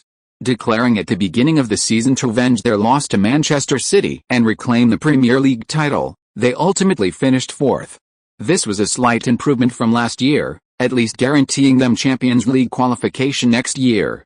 However, spending so much on players only to achieve such a result was hardly satisfactory. Di Maria, who joined the team for €75 million but underperformed, naturally received the most criticism. He was substituted after only 23 minutes in the match. The cold, damp British weather and the rough fouls typical of the Premier League had severely hampered his performance. Di Maria was filled with regret, thinking he shouldn't have come to Manchester United in the first place. After wasting a year at United, he longed for his time in Madrid. With this in mind, Di Maria made up his mind to submit a transfer request and leave Manchester United. He was willing to go anywhere, as long as the offer wasn't from a Premier League team. Di Maria wasn't the only one leaving. After the match, Manchester United's board hastily announced the dismissal of Van Gaal, sending the Dutchman packing his bags. Immediately after Van Gaal's dismissal, Manchester United extended an invitation to Mourinho. Unemployed at home, Mourinho accepted the offer without hesitation, and the two sides quickly signed a contract. Perhaps no one could have imagined that Mourinho, who had once fiercely battled Ferguson in the league, would one day take charge at Old Trafford and become Manchester United's manager. The outside noise had nothing to do with Manchester City. After the league ended, Guardiola gave the players 3 days off, allowing them to rest and share the joy of winning the championship with their families and friends. Once they were rested, Manchester City would regroup to prepare for the Champions League final on June 7. Taking advantage of the rare holiday, Lin Quan didn't want to be stuck at home suffering from Manchester's cold and damp weather. So he bought a plane ticket to the United States to visit Lily Collins. Lily Collins was very surprised by Lin Quan's sudden visit. She had just watched the Manchester City match live yesterday, seeing Lin Quan and his teammates lift the championship trophy, and unexpectedly, he appeared at her doorstep the next day. The two hadn't seen each other for a long time, like parched land meeting rain, dry wood meeting a blazing fire. May 27, Cleveland. Game 4 of the NBA Eastern Conference Finals, the Cavaliers hosted the Hawks. Since the Cavaliers already had a 3-0 lead, a victory in this game would mean a sweep of their opponents and an advancement to the NBA Finals. As a result, countless Cavaliers fans flocked to the small city of Cleveland, filling the Cavaliers stadium to capacity. Before the game, among the more than 20,000 fans, two familiar figures were spotted. Isn't that Lingard from the Premier League? What's he doing here watching an NBA game? Who's that woman next to Lingard? She looks like Audrey Hepburn. I know that woman, her name is Lily Collins. I think she's Lingard's girlfriend. I think that's true, she even went to the stadium to watch Lingard play. With these reminders, more and more people realized who she was. Damn, Lingard is a true winner in life. He has honors, money, and women. I'm so envious. He's not as good as Ronaldo. Ronaldo changes girlfriends like he changes clothes, and all his girlfriends are supermodels. They're all stunning in both figure and looks. Inside the stadium, Lingard and Lily Collins, of course, couldn't see the online discussions. The game hadn't started yet, and the two were whispering to each other about something. Who do you think will win? Lily Collins asked, with a hint of testing in her voice. Because of her studies in the US, she watched basketball more than soccer. Therefore, she had some knowledge of basketball. As for Lin Quan, Lily Collins felt that as a soccer player, he might not know much about basketball. The Cavaliers and Hawks couldn't contain LeBron James, especially in Game 3 where James' triple-double of 37 points, 18 rebounds, and 13 assists shattered their confidence. Look, even before the game started, the Hawks players looked serious and solemn, while the Cavaliers players looked relaxed. Because of his height, Lin Quan didn't play basketball often, but he occasionally watched games. He remembered that the Cavaliers had swept the Hawks by a large margin, then advanced to the finals only to be defeated by the Warriors. Lily Collins actually favored the Cavaliers, but she knew that the probability of a 4-0 sweep in a game of the Eastern Conference Finals was very low. Even though the Cavaliers are strong, it's difficult for them to shut out their opponents, especially since the Hawks had a better regular season record and might be a contender. However, the game turned completely one-sided from the start. By the end of the first quarter, the Cavaliers had already built a massive 12-point lead. The Cavaliers continued their dominance in the second quarter, extending their lead to 17 points. By the end of the third quarter, the score was 85-60, with the Cavaliers leading by 25 points. Before the fourth quarter even began, the game was essentially over. A disheartened Hawks team couldn't pull off a miracle in the fourth quarter, ultimately losing 88-118 to the Cavaliers and suffering a sweep. After the game, Cavaliers fans were ecstatic. They had once again reached the finals and were poised to challenge for their first NBA championship. After the game, many fans who recognized Lin Quan rushed to ask for his autograph. Although soccer isn't the most popular sport in North America, there are still a significant number of spectators. And Lin Quan, as one of the hottest superstars in soccer today, enjoys considerable fame in North America. Because there were too many people leaving, and it would take a while to get out, Lin Quan didn't refuse and patiently signed autographs for the North American fans. On the other side, as the biggest contributor to the victory, James was also surrounded by a large group of fans asking for autographs. He enjoyed this feeling of being respected and loved. After all, he had betrayed Cleveland in pursuit of a championship, and now that he had returned to the team, his biggest worry was that the Cavaliers fans wouldn't forgive him. Fortunately, this worry didn't come true, especially after he led the Cavaliers to the finals again. He once again became a hero in Cleveland. However, as he signed autographs, James realized something was wrong. Why were there so few fans surrounding him? Shouldn't he be surrounded by a huge crowd? James looked around in confusion and quickly spotted Lin Quan surrounded by a large group of people. Who is that person? He's attracted so many fans. James was surprised and walked over curiously, then recognized the person being surrounded. You are, Lin? Although James wasn't as passionate about football as Kobe, his interest in the world's #1 sport was no less. He even invested in a stake in Liverpool a few years ago, reaping substantial returns. Because of his Liverpool investment, James frequently watches Premier League matches, so he immediately recognized the man surrounded as Lin Quan. Lin Quan also noticed James approaching and greeted him. Hi, LeBron, congratulations on your victory. Thanks, I also congratulate you on winning the league title. Although their relationship wasn't particularly close, as superstars in football and basketball, they had long admired each other.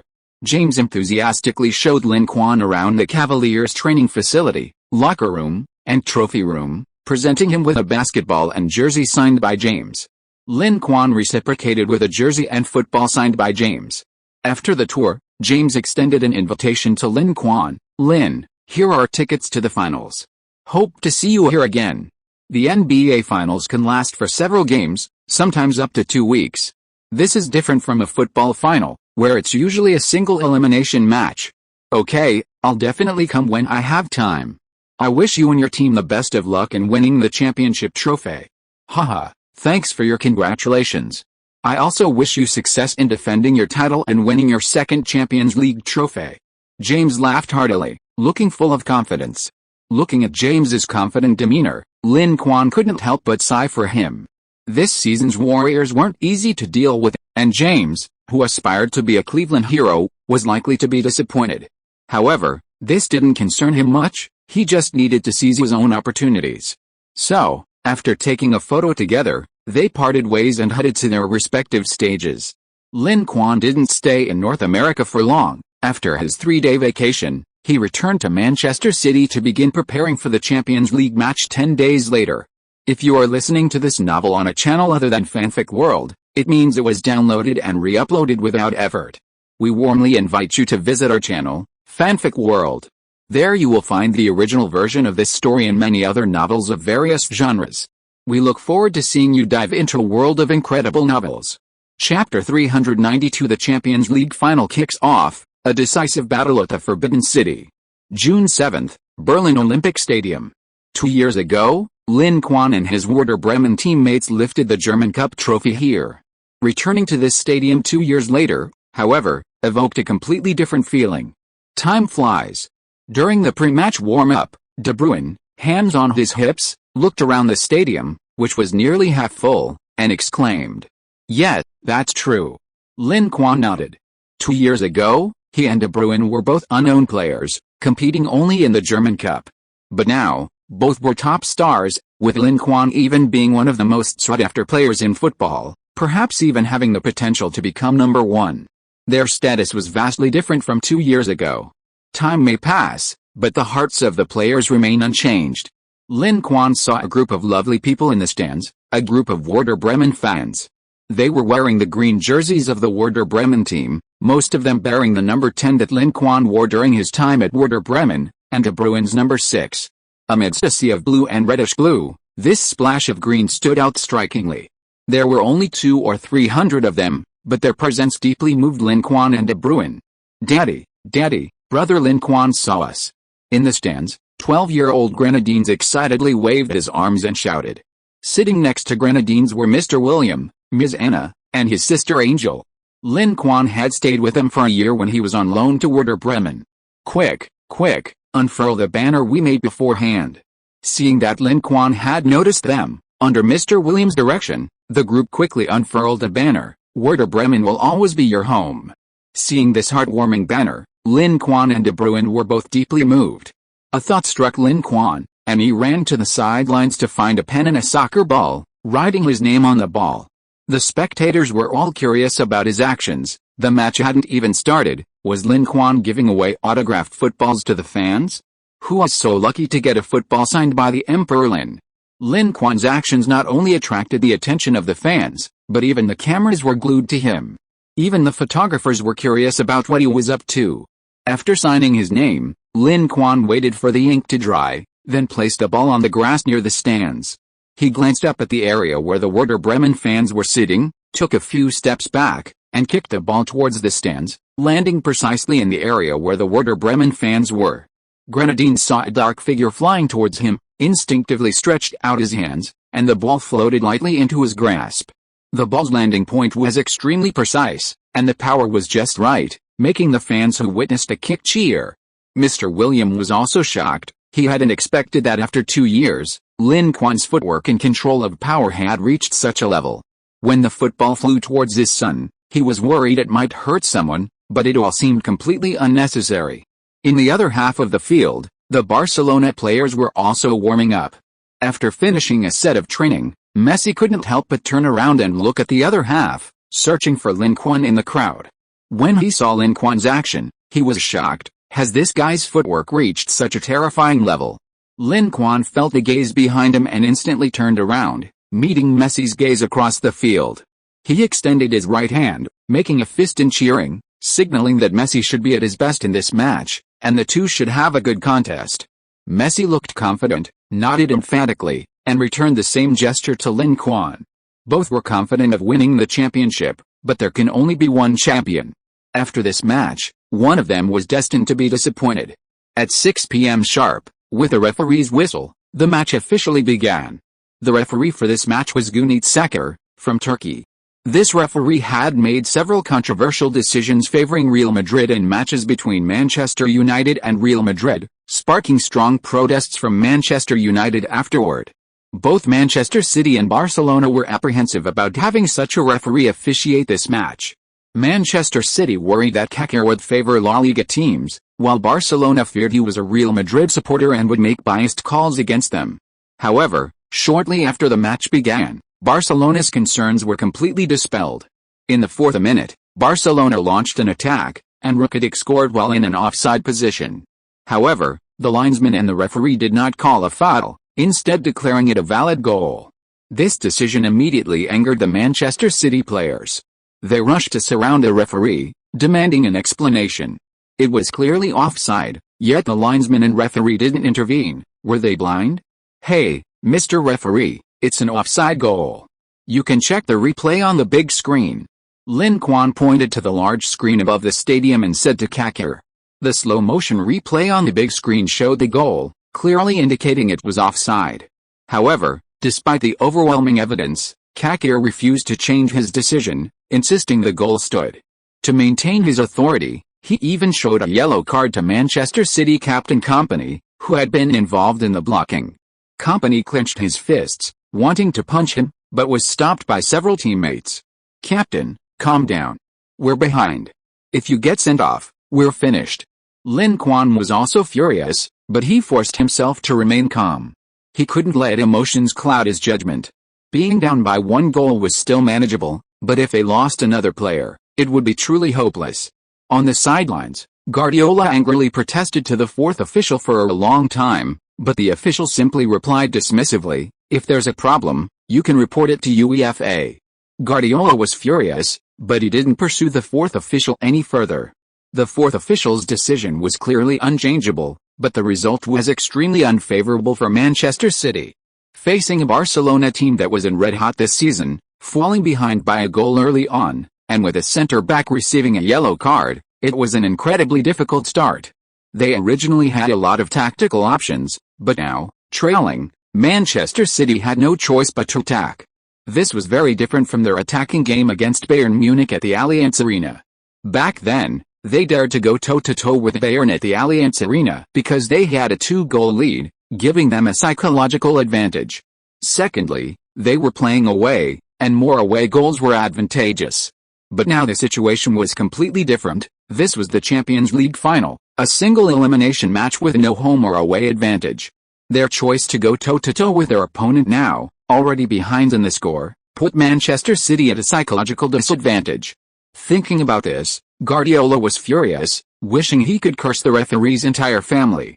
For Barcelona, the unexpected early lead gave their players and fans a sense of reassurance. Although many Barcelona players and fans saw that it was an offside goal, the referee ruled it valid, so they naturally accepted this unexpected surprise with peace of mind. Hell, Manchester City is nothing special, they didn't even last 4 minutes. Some Barcelona fans even started mocking Manchester City, feeling smug. If we disregard the offside call, conceding a goal after only 4 minutes is indeed embarrassing. There are no weak teams in the Champions League final. With both teams being top contenders, conceding so easily is truly unacceptable. I think Manchester City's defense is just so-so. Barcelona's goal tally in this match will probably be no less than 3. Barcelona fans seemed very optimistic. They had witnessed the power of the MSN trio time and time again in the league and the Champions League. With such a perfect start, the entire Barcelona team will be very relaxed, and the performance will only get better and better. As long as they play to their full potential, Barcelona fans believe that no one in the world can stop them. Seeing the team score, Enrique didn't get up from his seat, but simply gave a light clap, displaying the demeanor of a master. He had prepared meticulously for this match for a long time. Unlike the Barcelona under Martino, Enrique was very clear about Messi's importance to the team before the match. Of course, he also knew that the opponents would mark Messi tightly. Therefore, he gave up the right flank in this match, allowing Messi to play on the left. This move indeed caught the opponent off guard. Barcelona's goal was initiated by Messi on the left wing. Although due to injuries, Messi's explosiveness has decreased, and his dribbling ability has declined somewhat compared to his peak. He is still among the top dribblers on this planet. Those who can reach his level are few and far between. Because of Messi's immense threat, the moment he gets going, 2 or 3 opponents will double-team him. This significantly disrupts Manchester City's formation, drawing away many of their players in the middle and increasing the space for Rakitic, Iniesta, and others, thus dramatically increasing Barcelona's attacking threat through the middle. Everyone knows that MSN is Barcelona's attacking trident, invincible in breaking down defenses. But if I focus my attack on midfielders making runs from deep, how will you respond? Thinking this, Enrique looked expectantly at Guardiola on the other side. He wanted to see how Guardiola would react to his move. Guardiola only watched for a few minutes before understanding his opponent's intentions. However, he didn't make major adjustments to his team's formation, simply calling Kanté over and giving him some instructions. When Messi played under him, he operated on the right flank. Correspondingly, for Manchester City, that was the left flank. Now, Enrique moved Messi to the left flank, corresponding to Manchester City's right flank. Manchester City's right flank happens to be Lin Quan's usual area of play. In other words, Enrique is using a trade-off tactic against Manchester City. This is undeniably a brilliant move. After removing Messi, Barcelona's remaining players are generally half a level stronger than Manchester City's, especially with players like Iniesta, Suarez, and Neymar. Even without Messi, these players are capable of influencing the course of a match. Therefore, trading with Manchester City is a win-win situation for Barcelona. However, Guardiola doesn't see it that way. Before personally coaching Lin Quan, he might have worried that Lin Quan would be overwhelmed by Messi in a direct confrontation, given Messi's terrifying ability. But after coaching Lin Quan for half a season, Guardiola realized his concerns were unnecessary. Lin Quan has now reached, or even surpassed, Messi's peak ability. Trading him with Messi might not necessarily be a loss for Manchester City. Moreover, unlike Messi, who is equally adept with both feet, Lin Quan possesses a weaker foot. Messi's inside cut is a weaker-footed cut, and on the left wing, his outside foot is limited, significantly reducing his shooting threat while increasing his passing threat. Therefore, Enrique's placement of Messi on the left wing sacrifices Messi's goal threat to enhance his playmaking role, especially on the left flank. Barcelona's left winger is Neymar, and their left back is Alba. Both possess strong attacking abilities and have excellent chemistry with Messi. Messi's addition to the left wing provides them with numerous passes, amplifying their threat. This creates a synergy greater than the sum of its parts, further increasing Barcelona's attacking threat on the left, completely dismantling Manchester City's right flank, and minimizing Lin Quan's threat. Enrique's plan seemed well conceived, however, the actual events unfolded differently than he anticipated. In the 11th minute, Messi returned to the left flank for Barcelona, attempting to replicate his previous attack. However, Manchester City had anticipated this tactic. The moment Messi positioned himself, De Bruyne, Lin Quan, Kanté, and others rushed in, forming a semicircle around him. Messi merely glanced at them, seemingly unconcerned. Having been in the league for many years, he had been double-teamed countless times on the field. Of the three opposing players, only Kanté was a defensive stalwart requiring his vigilance. The other two were attacking players with relatively weak defensive capabilities. He leisurely dribbled the ball, and as De Bruyne approached, he suddenly dropped his shoulder, tricking De Bruyne into extending his leg. Messi then quickly bypassed De Bruyne, accelerating forward down the flank. This was Messi's most prized move, a sudden change of pace that could catch most defenders off guard. However, this time, Messi miscalculated. Chapter 393, One man on top of another. Messi is about to go depressed. Seeing Messi dribble past De Bruyne, Lin Quan, without hesitation, rammed into Messi, causing the latter to stumble. While Messi temporarily lost his balance due to the impact, Kanté, who had been lurking nearby, ruthlessly snatched the ball from Messi's feet. It was Manchester City's turn to attack. Kanté decisively passed the ball to De Bruyne, who dribbled down the flank towards Barcelona's half, while Lin Quan on the wing made a faster overlapping run. Barcelona's left back Alba couldn't defend against both players alone, so he had no choice but to rush towards De Bruyne with the ball. He deliberately blocked De Bruyne's passing lanes to the wing, preventing him from passing the ball to Lin Quan. As long as the ball wasn't passed to Lin Quan was no longer a threat on the wing. Mourinho once said that the best strategy for defending Messi is to prevent his teammates from passing the ball to him. This same principle applies to Lin Quan. The threat he poses with and without the ball is vastly different from that of players like Messi. However, De Bruyne is no ordinary player. Alba blocked his passing lanes to the wing, so why not just play a through ball forward? Seeing De Bruyne's passing choice, Alba breathed a sigh of relief. As long as it wasn't a pass to the wing, it was fine. Passing to other Manchester City players would certainly pose a threat to Barcelona's goal, but it wouldn't be comparable to the threat posed by a pass to Lin Quan. Therefore, Alba wasn't too worried. His teammates Busquets and centre-back Mascherano would definitely block the central opening, giving Manchester City's forwards no chance. However, after seeing De Bruyne's passing choice, Busquets' heart sank. He sensed something was seriously wrong. This ball definitely wasn't for Agüero. With Agüero's positioning and Mascherano's close marking, he couldn't possibly receive the ball. If it wasn't for Agüero, then who was it for? Was it a mistake? No, it wasn't.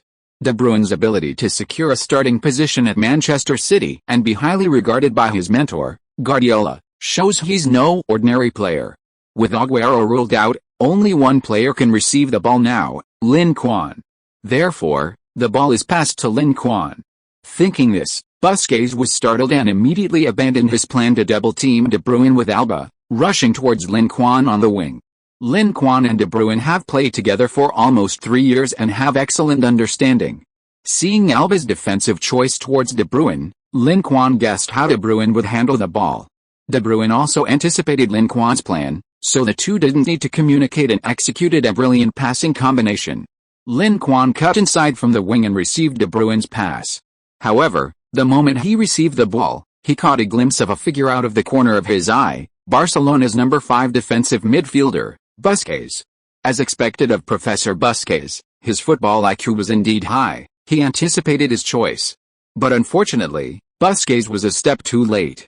Lin Quan had already broken into the penalty area before him, and Mascherano immediately abandoned Aguero and rushed towards Lin Quan. However, before Mascherano could get into position, Lin Quan had already taken a shot.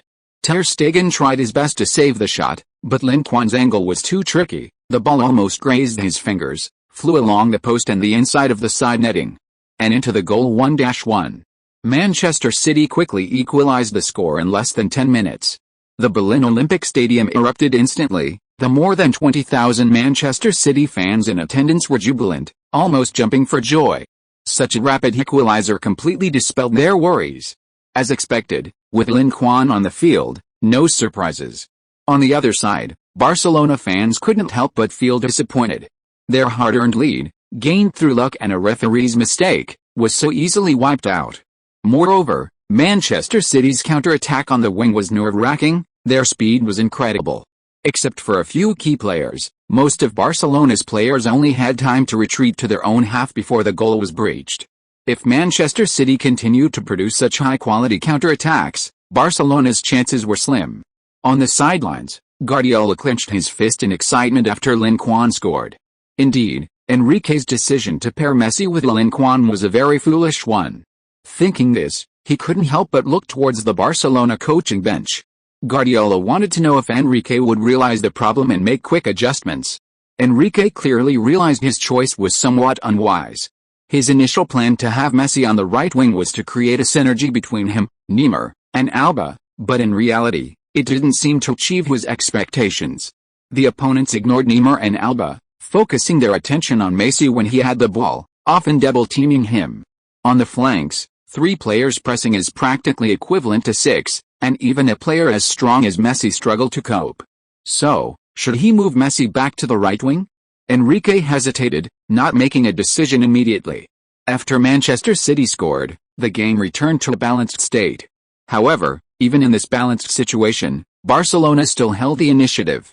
In the 16th minute, Messi and Alves passed the ball left and right. When the ball reached Messi, Manchester City used the same tactic again, double-teaming him. But this time, Messi was smarter. Facing 2 players pressing him closely, he accurately found Alba on the left wing through the gaps in their marking. Alba passed the ball to Neymar, who put on a show, using dazzling dribbling skills to shake off the defenders and pass to Iniesta, who was making a run from behind.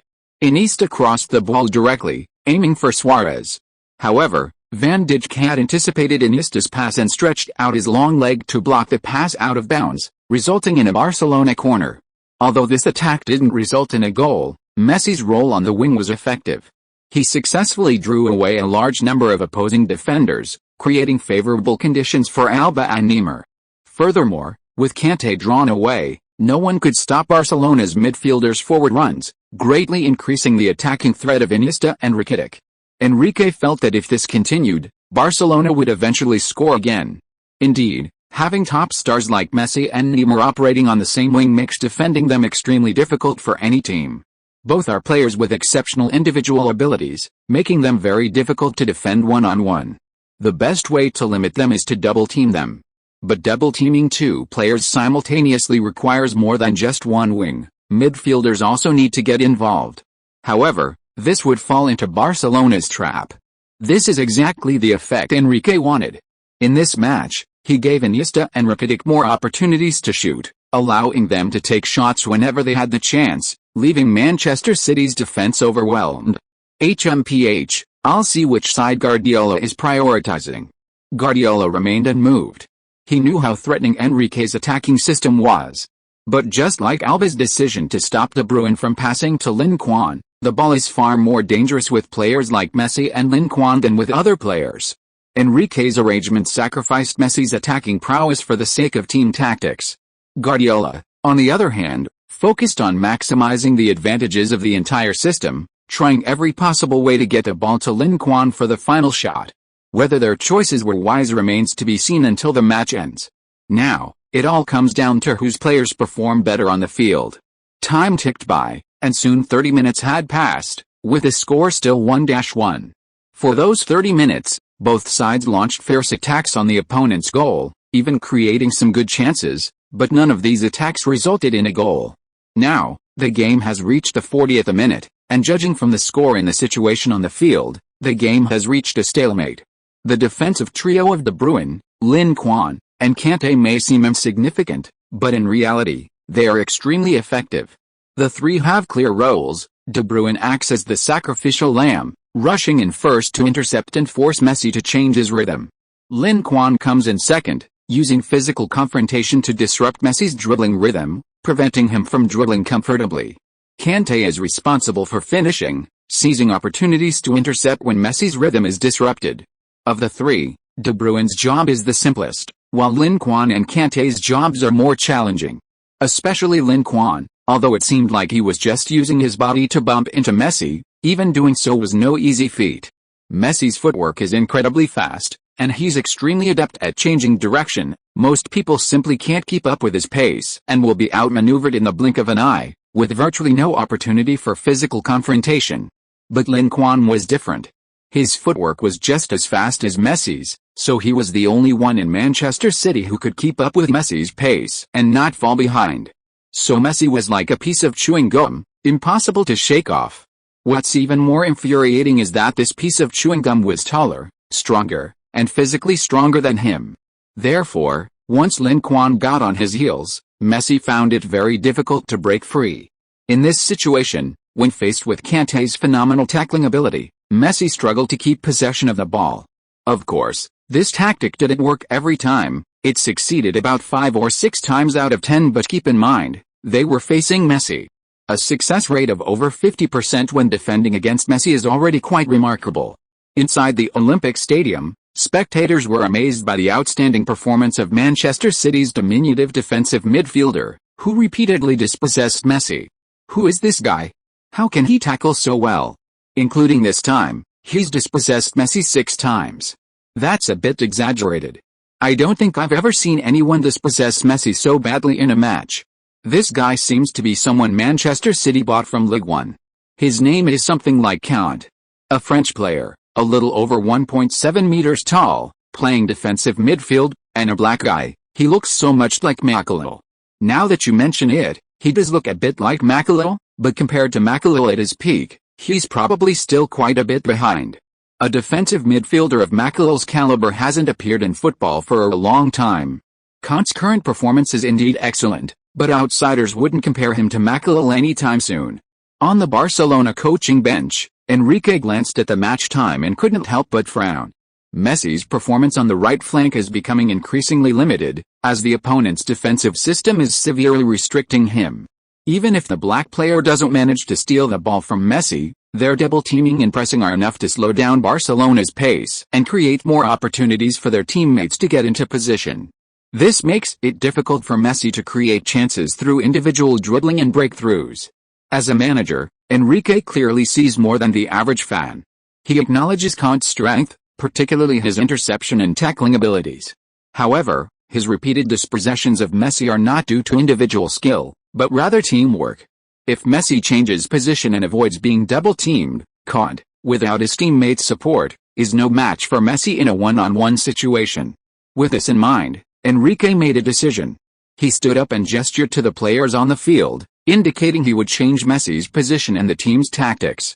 Manchester City has been using at least 4 players to defend against Messi and Neymar. Therefore, the gaps on their left flank were completely exposed. After Barcelona suddenly changed tactics, Messi, who returned to the right flank, faced with this vast open space, and immediately shed tears of excitement. The three muscular men on the left flank were like sandwiches around him, leaving him with virtually no room to maneuver. Even with his exceptional skills, he couldn't utilize them effectively against those three. But now, on the right flank, he had a wide open space, free from all constraints. Messi, like a wild horse unleashed, displayed his talent to his heart's content, making life difficult for Manchester City's left-wing players. To stop Messi's breakthroughs, Kroos even received a yellow card for a foul while defending. As a result, Quan specifically switched positions with Kroos, moving him to the left flank to defend Messi. However, without the assistance of the other two, Quan's success rate in defending Messi one-on-one significantly decreased. Chapter 394 Ronaldinho, this guy will become the king of football. Period. With Messi gone, Lin Quan, no longer needing to defend, unleashed his full attacking potential, wreaking havoc on Barcelona's left flank. Alba and Busquets, among others, struggled to contain him, sometimes forcing Iniesta to join the defense.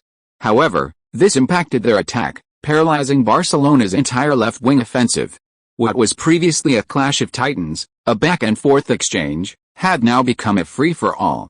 Under these circumstances, the fans in attendance witnessed the extraordinary individual skill of these two top stars for the first time. On Manchester City's side, although struggling against Messi, Quan persevered. However, this was only due to the limited time remaining in the first half, leaving Messi with limited opportunities to shine. If the second half continued in this manner, Quan alone would certainly not be able to contain Messi. A few minutes later, the halftime whistle blew, ending the first half. The two teams were tied for the time being, leaving the outcome uncertain until the second half. Because the match was being held in Germany, fans saw many familiar faces on the field. These included German national team stars like Reus, Müller, and Lahm, as well as Bayern Munich's coach Hinks, Thomas Schaaf, Lin Quan and De Bruyne's mentor, and Klopp, who had just stepped down as Borussia Dortmund's coach. The Champions League final is a major event for European football. It showcases individual performances by top players, the power of teamwork, and the tactical battles between coaches. No one wants to miss such a spectacular event. Therefore, besides those in the football world, the Champions League final attracts a large number of spectators from outside the football community every year. For example, in one of the VIP boxes at the stadium sat someone outside the football world, NBA star Kobe Bryant. This season, Kobe was sidelined due to a torn rotator cuff tendon in his right shoulder, and after surgery, the Lakers missed the playoffs early on. So compared to LeBron James, who's busy leading his team in their quest for the championship, he has plenty of time to enjoy life.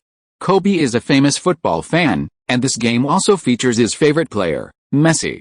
Kobe and Messi have known each other for a long time, back in 2004 when FC Barcelona visited Los Angeles.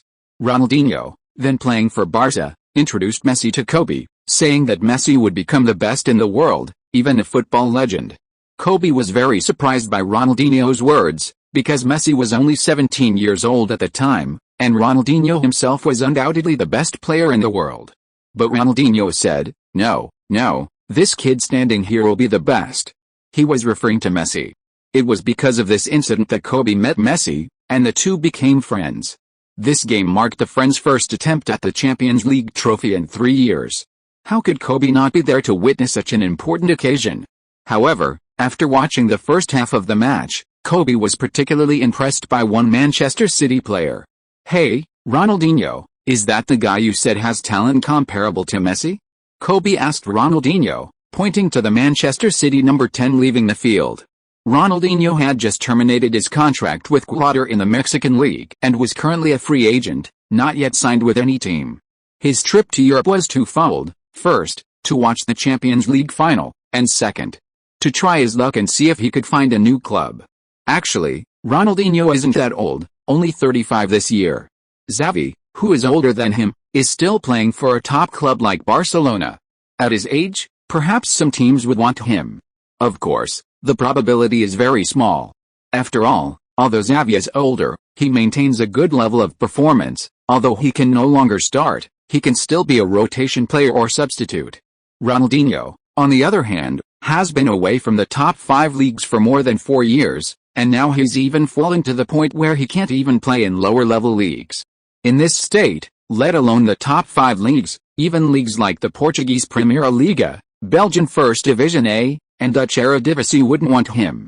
Of course, maybe some rich and foolish clubs would sign him because of his influence. After recognizing who Kobe was pointing to, Ronaldinho nodded and said seriously, "Yes, it's this guy." Having received confirmation, Kobe asked curiously, "You once said Messi would become the best in the world, even a generation of football king, and now you say this guy's talent rivals Messi's. So, who do you think is stronger?" This kind of question was only asked in private settings. Kobe would never ask it in public. Ronaldinho thought seriously for a moment and said, "I've watched a few of his games in Brazil. Lin's talent and ability are comparable to Messi at his peak, and even better in some aspects. If one of them becomes a football king, I think it will be Lin." Kobe was quite surprised. If someone else had said this, he probably would have just laughed it off. However, these words came from a former Ballon d'Or winner and the world's best player, so he had to take them seriously. In the locker room, both coaches were busy arranging tactics for the second half. Both teams had exposed some problems in the first half, with Manchester City facing significant defensive pressure. Although Suarez and Neymar didn't score in the first half, their activity in the attacking third posed a significant threat to Manchester City's goal, drawing a lot of Manchester City's energy to defend. "You all did very well in the first half. Keep it up in the second half. When defending, be careful not to give Messi any space to run into the box. Try to separate Messi, Neymar, and Suarez, and prevent them from easily combining." The MSN trio deserved respect. Teams that didn't respect this combination usually didn't fare well. Guardiola wasn't stubborn, because as a former Barcelona coach, he had always paid close attention to this Barcelona team and was well aware of their strength. After arranging the defensive tactics, Guardiola focused his tactical attention on the attack. Unless a team is aiming for a draw or a penalty shootout from the start, winning the title ultimately depends on attack and goals. Football is a game of time and space. How to expand space in attack and shrink it in defense becomes a mandatory course for every coach. In Guardiola's view, no matter how solid the defensive system, space will always exist. Therefore, for attacking players, the most important thing is to find and effectively utilize space. To do this, players need extremely high football intelligence. Of course, there is another way, to break through with brute force. Barcelona's dream team era relied on Messi's unstoppable dribbling prowess to exploit narrow spaces where others couldn't, using his overwhelming individual skill to break through the opponent's defense. When Bayern Munich came to the club, they lacked a player like Messi. The coach tried to impose the same expectations on Bayern players, but the opponents simply couldn't meet them.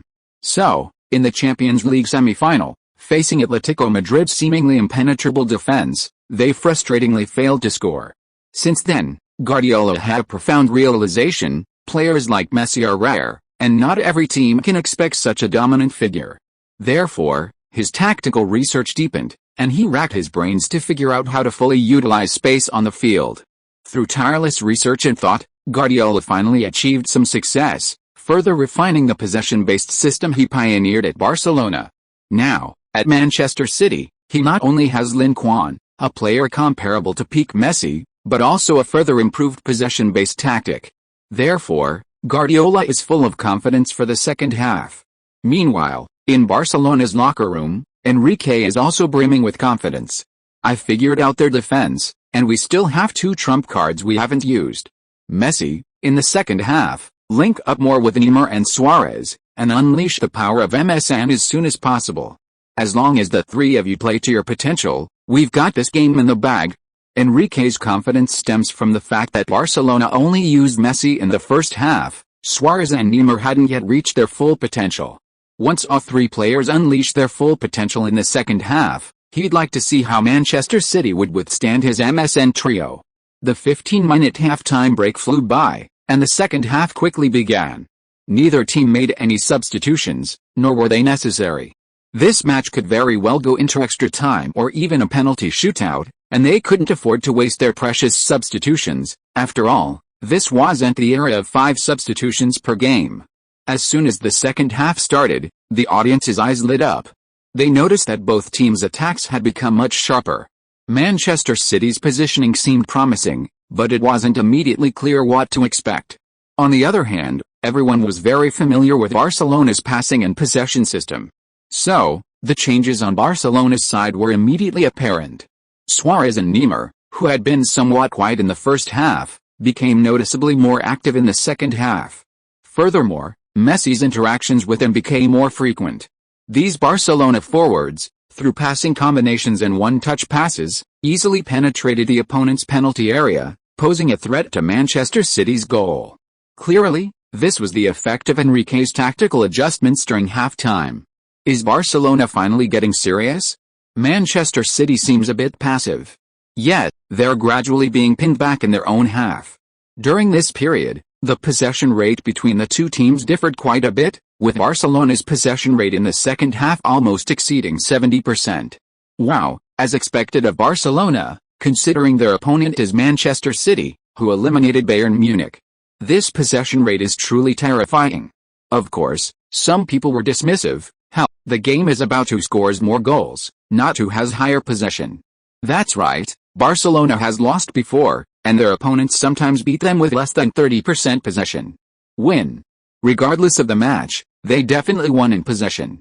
Without Lin Quan's presence to distract him, Messi felt he had rediscovered the dominance he had during his peak years on the field. This feeling was wonderful. With Messi's improved form, Kant found it increasingly difficult to defend against him, and even with the addition of left-back Kolarov, the two of them combined might not be able to contain him. As a result, Barcelona's attack became increasingly threatening, with Suarez even missing a golden opportunity. Inside the VIP box, seeing Messi's outstanding performance in the second half, Kobe and Ronaldinho were immediately impressed. Looks like Messi isn't far from his first final goal," Ronaldinho said confidently. However, his words were barely out when the situation on the field suddenly changed. After getting past Kante, Messi encountered Van Dijk's interception.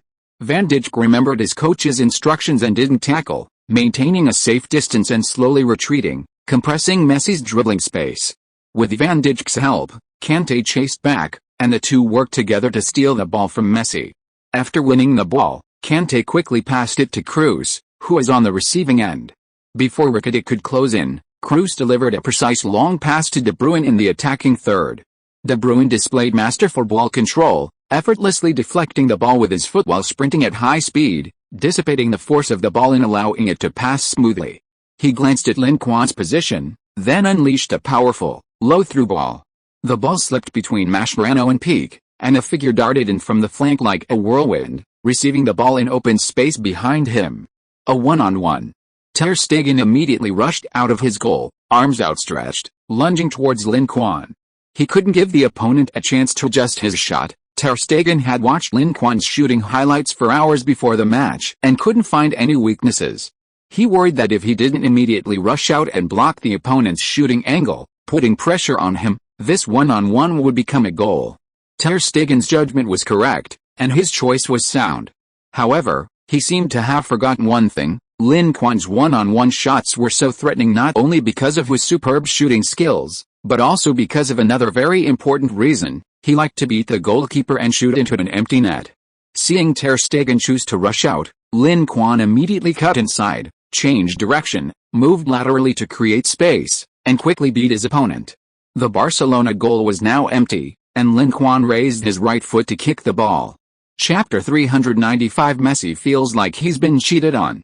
In a VIP box at the Berlin Olympic Stadium, Barcelona's acting president, Bartomeu, was discussing the upcoming presidential election with his confidant, Masia.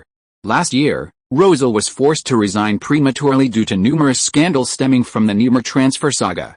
As Barcelona's first vice president, Bartomeu temporarily assumed the role of the club's 40th president.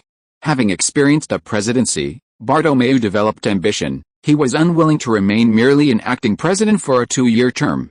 He planned to formally run in this summer's presidential election, shedding his acting role and officially becoming Barcelona's 41st president. His main competitor was former President Laporta. As a key figure in the founding of the Dream Team era, Laporta holds a high position in the hearts of Barcelona fans, and with the connections and prestige he accumulated during his presidency, he was the front-runner for the next presidency. Compared to Laporta, Bartomeu's experience was too limited, and he lacked any notable achievements. Therefore, if Bartomeu were to run for president against Laporta in the normal way, his chances of failure would be extremely high. However, Bartomeu has an advantage that Laporta lacks. He is the acting president of Barcelona, and he can mobilize most of the club's resources to serve his own interests. Therefore, if he can accumulate enough experience and achievements before the election, and gain the approval and acceptance of Barcelona fans, his chances of winning will greatly increase. To this end, during his tenure, Bartomeu appointed Enrique as head coach and brought in key players such as Suarez, Rakitic, Bravo, and Ter Stegen, attempting to win Barcelona's fifth Champions League trophy and their second treble. This season, thanks to the outstanding performance of MSN, Messi, Suarez, Neymar, Barcelona has already successfully won the league title and the Copa del Rey. Now, they are only one trophy away from their second treble, the Champions League trophy, the most prestigious one. Thinking about this, Bartomeu couldn't help but feel excited. After a year and a half of planning, the time to reap the rewards had finally arrived. Enrique is indeed quite capable. Our attacking pressure is getting increasingly fierce. Manchester City probably won't last long. Masvidal was also very excited. He was Bartomeu's confidant, and as long as Bartomeu gained power, he, as his confidant, would naturally rise to prominence. Managing such a large club, involving transfer transactions worth hundreds of millions of euros, was incredibly lucrative. Rosel's discovered illicit income alone was close to tens of millions of euros. The undiscovered amounts were probably known only to him. Messi's performance in the second half is getting better and better. I have a feeling he's about to score. Bartomeu had a faint smile on his face, his every move exuding an aura of complete control. Masvidal looked on with admiration. No wonder he was the future president. His demeanor was becoming more and more like that of a real president. However, no sooner had Bartomeu finished speaking than a new goal was scored. But it wasn't Barcelona who scored, but Manchester City. In the 58th minute of the second half, Lin Quan received a brilliant pass from De Bruyne and went one-on-one with the goalkeeper, completing his brace and making the score 2-1. Manchester City had reversed the score against Barcelona and temporarily taken the lead. Seeing Lin Quan put the ball into the Barcelona goal for the second time, Bartomeu's smile froze on his face. He seemed to hear the sound of something shattering, his dream of becoming the president of the Barcelona club. In another VIP box, Laporta, who is also running for club president this summer, was furious when he saw Lin Quan score Manchester City's second goal. He mentally cursed Enrique and Bartomeu's entire families, then realized something, and a hint of joy appeared on his face. How, wasn't that old bastard Bartomeu hoping to compete with me for this championship? Now, with the championship hanging in the balance, isn't the club president position mine for the taking? Sure enough, the Dream Team IV dynasty will be built under my leadership. Speaking of which, I have to thank Bartomeu. Buying Suarez and Neymar was definitely worth it. On the pitch, Lin Quan paid no attention to the infighting between the two Barcelona presidential candidates. After seeing the ball roll into the Barcelona goal, he put one hand to his ear and ran towards the edge of the pitch near the stands. A deafening roar erupted from the stadium. Manchester City fans excitedly shouted and cheered, showering their hero with praise. Indeed, Lin never disappointed them in important matches. See that? This is our Manchester City pride, this is the real number 10. In their excitement, Manchester City fans couldn't help but boast to the neutral fans around them and even the Barcelona fans. Judging from their expressions, they seemed eager to show off Lin Quan to the whole world, as if afraid no one would know that Manchester City had such a great player. Excellent, excellent, Lin Quan is truly amazing. Manchester City really struck gold. Sigh, I could tell he was extraordinary when he was playing in the Bundesliga. I just don't know what the Bundesliga teams were up to, why didn't they keep him? It's said that Bayern Munich contacted Lin Quan, but for some reason, the two sides couldn't reach an agreement. I wonder if Bayern regrets it now. In a VIP box somewhere in the stadium, Bayern's chairman Rummenigge and manager Hoeneß both looked grim. Initially, between Guts and Lin Quan, they chose Guts simply because he was a homegrown player. Now, it seems that decision was incredibly foolish. Although Guts' ability wasn't bad, buying him for 37 million euros wasn't a bad deal. But compared to Lin Quan, whose value had risen to 250 million euros, Guts wasn't even worthy of shining Lin Quan's shoes. These two players were simply not in the same league. A peerless talent was once placed before them, but they didn't cherish it. Only after losing him did they realize their mistake. A regret, perhaps the most painful thing in the world.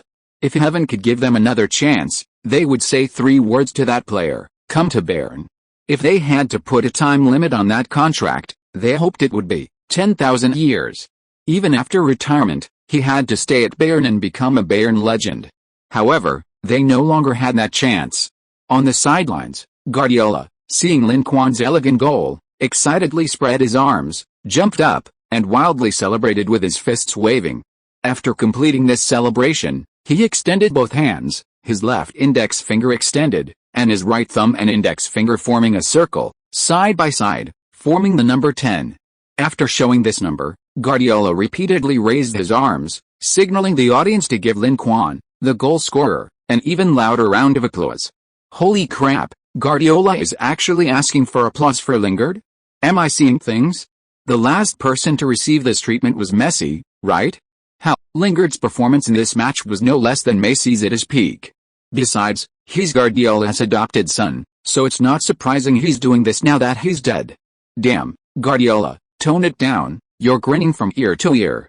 On the other side of the field, Messi felt a pang of bitterness seeing this. Guardiola had only ever done this to him before. Back then, he was Guardiola's only choice. And now, it gave him the feeling that someone he cared about deeply had suddenly fallen for someone else. On the Barcelona bench, Enrique was furious after conceding the goal. There was a huge gap in the defense. Why didn't anyone stop De Bruyne? If someone had just slightly restrained De Bruyne, preventing him from making that fatal pass, the goal wouldn't have been conceded. Thinking of this, he called Rakitic over and gave him a serious pep talk, telling him to go back and tell the players to be on their toes. From the moment Barcelona took the lead to now falling behind, they had already conceded 2 goals. If their attack couldn't improve, the game would be over. After Enrique's reprimand, the entire Barcelona team looked like they were facing a formidable enemy. Their early lead had led them to underestimate Manchester City, thinking they were nothing special. Now they were paying the price for their underestimation.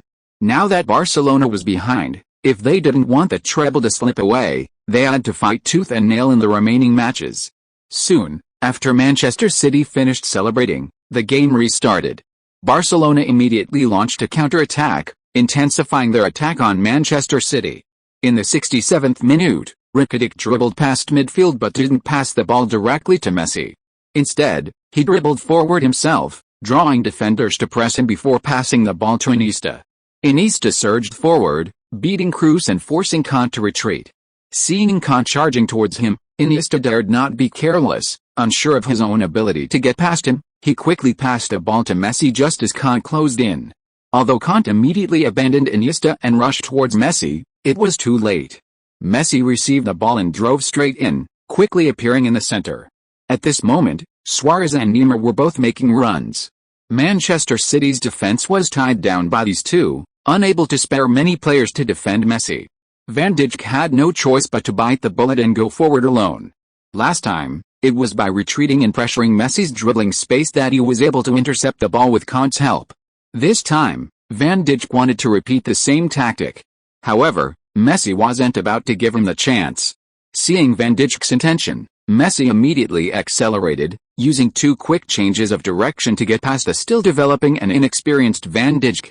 Tall center-backs like Van Dijk are very strong defensively in one-on-one situations, covering a large area. However, they generally have a weakness: slow turning speed. Neymar was constantly making runs, waiting for Messi's pass. Of course, Messi might also shoot himself, as his teammates had already lost their defensive positions. Messi broke into the penalty area and had a chance to shoot. Having a teammate like Messi, Kompany naturally knew how threatening players like Messi were. So, the moment Messi entered the penalty area, he abandoned Suarez and rushed towards Messi. He had to stop Messi from shooting, no matter what. As for Suarez, that was up to his teammates to cover. Although he didn't have time to communicate with his teammates, the understanding formed from playing together for a long time made Kompany believe that his teammates at the fullback position would definitely cover for him. Kolarov did come to cover, but he didn't keep up in time. As a top striker, how could Suarez let such an opportunity pass? Just as Suarez started his run, Messi passed a ball. Suarez aimed at the goal, didn't adjust, and volleyed directly. Navas made a superb save, denying Suarez's close-range shot. However, before Manchester City fans could breathe a sigh of relief, a short figure rushed forward like a whirlwind, and before the defender could clear the rebound, he scored on the rebound. The Olympic Stadium erupted in a brief scramble. Less than a second later, thunderous applause and cheers filled the stadium. Countless Barcelona fans were in a frenzy. Their hero had finally stepped up and scored this crucial goal for his team. The score became 2-2, and both sides were back on equal footing. This goal showcased Messi's exceptional individual skill and the intimidating power of the MSN trio's combined attack. With less than 70 minutes remaining, both sides had at least 20 minutes to play. Whoever scored first in those final 20 minutes would emerge victorious. Of course, if neither side could score again, the match would go into extra time. At this point in the match, both teams had nothing left to hold back, unleashing their final trump cards and going all out. Guardiola was shouting at his players from the sidelines, reminding them to pay attention to their positioning and maintain their formation. His transformation of the team wasn't yet complete, and the players weren't executing his tactics perfectly. Therefore, Guardiola had to resort to this method to remind his players to be more effective in defense. Enrique, watching from the sidelines, couldn't help but frown. He felt Guardiola's shouting was too frequent. What was Guardiola up to? Did he think changing the players' positions would stop Barcelona's attack? Enrique was quite dismissive. Even Serie A teams known for their chain defense couldn't withstand Barcelona's powerful attack. Manchester City's defense was far inferior to that of the top Serie A teams, so how could they possibly stop them? However, as the match progressed past the 70th minute, and both teams' players' stamina increased significantly, Enrique was astonished to find that Barcelona's attacking threat was rapidly diminishing. Their players passed the ball around in the opponent's half, unable to create any threatening forward passes, mostly just lateral and back passes. Manchester City, on the other hand, while not having high possession, had incredibly high-quality counter-attacks, threatening Barcelona's goal almost every time. If it weren't for Ter Stegen's superb saves against Lin Quan and Agüero, Manchester City would have already taken the lead. What was going on? Why was this happening? Enrique was completely baffled. Chapter 396. You have Messi, I have lingered. Interesting. In the stands, Klopp's eyes lit up after witnessing Manchester City's effective containment of Barcelona. Guardiola was indeed skilled. The positioning of Manchester City players on the field was crucial, severely limiting Barcelona's attacking space and leaving them with virtually no openings. Klopp couldn't help but put himself in the shoes of Barcelona's manager, considering how he would break down Manchester City's defense if he were Enrique. However, due to limited time and a lack of understanding of Guardiola's tactical arrangements, he couldn't find a solution immediately. With this in mind, Klopp made a decision. He would go to the Premier League. The Premier League had a top coach like Guardiola. Playing against such a top coach would greatly improve his own abilities. Meanwhile, Bayern Munich's manager, Heinz, also showed great interest in Guardiola's defensive tactics. Guardiola strategically distributed the number of players in each area and strengthened the defense of the area in front of his own penalty box, the fifth zone, denying Barcelona any opportunities to penetrate that area. As a result, while Barcelona dominated possession and passing, they failed to create effective attacks and significantly reduced their time management. The possession-based style of football pioneered by Guardiola at Barcelona in his early years has been extensively studied, and its core principles have been thoroughly understood. The essence of possession-based football lies in controlling the ball, increasing one's own attacking opportunities, and reducing the opponent's. This leads to a significant difference in the number of shots on goal, and more shots result in more goals, while the opponent's reduced shooting opportunities make it difficult to defeat Barcelona. Unless their attacking efficiency is exceptionally high, capable of seizing limited opportunities and scoring decisively. Such teams exist, but are rare, and only a very few top clubs can achieve this. Most mid to lower tier teams lack this kind of strength. Therefore, in the league, Guardiola's teams are almost invincible with their possession-based tactics, easily racking up points and maintaining a rock-solid record. However, in the Champions League, they face top teams from various leagues, and the competition intensifies as they progress. Consequently, his teams frequently stumble in the Champions League, often failing to advance beyond the knockout stages. Football is essentially a game of time and space. Manchester City's ball control is inferior to Barcelona's, so Guardiola capitalizes on space, amplifying his advantage. This makes Manchester City virtually invincible. Even if they fail to score, their effective defense can drag Barcelona into extra time or even a penalty shootout. Now, it's Barcelona's turn to make a move. How will Enrique adjust to Guardiola's strategy? Enrique clearly recognized the problems in the team's attack, so he moved Iniesta closer to Messi, utilizing their understanding to create passing and movement opportunities in tight spaces in the attacking third. This tactic quickly proved effective. Both players possess strong dribbling and passing abilities, and together they created a synergy greater than the sum of its parts, effectively disrupting Manchester City's defense. Guardiola's time at Manchester City was limited, and he hadn't fully transformed the team. This tactic hadn't been used much in previous matches, and the players weren't yet familiar with its application. Therefore, the defensive system still had weaknesses, and a superstar like Messi, with his top-tier ability to seize opportunities, quickly capitalized on the opening. Messi passed a ball to Iniesta and then made a run forward. Iniesta passed back to the advancing Messi, completing a 1-2. After receiving the ball, Messi passed to Neymar, who made a long run and continued the 1-2 with Messi. At this point, most of Manchester City's defenders were concentrated on the left flank, as Messi, Neymar, and others had moved into that area. Meanwhile, in another area, Suarez and Pedro had space in front of them, just waiting for a pass to create a dangerous shot. Kolarov was marking Suarez closely, giving him no chance, but Suarez was no pushover. His movement was ghostly, he appeared to be rushing towards the goal, trying to get closer to a teammate to receive the ball. However, after Kolarov caught up, he quickly retreated, receiving Messi's pass in the center of the penalty area. This was a rare open space, no one within a meter of Suarez could threaten him. How could Suarez let such a golden opportunity slip by? He struck. The score was now 2-3, Barcelona had scored 2 goals and taken the lead again. The game was now in the 79th minute, with only a dozen minutes left. Barcelona only needed to hold on to these final minutes to secure the treble this season. Suarez, he stepped up and scored the crucial goal. Manchester City is in dire straits. If they can't score quickly, they could be eliminated. Commentators across the stands felt that Suarez's goal might have sealed the victory. Although the game wasn't over, this goal had already put Barcelona in an unassailable position. Manchester City needed at least 2 goals to beat Barcelona. Scoring 2 goals in such a short time was almost impossible. Therefore, the worst-case scenario for Barcelona was being dragged into extra time. But their attacking tactics had worked, meaning this goal was replicable. Even if they were dragged into extra time, they could still defeat Manchester City with this tactic. In fact, Barcelona might even extend their lead further in the remaining time. This goal thrilled Bartomeu and Barcelona's coach Enrique in the VIP box. After several tens of minutes of anxiety, they finally breathed a sigh of relief and saw a glimmer of hope for victory. The hard work of the past year was finally about to bear fruit. Damn it!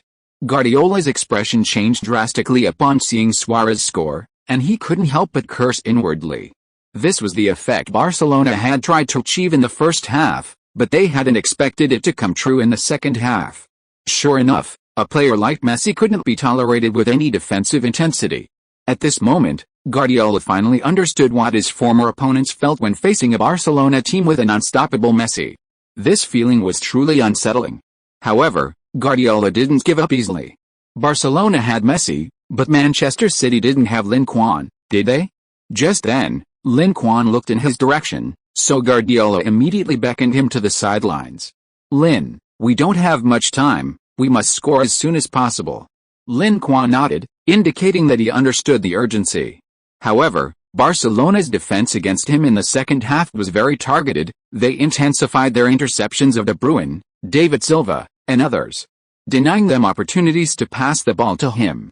If Lin Quan were to drop back to receive the ball, his position would be too far back, making him vulnerable to interception from multiple defensive lines, significantly increasing the difficulty of scoring. This is not surprising, given that he has already scored 2 goals against Barcelona. It would be foolish for Barcelona not to take his defense seriously. Moreover, Barcelona has now taken the lead, and they will undoubtedly go all out to defend in order to maintain this advantage. Under these circumstances, breaking through Barcelona's goal will become even more difficult. We'll do this. Guardiola had clearly come up with a solution. Barcelona's celebration lasted for nearly 2 minutes, and by the time they finished, 81 minutes had passed. Manchester City fans in the stands were extremely dissatisfied, as the opposing team had clearly used the goal celebration to deliberately waste time. They wondered how much stoppage time the referee would add, and if it was short, Manchester City would have little time left. Lin Quan recalled Guardiola's instructions and glanced at the positioning of the Barcelona players. Barcelona's formation featured Messi and Alves on the right flank, and Neymar and Alba on the left. The midfield consisted of Iniesta, Rakitic, and Busquets, with Suarez constantly threatening the goal up front. In defense, Pique and Mascherano were the two center-backs. Pique played a deep role, acting as a sweeper and a playmaker in attack. Mascherano, on the other hand, would drop back, moving to the defensive midfield position to act as a shield outside the backline. Alves and Alba would then drop back into the penalty area to maintain the integrity of the defense. Mascherano's interception and sweeping abilities were strong, and he was adept at the defensive midfield position, showing no signs of adjustment, which significantly impacted Manchester City's attack. This was largely thanks to Guardiola, who moved Mascherano from defensive midfield to centre-back during his time at Barcelona. However, Guardiola arguably created his own problems in the process. Overall, Barcelona's formation is geared towards attack.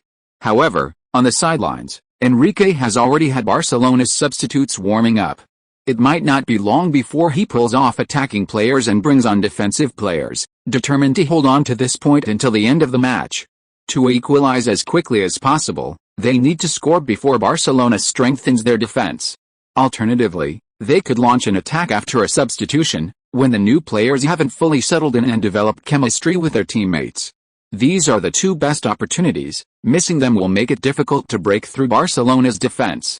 Beep. With Kaká's whistle, Lin Quan quickly passed a ball to Aguero and then charged towards Barcelona's half. Because he posed the greatest threat, Rakitic and Busquets, among others, instinctively moved towards Lin Quan's position. However, Aguero didn't pass the ball to Lin Quan but instead passed it back to De Bruyne. Suarez charged towards De Bruyne, who then passed it back to Cruz. Suarez then charged towards the latter. The match was already past the 80th minute, but Suarez still seemed to have plenty of energy. While his teammates like Messi and Neymar had noticeably slowed down, he was still running at this pace. Cruz glanced at Suarez. He wasn't taking him seriously. He then passed the ball back to right-back Zabaleta. The Barcelona players and fans were bewildered. What was going on? Wasn't Manchester City behind? Why were they playing like they were in the lead? With so little time left, instead of attacking, they were constantly passing the ball back. Wasn't that a pure waste of time?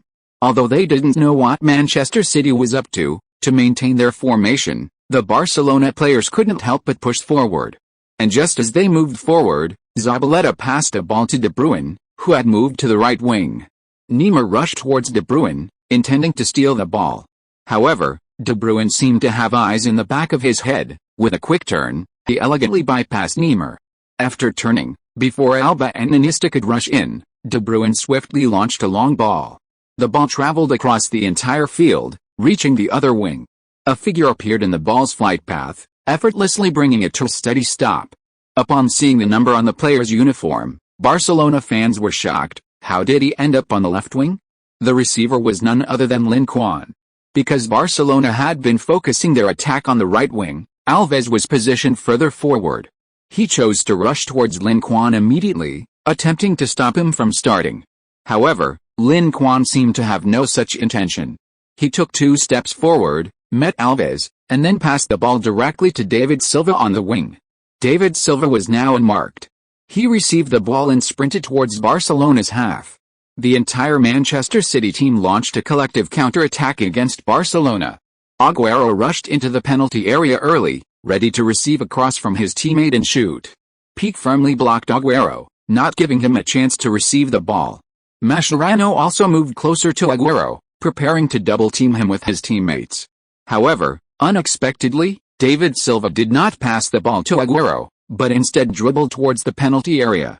Alves had not yet returned to his position, so Pique had to abandon Aguero and move forward to block David Silva.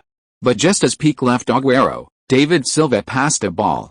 This ball was obviously not to Aguero, because even if Pique left, He still had Mascherano and Alba around him, making it difficult for him to gain an advantage against two opponents. But the other player was different. When David Silva dribbled down the wing, Lin Quan deliberately slowed down, not immediately sprinting towards Barcelona's penalty area. Instead, he waited until Alves and Busquets had passed him before suddenly starting, rushing at extremely high speed towards the only open space on the edge of the penalty area. Behind him, Messi saw Lin Quan suddenly accelerate and his alarm bells went off, immediately realizing something was wrong. Stop him. Don't give him a chance to shoot. However, the noise in the stadium was too loud, and his shouts were drowned out. Most of the Barcelona players didn't see Lin Quan rushing up from behind. But David Silva did see him, and he passed a ball back, seemingly to Busquets, who was tracking back to defend the edge of the penalty area. Busquets was taken aback. Had the opponent made a mistake?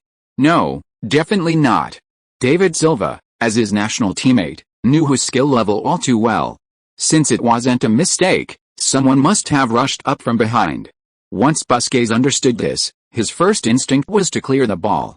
However, before his foot could even touch the ball, he felt a figure dart past him like a whirlwind, taking the ball away. Lin Quan successfully received the ball and broke into the penalty area. Barcelona fans' hearts were in their throats, some even closed their eyes in despair. It's over. This time, it's really over. Chapter 397, a hat-trick in the final, ending Barcelona's dynasty. Goal. Lin Quan has scored his third goal, completing an incredible hat-trick in the Champions League final. This is the first time in 46 years, since Pirino Platti, that someone has achieved a hat-trick in a Champions League final. It's also the first time a hat-trick has been scored in a Champions League final since the competition's format change. Before this, only Di Stefano, Puskas, and Platti had accomplished this feat. Now, that list has been expanded to include Lin Quan. The fans in the Olympic Stadium, and those watching the match on television around the world, were all stunned. Someone actually scored a hat-trick in the Champions League final? Is he even human? Finals are rarely memorable. Scoring in a final is already incredibly difficult, let alone a hat-trick. Since the inception of the European Cup in 1955, only 2 matches out of 60 Champions League finals have featured hat-tricks: Real Madrid's 7-3 victory over Eintracht Frankfurt in the 1959-1960 season and AC Milan's 4-1 win over Ajax in the 1968-1969 season. In the 7-3 victory, Di Stefano scored 3 goals for his hat-trick, while Puskas scored 4, becoming the only player to achieve a 4-goal haul in a Champions League final. These are all from a long time ago, and the average football fan knows very little about those legendary players. In the last 20 years of football, especially after the Champions League's restructuring, fans have rarely seen hat-tricks in finals, let alone braces. And today, they witnessed history firsthand. Holy crap, am I dreaming? Lin Quan really scored a hat-trick in the Champions League final. Even Messi and Ronaldo haven't achieved that. If it weren't for the sharp pain from pinching my thigh, I wouldn't believe it myself. After all, it's the Champions League final, and the opponent is the mighty Barcelona. This record was so outrageous that many people couldn't believe it. Not only could they not believe it, but even Manchester City's manager, Guardiola, was shocked when he saw Lin Quan score. I was just trying my luck, but this kid actually did it. He carefully recalled Lin Quan's choices before scoring and couldn't help but admire him. His timing was perfect, his release was extremely decisive, and his final shot was flawless. If any one of these 3 aspects had failed, this goal wouldn't have happened. Barcelona's defense didn't have any weaknesses. If anything, Busquets should have closely marked Lin Quan and shouldn't have left him. However, without specific instructions from the head coach, he naturally dared not do so, as it would disrupt Barcelona's defensive formation, creating a huge gap in their defense. If it weren't Lin Quan who scored, it would be another Manchester City player. This kid, so young, how come he has so much experience and such an incredibly stable mentality? Guardiola was baffled. When he coached Messi, the young Messi often acted impulsively and lacked composure. But he had never seen any of these issues with Lin Quan. This kid was like a calm goal-scoring machine, devoid of emotion. On the pitch, Messi felt a sense of powerlessness and frustration when he saw Lin Quan breach his goal again. He and his teammates had worked so hard, finally gaining the lead, only to have it easily pulled back. Why was it so difficult to beat this guy? Inside the stadium's VIP box, after seeing this goal, Bayern Munich's chairman Rummenigge and manager Hoeneß's expressions suddenly turned extremely grim. Lin Quan's 3 goals were like 3 resounding slaps to their faces, leaving them feeling burning. HMPH, Enrique is utterly useless. He's ruined such a great Barcelona squad. Hoeneß was furious, venting his anger on Barcelona's coach, Enrique. Rummenigge's face darkened further. Clearly, Hoeneß's words reminded him of something. When Guardiola was still at Barcelona, they were the renowned dream team, almost invincible. Anyone facing Barcelona in the Champions League would feel a sense of dread. If Guardiola were still at Barcelona, with such a squad, they would never have been forced into this state by Manchester City. But this situation proves that Bayern Munich was blind to talent. Letting go of a prodigy like Lin Quan was one thing, but they couldn't even retain an established coach like Guardiola. Hoeneß was deliberately rubbing salt in the wound, making him look bad. HMPH, let's go back to the club. Rummenigge couldn't bear to watch any longer. He feared that continuing would trigger his heart condition. In another VIP box, Barcelona president Bartomeu was indeed on the verge of a heart attack. Just minutes before, seeing Suarez's goal, he had been dancing with excitement, practically ready to pop open champagne in celebration. However, a few minutes later, Manchester City had poured cold water on his joy, washing away all his elation. The score was tied again, and Barcelona no longer held any advantage. The outcome was still uncertain. However, in terms of momentum, Manchester City, having just scored, was clearly at the peak of their strength. Meanwhile, Barcelona, having conceded an equalizer, saw a noticeable drop in player morale. This filled Bartomeu with immense worry. Could they be conceded a last-minute winner? Hell, this kid's strength has increased a lot since he was back then. It seems that if he really goes to the Premier League and faces him on the field, he'll have a real headache. In the stands, Claude couldn't help but stand up and applaud Lin Quan after he completed his hat-trick in the final. He clapped while muttering to himself. Currently, Manchester City's strength seems terrifyingly powerful. Whether he goes to Chelsea or Liverpool, he'll face a tough battle against Manchester City, and his chances of winning are slim. However, this only fueled his competitive spirit. The Premier League isn't the Bundesliga. In the Bundesliga, his team couldn't withstand Bayern Munich's poaching and couldn't compete fairly. But in the Premier League, it's different. All the big clubs are fearless. As long as he gets the club's full support, under fair competition, why would Klopp be afraid of anyone? Compared to Klopp's admiration, Hanks only felt regret. He also applauded Lin Quan, but as he clapped, the old coach couldn't help but sigh inwardly. He'd heard that Bayern had a chance to sign Lin Quan, but unfortunately missed the opportunity. If this kid were still with Bayern now, how powerful would Bayern be? What a pity. Thinking about Bayern choosing Guts over Lin Quan, Hanks couldn't help but complain. Judging from their current performances, Guts isn't even worthy of carrying Lin Quan's shoes. This kid's form has been getting worse and worse since last year's World Cup. If this continues, he might not even be able to keep his starting position next season. On the other hand, Lin Quan's progress in recent years has been phenomenal. In this match, he even suppressed fellow superstar Messi, showing signs of becoming the world's best player. Compared to such a peerless talent, what is Guts? Bayern got a huge loss. As usual, after scoring, Lin Quan planned to turn up his collar and do a king's celebration.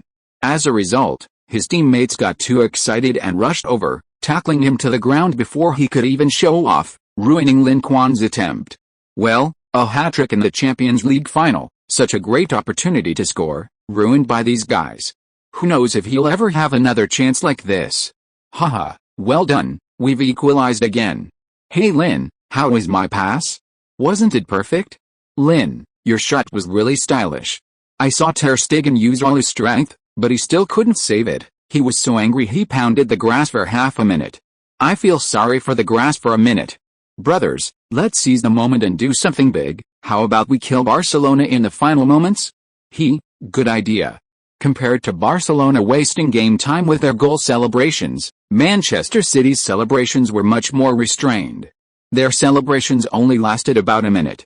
After a minute, all the Manchester City players returned to their positions, each glaring menacingly at the Barcelona players. Now, it was their turn to launch a counter-attack. Barcelona's players sensed the high morale and aggressive intent of their opponents. Coupled with a recent breach in their own goal, they were still somewhat apprehensive, fearing further losses, and wanted to play cautiously first. If Manchester City scored now, they would be defeated instantly. But if they could hold on, they would have at least 30 minutes of extra time. So, after the match restarted, the audience noticed that Barcelona's attacking intensity suddenly decreased, lacking its previous aggression and ferocity. Manchester City, on the other hand, capitalized on their high morale, launching wave after wave of relentless attacks on Barcelona's goal, determined to seize any opportunity to deliver a fatal blow. Faced with Manchester City's fierce onslaught, Barcelona's goal was under constant threat, the players on edge, fearing that a single mistake could ruin their entire season's efforts. The more cautious they were, the less they dared to attack aggressively, and the less threat they posed to Manchester City's goal. By this point in the match, Messi's stamina was completely exhausted. He was almost unable to run anymore, and without Messi's link-up play, Neymar and Suarez's threat had plummeted, and the three of them were essentially ineffective in the attacking third. With these three no longer a threat, Manchester City's defenders boldly pushed forward, relentlessly pressuring Barcelona with their familiar possession-based football. This was the first time Barcelona had felt the pressure of possession-based football from their opponents, leaving them both angry and frustrated. They were usually the ones dominating. When had it become their opponents using their tactics to trample on them? However, their anger was futile. Manchester City had completely seized control of the game. After all, Messi was indeed out of energy, but Lin Quan was still full of energy. He rampaged through Barcelona's penalty area, causing chaos and disarray in Barcelona's defense. Unfortunately, Manchester City dominated possession but failed to convert their chances into goals. The opposing team had too many players in the penalty area, and their shots either went wide or struck defenders. The match ended in a 3-3 draw, forcing extra time. With limited rest time before extra time, neither team's players returned to the locker room. Instead, they gathered around their managers to receive instructions. Their stamina is waning. I'll make substitutions soon. Continue to increase the pressure in the attacking third. Continue playing the same way at the start of the second half. Don't give them any breathing room. Guardiola showed no intention of playing conservatively. He didn't want to be dragged into a penalty shootout. Since the opponent was showing signs of defeat, they should seize the opportunity and finish them off. The players nodded emphatically. Although their previous attack hadn't resulted in a goal, they had clearly felt that Barcelona's defensive quality was declining. On the other side, after finishing his tactical instructions, Enrique looked at Messi and asked, "Leo, how's your fitness level? Can you keep going in extra time?" He didn't dare to substitute Messi easily, especially with the two teams still tied. If he rashly substituted Messi, what would Barcelona do if Manchester City scored again? However, Enrique also observed that Messi's stamina was nearing its limit. If he continued to play in extra time, his contribution would likely be limited. "Coach, believe me, I can keep going." Messi looked firmly at Enrique, showing his determination. He and Lin Quan hadn't decided the outcome yet. How could he be substituted prematurely? Seeing Messi's firm attitude, Enrique could only nod and didn't substitute him. The 5-minute break quickly ended, and extra time officially began. Both teams made substitutions. Barcelona replaced Rakitic with veteran Xavi. Xavi has made it clear he will not renew his contract with the team, so this match should be his last for Barcelona. Manchester City went even further, with Guardiola making 3 substitutions at once. He replaced Kroos with Yaya Toure, De Bruyne with Milner, and David Silva with Navas. Guardiola used all 3 substitutions. Clearly, he was going all in. This decision, seemingly crazy, was actually very wise.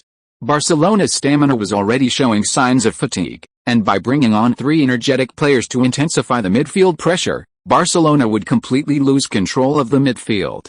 Without control of the midfield, the game would fall entirely into Manchester City's hands, giving them countless attacking opportunities. As extra time began, the situation unfolded exactly as Guardiola predicted. Under the onslaught of Manchester City's fresh players, Barcelona's midfield completely collapsed. Manchester City's possession skyrocketed, repeatedly threatening Barcelona's goal. The Barcelona fans in the stadium felt despair and suffocation. The opponent's attacks were like a relentless storm. Their defense, under the relentless onslaught, teetered on the brink of collapse, like a wall about to crumble at the slightest breeze. In the 103rd minute, Just as the first half of extra time was about to end, Lin Quan dribbled into the penalty area. Mascherano, converted to center back, made a fatal mistake in defense. He rashly tackled Lin Quan, who was dribbling the ball. The referee's whistle blew just in time, immediately pointing to the penalty spot. Penalty. A roar erupted from the crowd. At this moment, with Barcelona conceding a penalty, the game was essentially over. Amidst the despairing gazes of countless Barcelona fans, Lin Quan got up from the ground, carrying the ball, and walked step by step to the penalty spot. It was time for Barcelona's so-called dynasty to end. Chapter 398, Lin Quan reclaims Champions League title, becomes the number one player in football. Ter Stegen stared nervously at the man 10 meters away. He'd heard of him before joining Barcelona, but he hadn't expected him to be so formidable. In just one match, the opponent had already breached his goal 3 times. Now, he had a chance to increase that to 4. And he was merely a backdrop to the opponent's record-breaking efforts. Ter Stegen was utterly furious.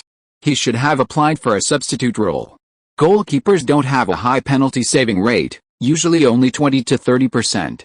If they encounter a particularly consistent penalty taker, that rate would likely drop even lower. Thinking of this, Ter Stegen recalled Lin Quan's penalty statistics and was horrified to discover that Lin Quan's penalty conversion rate seemed to be 100%. He hadn't seen him miss a penalty yet. A 100% conversion rate? He was truly doomed. Seeing Lin Quan standing at the penalty spot, Barcelona fans were on the edge of their seats. They prayed silently, hoping Ter Stegen would make a heroic save and deny Lin Quan's penalty. Some even prayed for Lin Quan to make a mistake, because only a blunder would give Barcelona a chance to survive. On the sidelines, Barcelona's coach, Enrique, was already incredibly anxious. He stood there, his eyes fixed on his own goal and Lin Quan in front of it.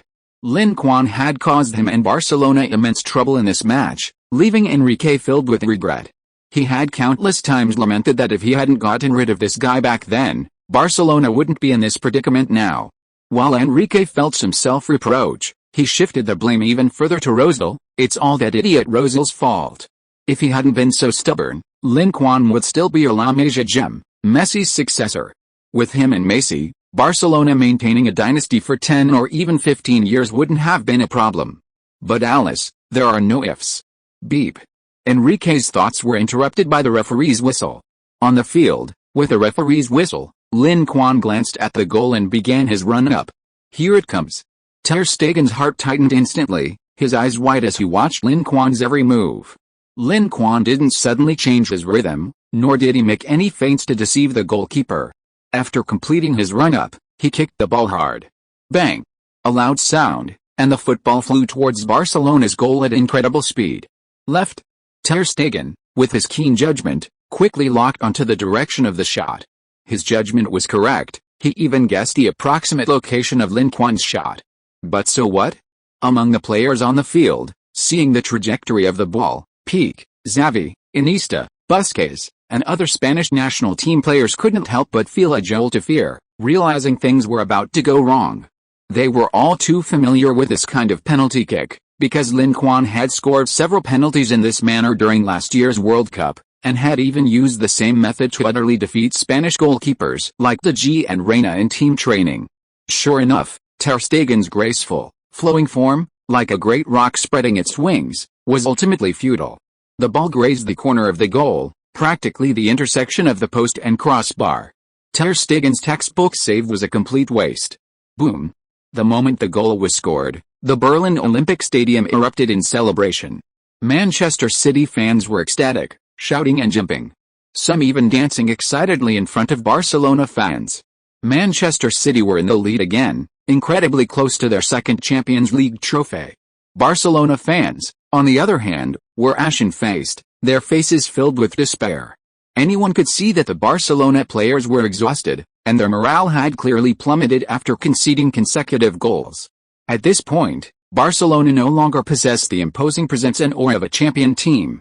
Inside the VIP box, Bartomeu slumped into his chair, seemingly drained of all his strength.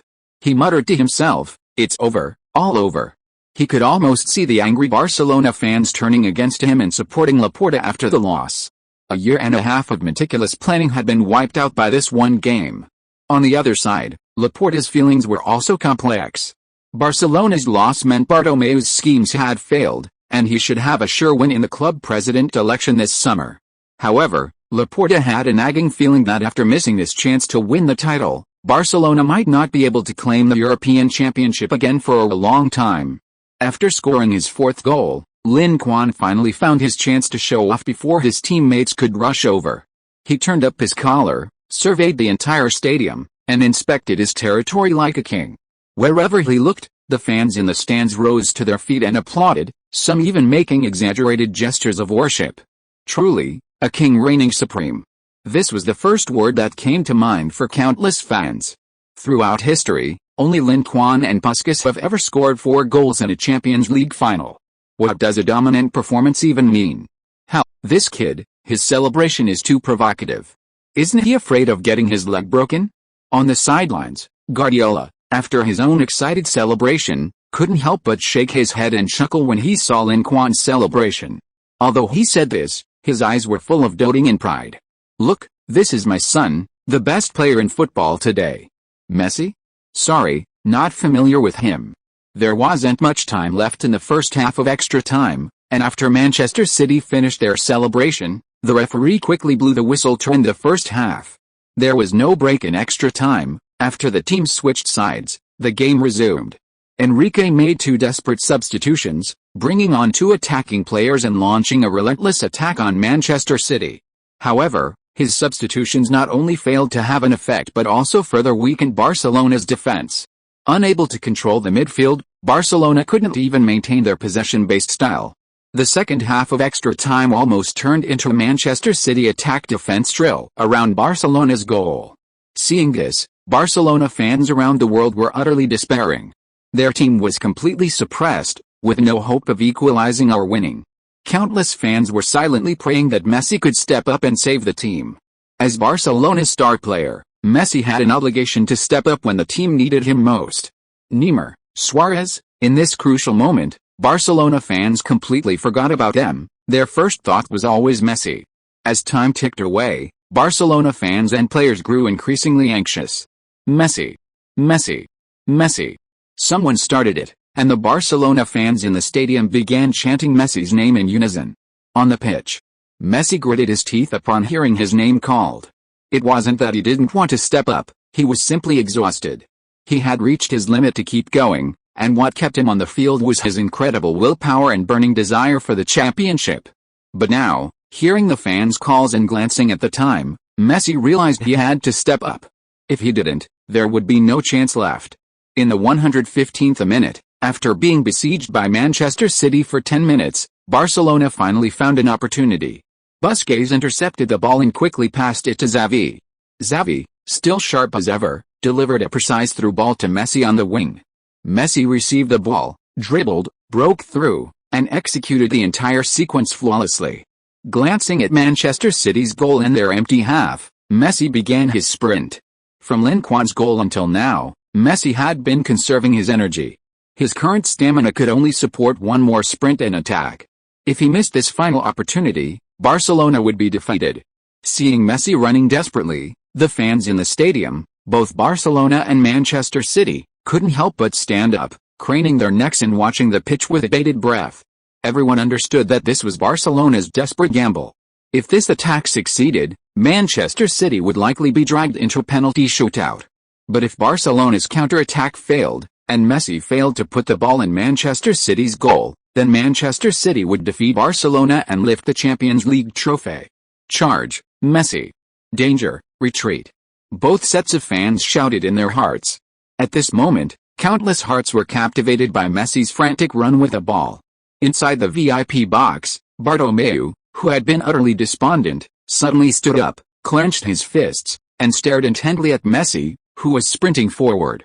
Messi could definitely save the team, he absolutely could. If it went to penalties, the outcome would be 50-50. Barcelona still had a chance, at least a 50% chance.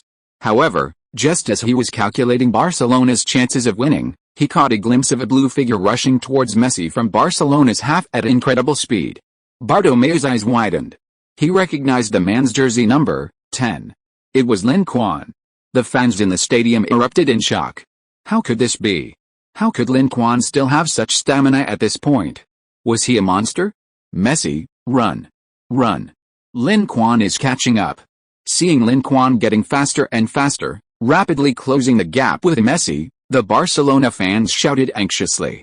They wanted to warn Messi to watch out for the pursuer behind him. However, the noise in the stadium was so loud and chaotic that the shouts of the few fans couldn't reach the players' ears. Watching the goal approach, Messi finally breathed a sigh of relief.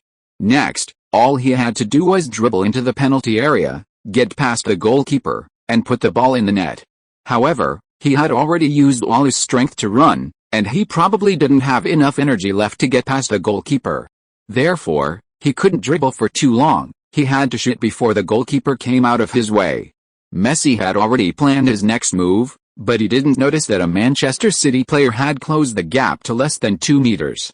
Moreover, Lin Quan's speed was increasing, and the distance between them was rapidly shrinking. At this moment, Messi finally realized that there was a pursuer behind him. Who is it?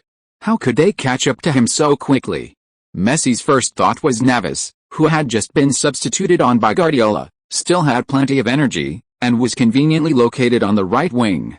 However, when his opponent caught up with him and ran alongside him, Messi's pupils suddenly contracted, staring at him in disbelief. It was Lin Quan. How could this be? Lin Quan's appearance completely caught Messi off guard, disrupting his previous plans. He was still some distance from the goal, and if he shot now, given his severely depleted stamina, accuracy would be difficult to guarantee. Moreover, without time to adjust and with opposing players interfering, a hasty shot would naturally have a low success rate. But if he continued to dribble forward, Lin Quan would definitely not give him a chance. He could almost predict how his opponent would deal with him. If it were at the beginning of the match, Messi wouldn't be afraid of Lin Quan's defense. No one in the world could defend him one-on-one. But now it was the second half of extra time, and Messi was exhausted. At this point, he couldn't even dribble past anyone, let alone take a few more steps. Therefore, Messi steeled himself, determined to shoot before Lin Quan could completely block his position. However, Lin Quan seemed to have anticipated Messi's move.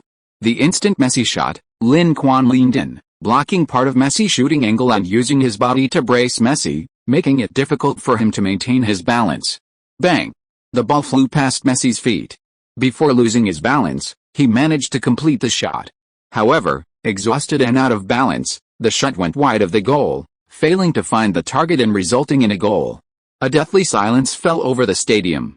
Barcelona fans were stunned, staring in disbelief at the flying ball and Messi lying on the field. The invincible Messi had fallen. Messi collapsed onto the grass, a wave of sadness washing over him, and 2 tears streamed down his face. He had ultimately failed. At this moment, he remembered last year's World Cup. The same person had blocked his and Argentina's World Cup dream. And today, the same person had thwarted Barcelona's treble-winning ambition. Was he truly incapable of defeating him? Just then, Messi felt a shadow fall on him. He opened his eyes and looked at the other person. Lin Quan was standing in front of him, extending his hand. Next year's final, I'll be waiting for you. No further words were needed, any other words would have been superfluous. For a prodigy like Messi, no one had the right to comfort him, nor did he need it. Hearing Lin Quan's words, Messi, who had been utterly dejected and frustrated, suddenly felt a surge of intense fighting spirit. Yes! He grasped Lin Quan's hand and stood up. A powerful belief arose in Messi's heart, I must defeat him with my own hands. Countless cameras and video recorders captured this historic moment. Although no one explicitly stated it, everyone knew it was a ceremony of passing the torch from the old to the new. From this moment on, the title of the greatest footballer would change. After Barcelona's desperate counter-attack failed, Manchester City began to control the tempo of the game, giving their opponents no further chance to retaliate. After stoppage time ended, the referee blew the final whistle. Manchester City ultimately defeated Barcelona 4-3 at the Berlin Olympic Stadium to lift the Champions League trophy for the second time. This makes them the first team to successfully defend their Champions League title since its format change. Manchester City also officially became the 5th Premier League powerhouse to achieve this feat. If you are listening to this novel on a channel other than Fanfic World, it means it was downloaded and re-uploaded without effort. We warmly invite you to visit our channel, Fanfic World. There you will find the original version of this story and many other novels of various genres. We look forward to seeing you dive into a world of incredible novels. Chapter 399 Hot Topic in Football, Where's Emperor Lin going? A week has passed since the Champions League final, but the impact of the match continues to expand. With the transfer window fast approaching, European football's top clubs are gearing up to make the most of this summer's transfer window and maximize their strength in order to compete with a formidable Manchester City. An arms race seems inevitable. However, the instigators, Lin Quan and Guardiola, seem to have vanished into thin air. After Manchester City's victory, they disappeared without a trace, and for a whole week, no one has seen them. This has inevitably led to numerous rumors. Some rumors claim that after reaching the peak of his career at Manchester City and winning various honors, Lin Quan has lost interest in the Premier League and is in contact with other top clubs in other leagues, intending to leave Manchester City this summer. Although Manchester City officially denied these rumors immediately, stating that they still have 3 years left on Lin Quan's contract and that their cooperation is going very well, and that Lin Quan will not leave Manchester City this summer, these denials have failed to convince the public. If it's really as Manchester City claims, why not let the player himself make a statement? In the football world, this kind of fabricated denial is nothing new, nobody's a child, and naturally, they won't easily believe it. As time went on, the rumors of Lin Quan's transfer became increasingly credible. This summer, Barcelona is about to hold its presidential election, and Laporta, the favorite to win, has repeatedly stated in the media that if he is re-elected as Barcelona president, his first priority will be to bring Lin Quan, this La Masia gem who has been wandering abroad, back to Camp Nou. This campaign promise was very popular with Barcelona fans. The scene of Lin Quan scoring 4 goals in the Champions League final, single-handedly defeating Barcelona, is still fresh in their minds. After this battle, Barcelona fans didn't hate Lin Quan, instead, they loved him even more. He's a gem of La Masia. If he can return to Barcelona, we will reclaim everything we've lost. Therefore, since the transfer rumors surrounding Lin Quan surfaced, Barcelona fans have been flooding his social media accounts with messages, earnestly pleading for his return to Camp Nou. Generally speaking, campaign promises are not to be trusted. However, Laporta seems to be serious. He has received information that the Qatari consortium plans a major signing this summer. Their primary targets are players of Lin Quan's and Messi's caliber, but such players command extremely high prices, and their respective clubs are unlikely to let them go easily, making their chances of success slim. Therefore, in addition to their usual offer to Manchester City, the Qatari consortium has also made a covert offer to Barcelona, €150 million for Neymar. Because of the Champions League title win this year, Neymar's performance hasn't been as dazzling, and his market value hasn't reached its expected level. However, considering his youth and immense future potential, for the wealthy Qataris, spending €150 million on a rising young star isn't a bad deal.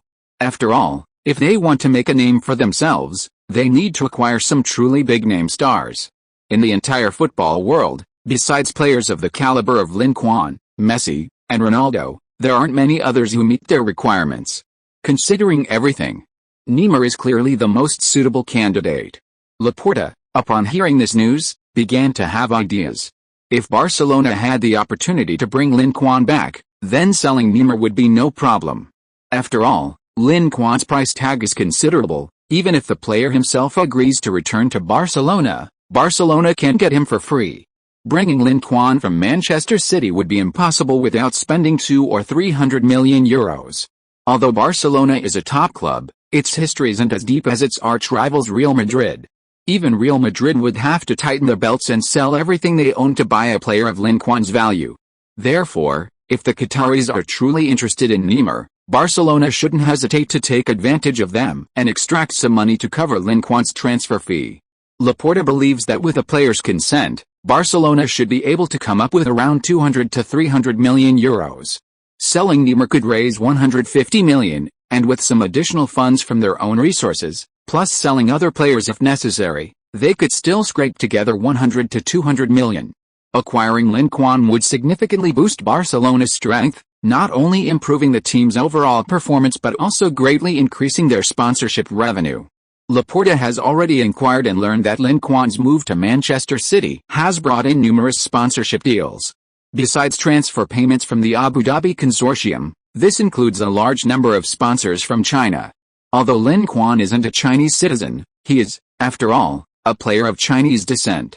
Many Chinese fans naturally prefer to support a player with yellow skin and black hair, and even someone of Chinese descent who shares their bloodline. Especially considering this player didn't voluntarily renounce his citizenship, but was adopted and taken away by foster parents. If the Spanish Football Federation hadn't acted quickly, Lin Quan would have had the opportunity to represent the Chinese national team. Furthermore, he's currently considered the best player in the world, his commercial value far surpassing that of ordinary players. Buying him back isn't just about acquiring immediate impact and ensuring the team's performance for the next decade, it's about acquiring a cash cow. Such a deal, if it goes through, will definitely be a win-win. Most importantly, at a time when the output of talent from La Masia's youth academy is declining, if Lin Quan, bearing the title of La Masia prodigy, could truly return home to Camp Nou, it would undoubtedly be a celebrated story. It would further enhance La Masia's reputation, attracting more young talents from around the world to join the academy and providing Barcelona with a continuous stream of talent. Laporta, after all, was once the president of Barcelona. He certainly has this long-term vision. Laporta's campaign slogan resonated deeply with the public, coupled with Barcelona fans' strong dissatisfaction with Bartomeu's administration's failure to win the Champions League and the treble. Therefore, in the final election in June, Laporta won by a landslide, becoming the new Barcelona president. Upon taking office, he immediately began preparing to overhaul the club's squad, selling some players to raise funds for the purchase of Lin Quan. With Barcelona making preparations, how could Real Madrid remain indifferent? A change of manager can be transformative. After offloading Ancelotti, Real Madrid welcomed their new manager, Zidane. Zidane had visited the Etihad Stadium multiple times to gather intelligence, and was deeply impressed by Lin Quan's performance. With the strong support of the club president, Zidane also planned to join the pursuit of Lin Quan. If they could successfully bring Lin Quan back to the Bernabeu, it would not only further increase Real Madrid's chances of winning the Champions League, but also greatly humiliate their arch-rivals, Barcelona. Real Madrid was more than happy to do something that would achieve two goals at once. Besides the La Liga giants and their old friend Paris Saint-Germain, Juventus, the Serie A team that suffered a crushing defeat to Manchester City in the Champions League, has also set its sights on Lin Quan. Italians are inherently proud. Serie A was once known as the Little World Cup, hosting a large portion of the world's top players. Back then, Serie A was incredibly prestigious, dominating Europe and unparalleled. Although it has declined in recent years, these powerhouses still retain their rich history. Moreover, with the emergence of numerous Italian talents in recent years, they haven't paid much attention to foreign talents. However, after 5 consecutive years of humiliating defeats in the Champions League, Serie A teams have realized that continuing to develop in isolation is not an option if they want to regain the glory of Serie A's peak.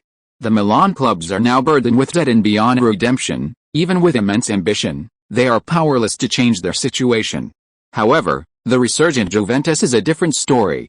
Having already achieved 4 consecutive Serie A titles, they are undoubtedly the face of the league. Moreover, compared to the Milan clubs, Juventus' financial situation is far better. Therefore, having dominated the domestic league, the old lady, aiming for further success in the Champions League, was deeply inspired by Manchester City's dominance and plans to make some big money signings this summer. Of course, another key reason supporting their big money signings is Manchester United's interest in Juventus midfield maestro, Paul Pogba, calling for his return to Old Trafford. Juventus has communicated with Pogba and his agent and confirmed that retaining him is unlikely. Therefore, they decided to rip off Manchester United handsomely. For a club as wealthy and extravagant as Manchester United, acquiring Pogba would require at least €100 million. With that €100 million, and by leveraging their resources, Juventus could certainly raise enough money to purchase Lin Quan. If all else fails, installment payments are an option, but it's unclear whether Manchester City will accept. If Lin Quan's price tag weren't so exorbitant, many more top clubs in the 5 major leagues would likely be vying for him. The only reason other clubs remain indifferent is poverty. After PSG's probing, everyone has a clear understanding of Lin Quan's value. Last year at the World Cup, his value reached €250 million.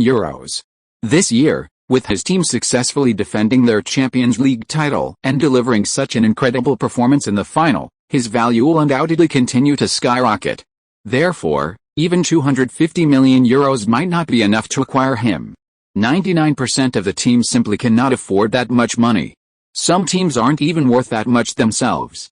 They couldn't afford Lin Quan even if they sold themselves. Therefore, most teams can only watch helplessly as these top clubs compete for Lin Quan. Among them is Professor Wenger, who has sighed countless times. Alice, a step behind leads to another. Wenger sighed softly, stroking the trophy in his arms.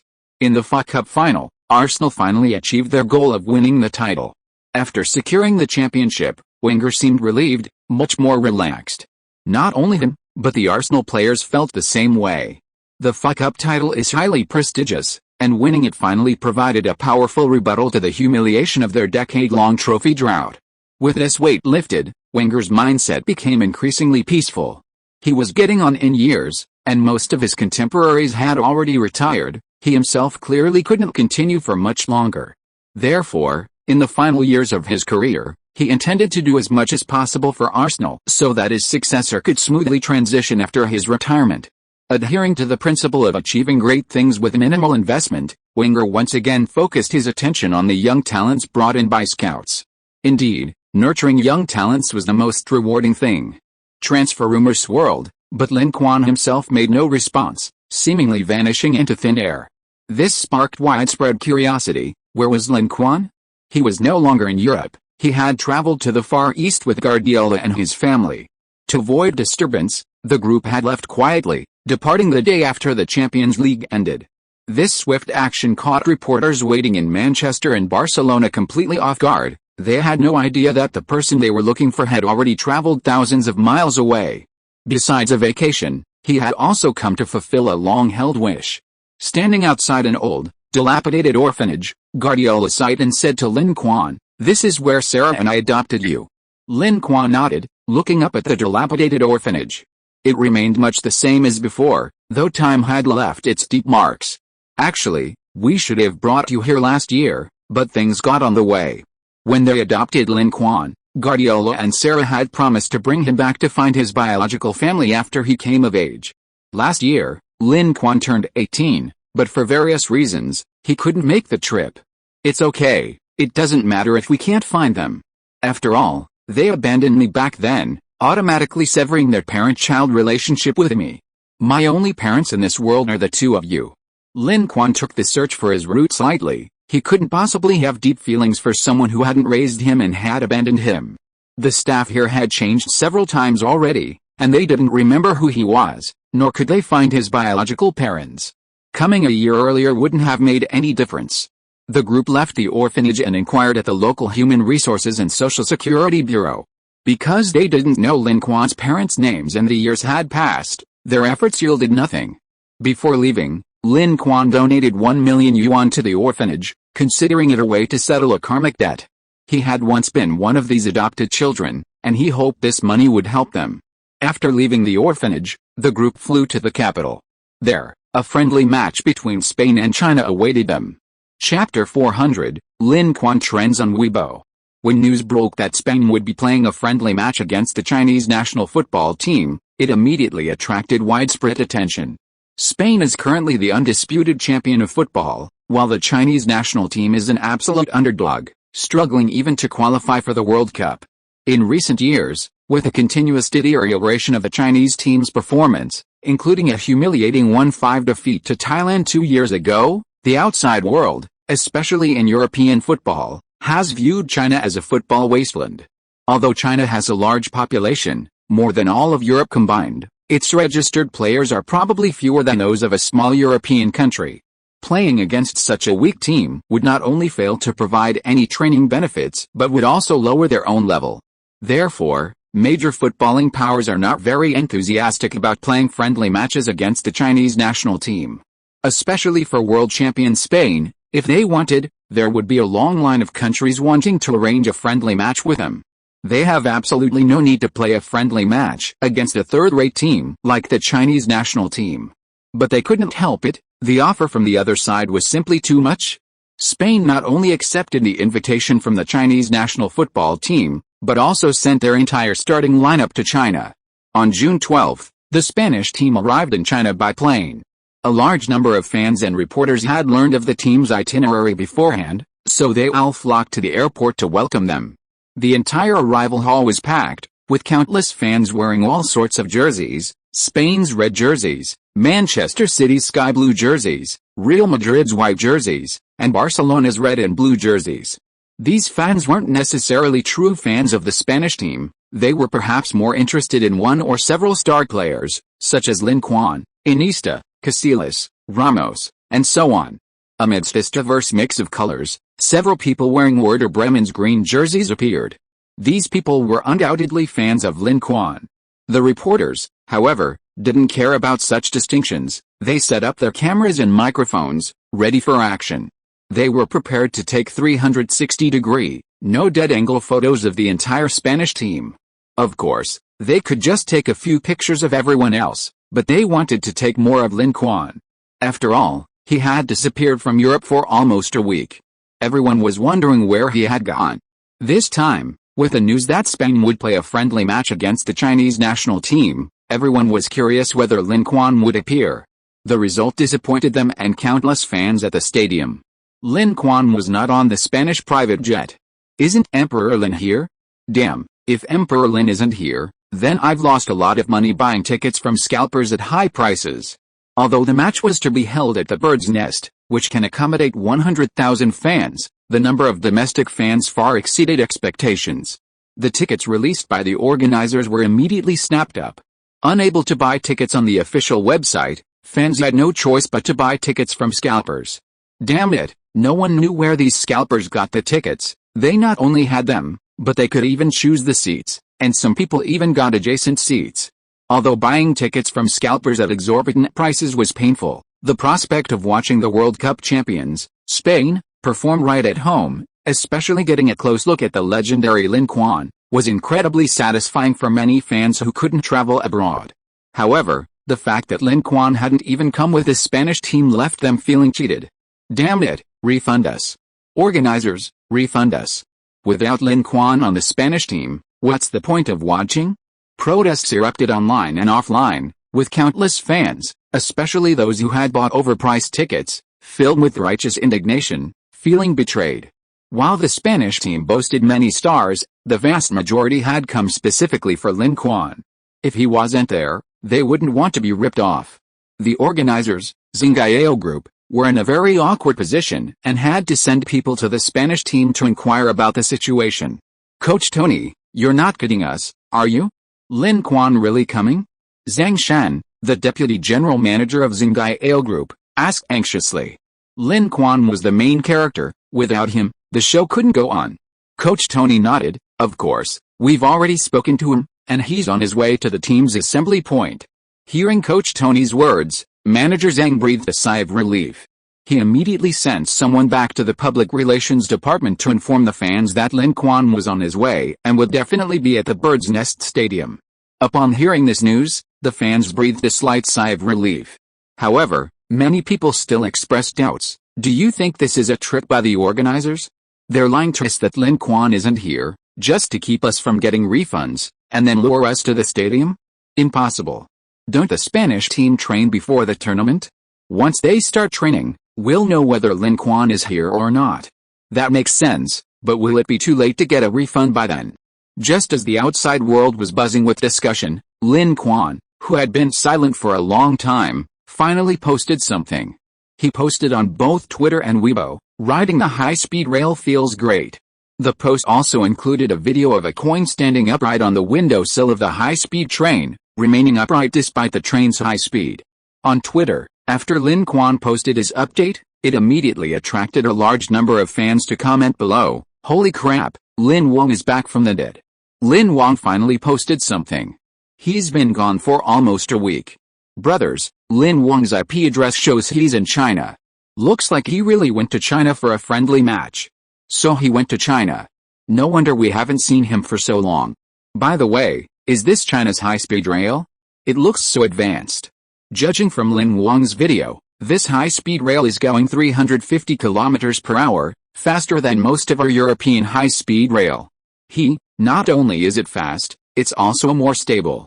Look, the coin never fell over. Could it be glued on? Just as someone raised this question, Lin Quan reached out and took the coin off the camera, showed it to the camera, and then moved it to a different position and stood it up. The coin still stood upright. Haha, Lin Wang predicted your prediction. This slap in the face came quickly and accurately. Due to Lin Quan's immense popularity, his video made many people re-evaluate China's high-speed rail. Some official accounts on Twitter in China also took the opportunity to retweet Lin Quan's post, even using it to advertise and invite tourists from all over the world to visit China. Besides posting this video, during his subsequent trip to China, Lin Quan posted videos of each location he visited, allowing foreigners unfamiliar with China to see a real China, a China without the biased perspective of foreign media. On Weibo, Lin Quan posted this message using a new account. Initially, no one paid attention. After all, there are plenty of new accounts on Weibo. Even if he claimed to be Lin Quan, no one believed him. These days, there are too many people impersonating celebrities. This Lin Quan didn't even have a verified Weibo account, believing him was a pipe dream. However, when someone saw that his post on Twitter was exactly the same as his Weibo post, the Weibo post immediately went viral. The comments and conversion skyrocketed, quickly surpassing the popularity of a certain celebrity surnamed Wang and climbing to the top of Weibo's trending topics. As a result, Lin Quan's account also saw a rapid increase in followers. Within just half a day of posting his Weibo, he had over 5 million followers. Moreover, as the post trended, more and more fans were drawn in, accelerating the growth of his follower count. Initially, Weibo considered Lin Quan's account a fake and didn't pay much attention. However, when they saw the account's followers rapidly surpassing 100,000, 1 million, and even 5 million, they realized the seriousness of the situation. Therefore, after confirming that the account owner was indeed Lin Quan, they quickly verified his celebrity status. With this official verification, some previously skeptical fans instantly abandoned their concerns, further accelerating the growth of his followers.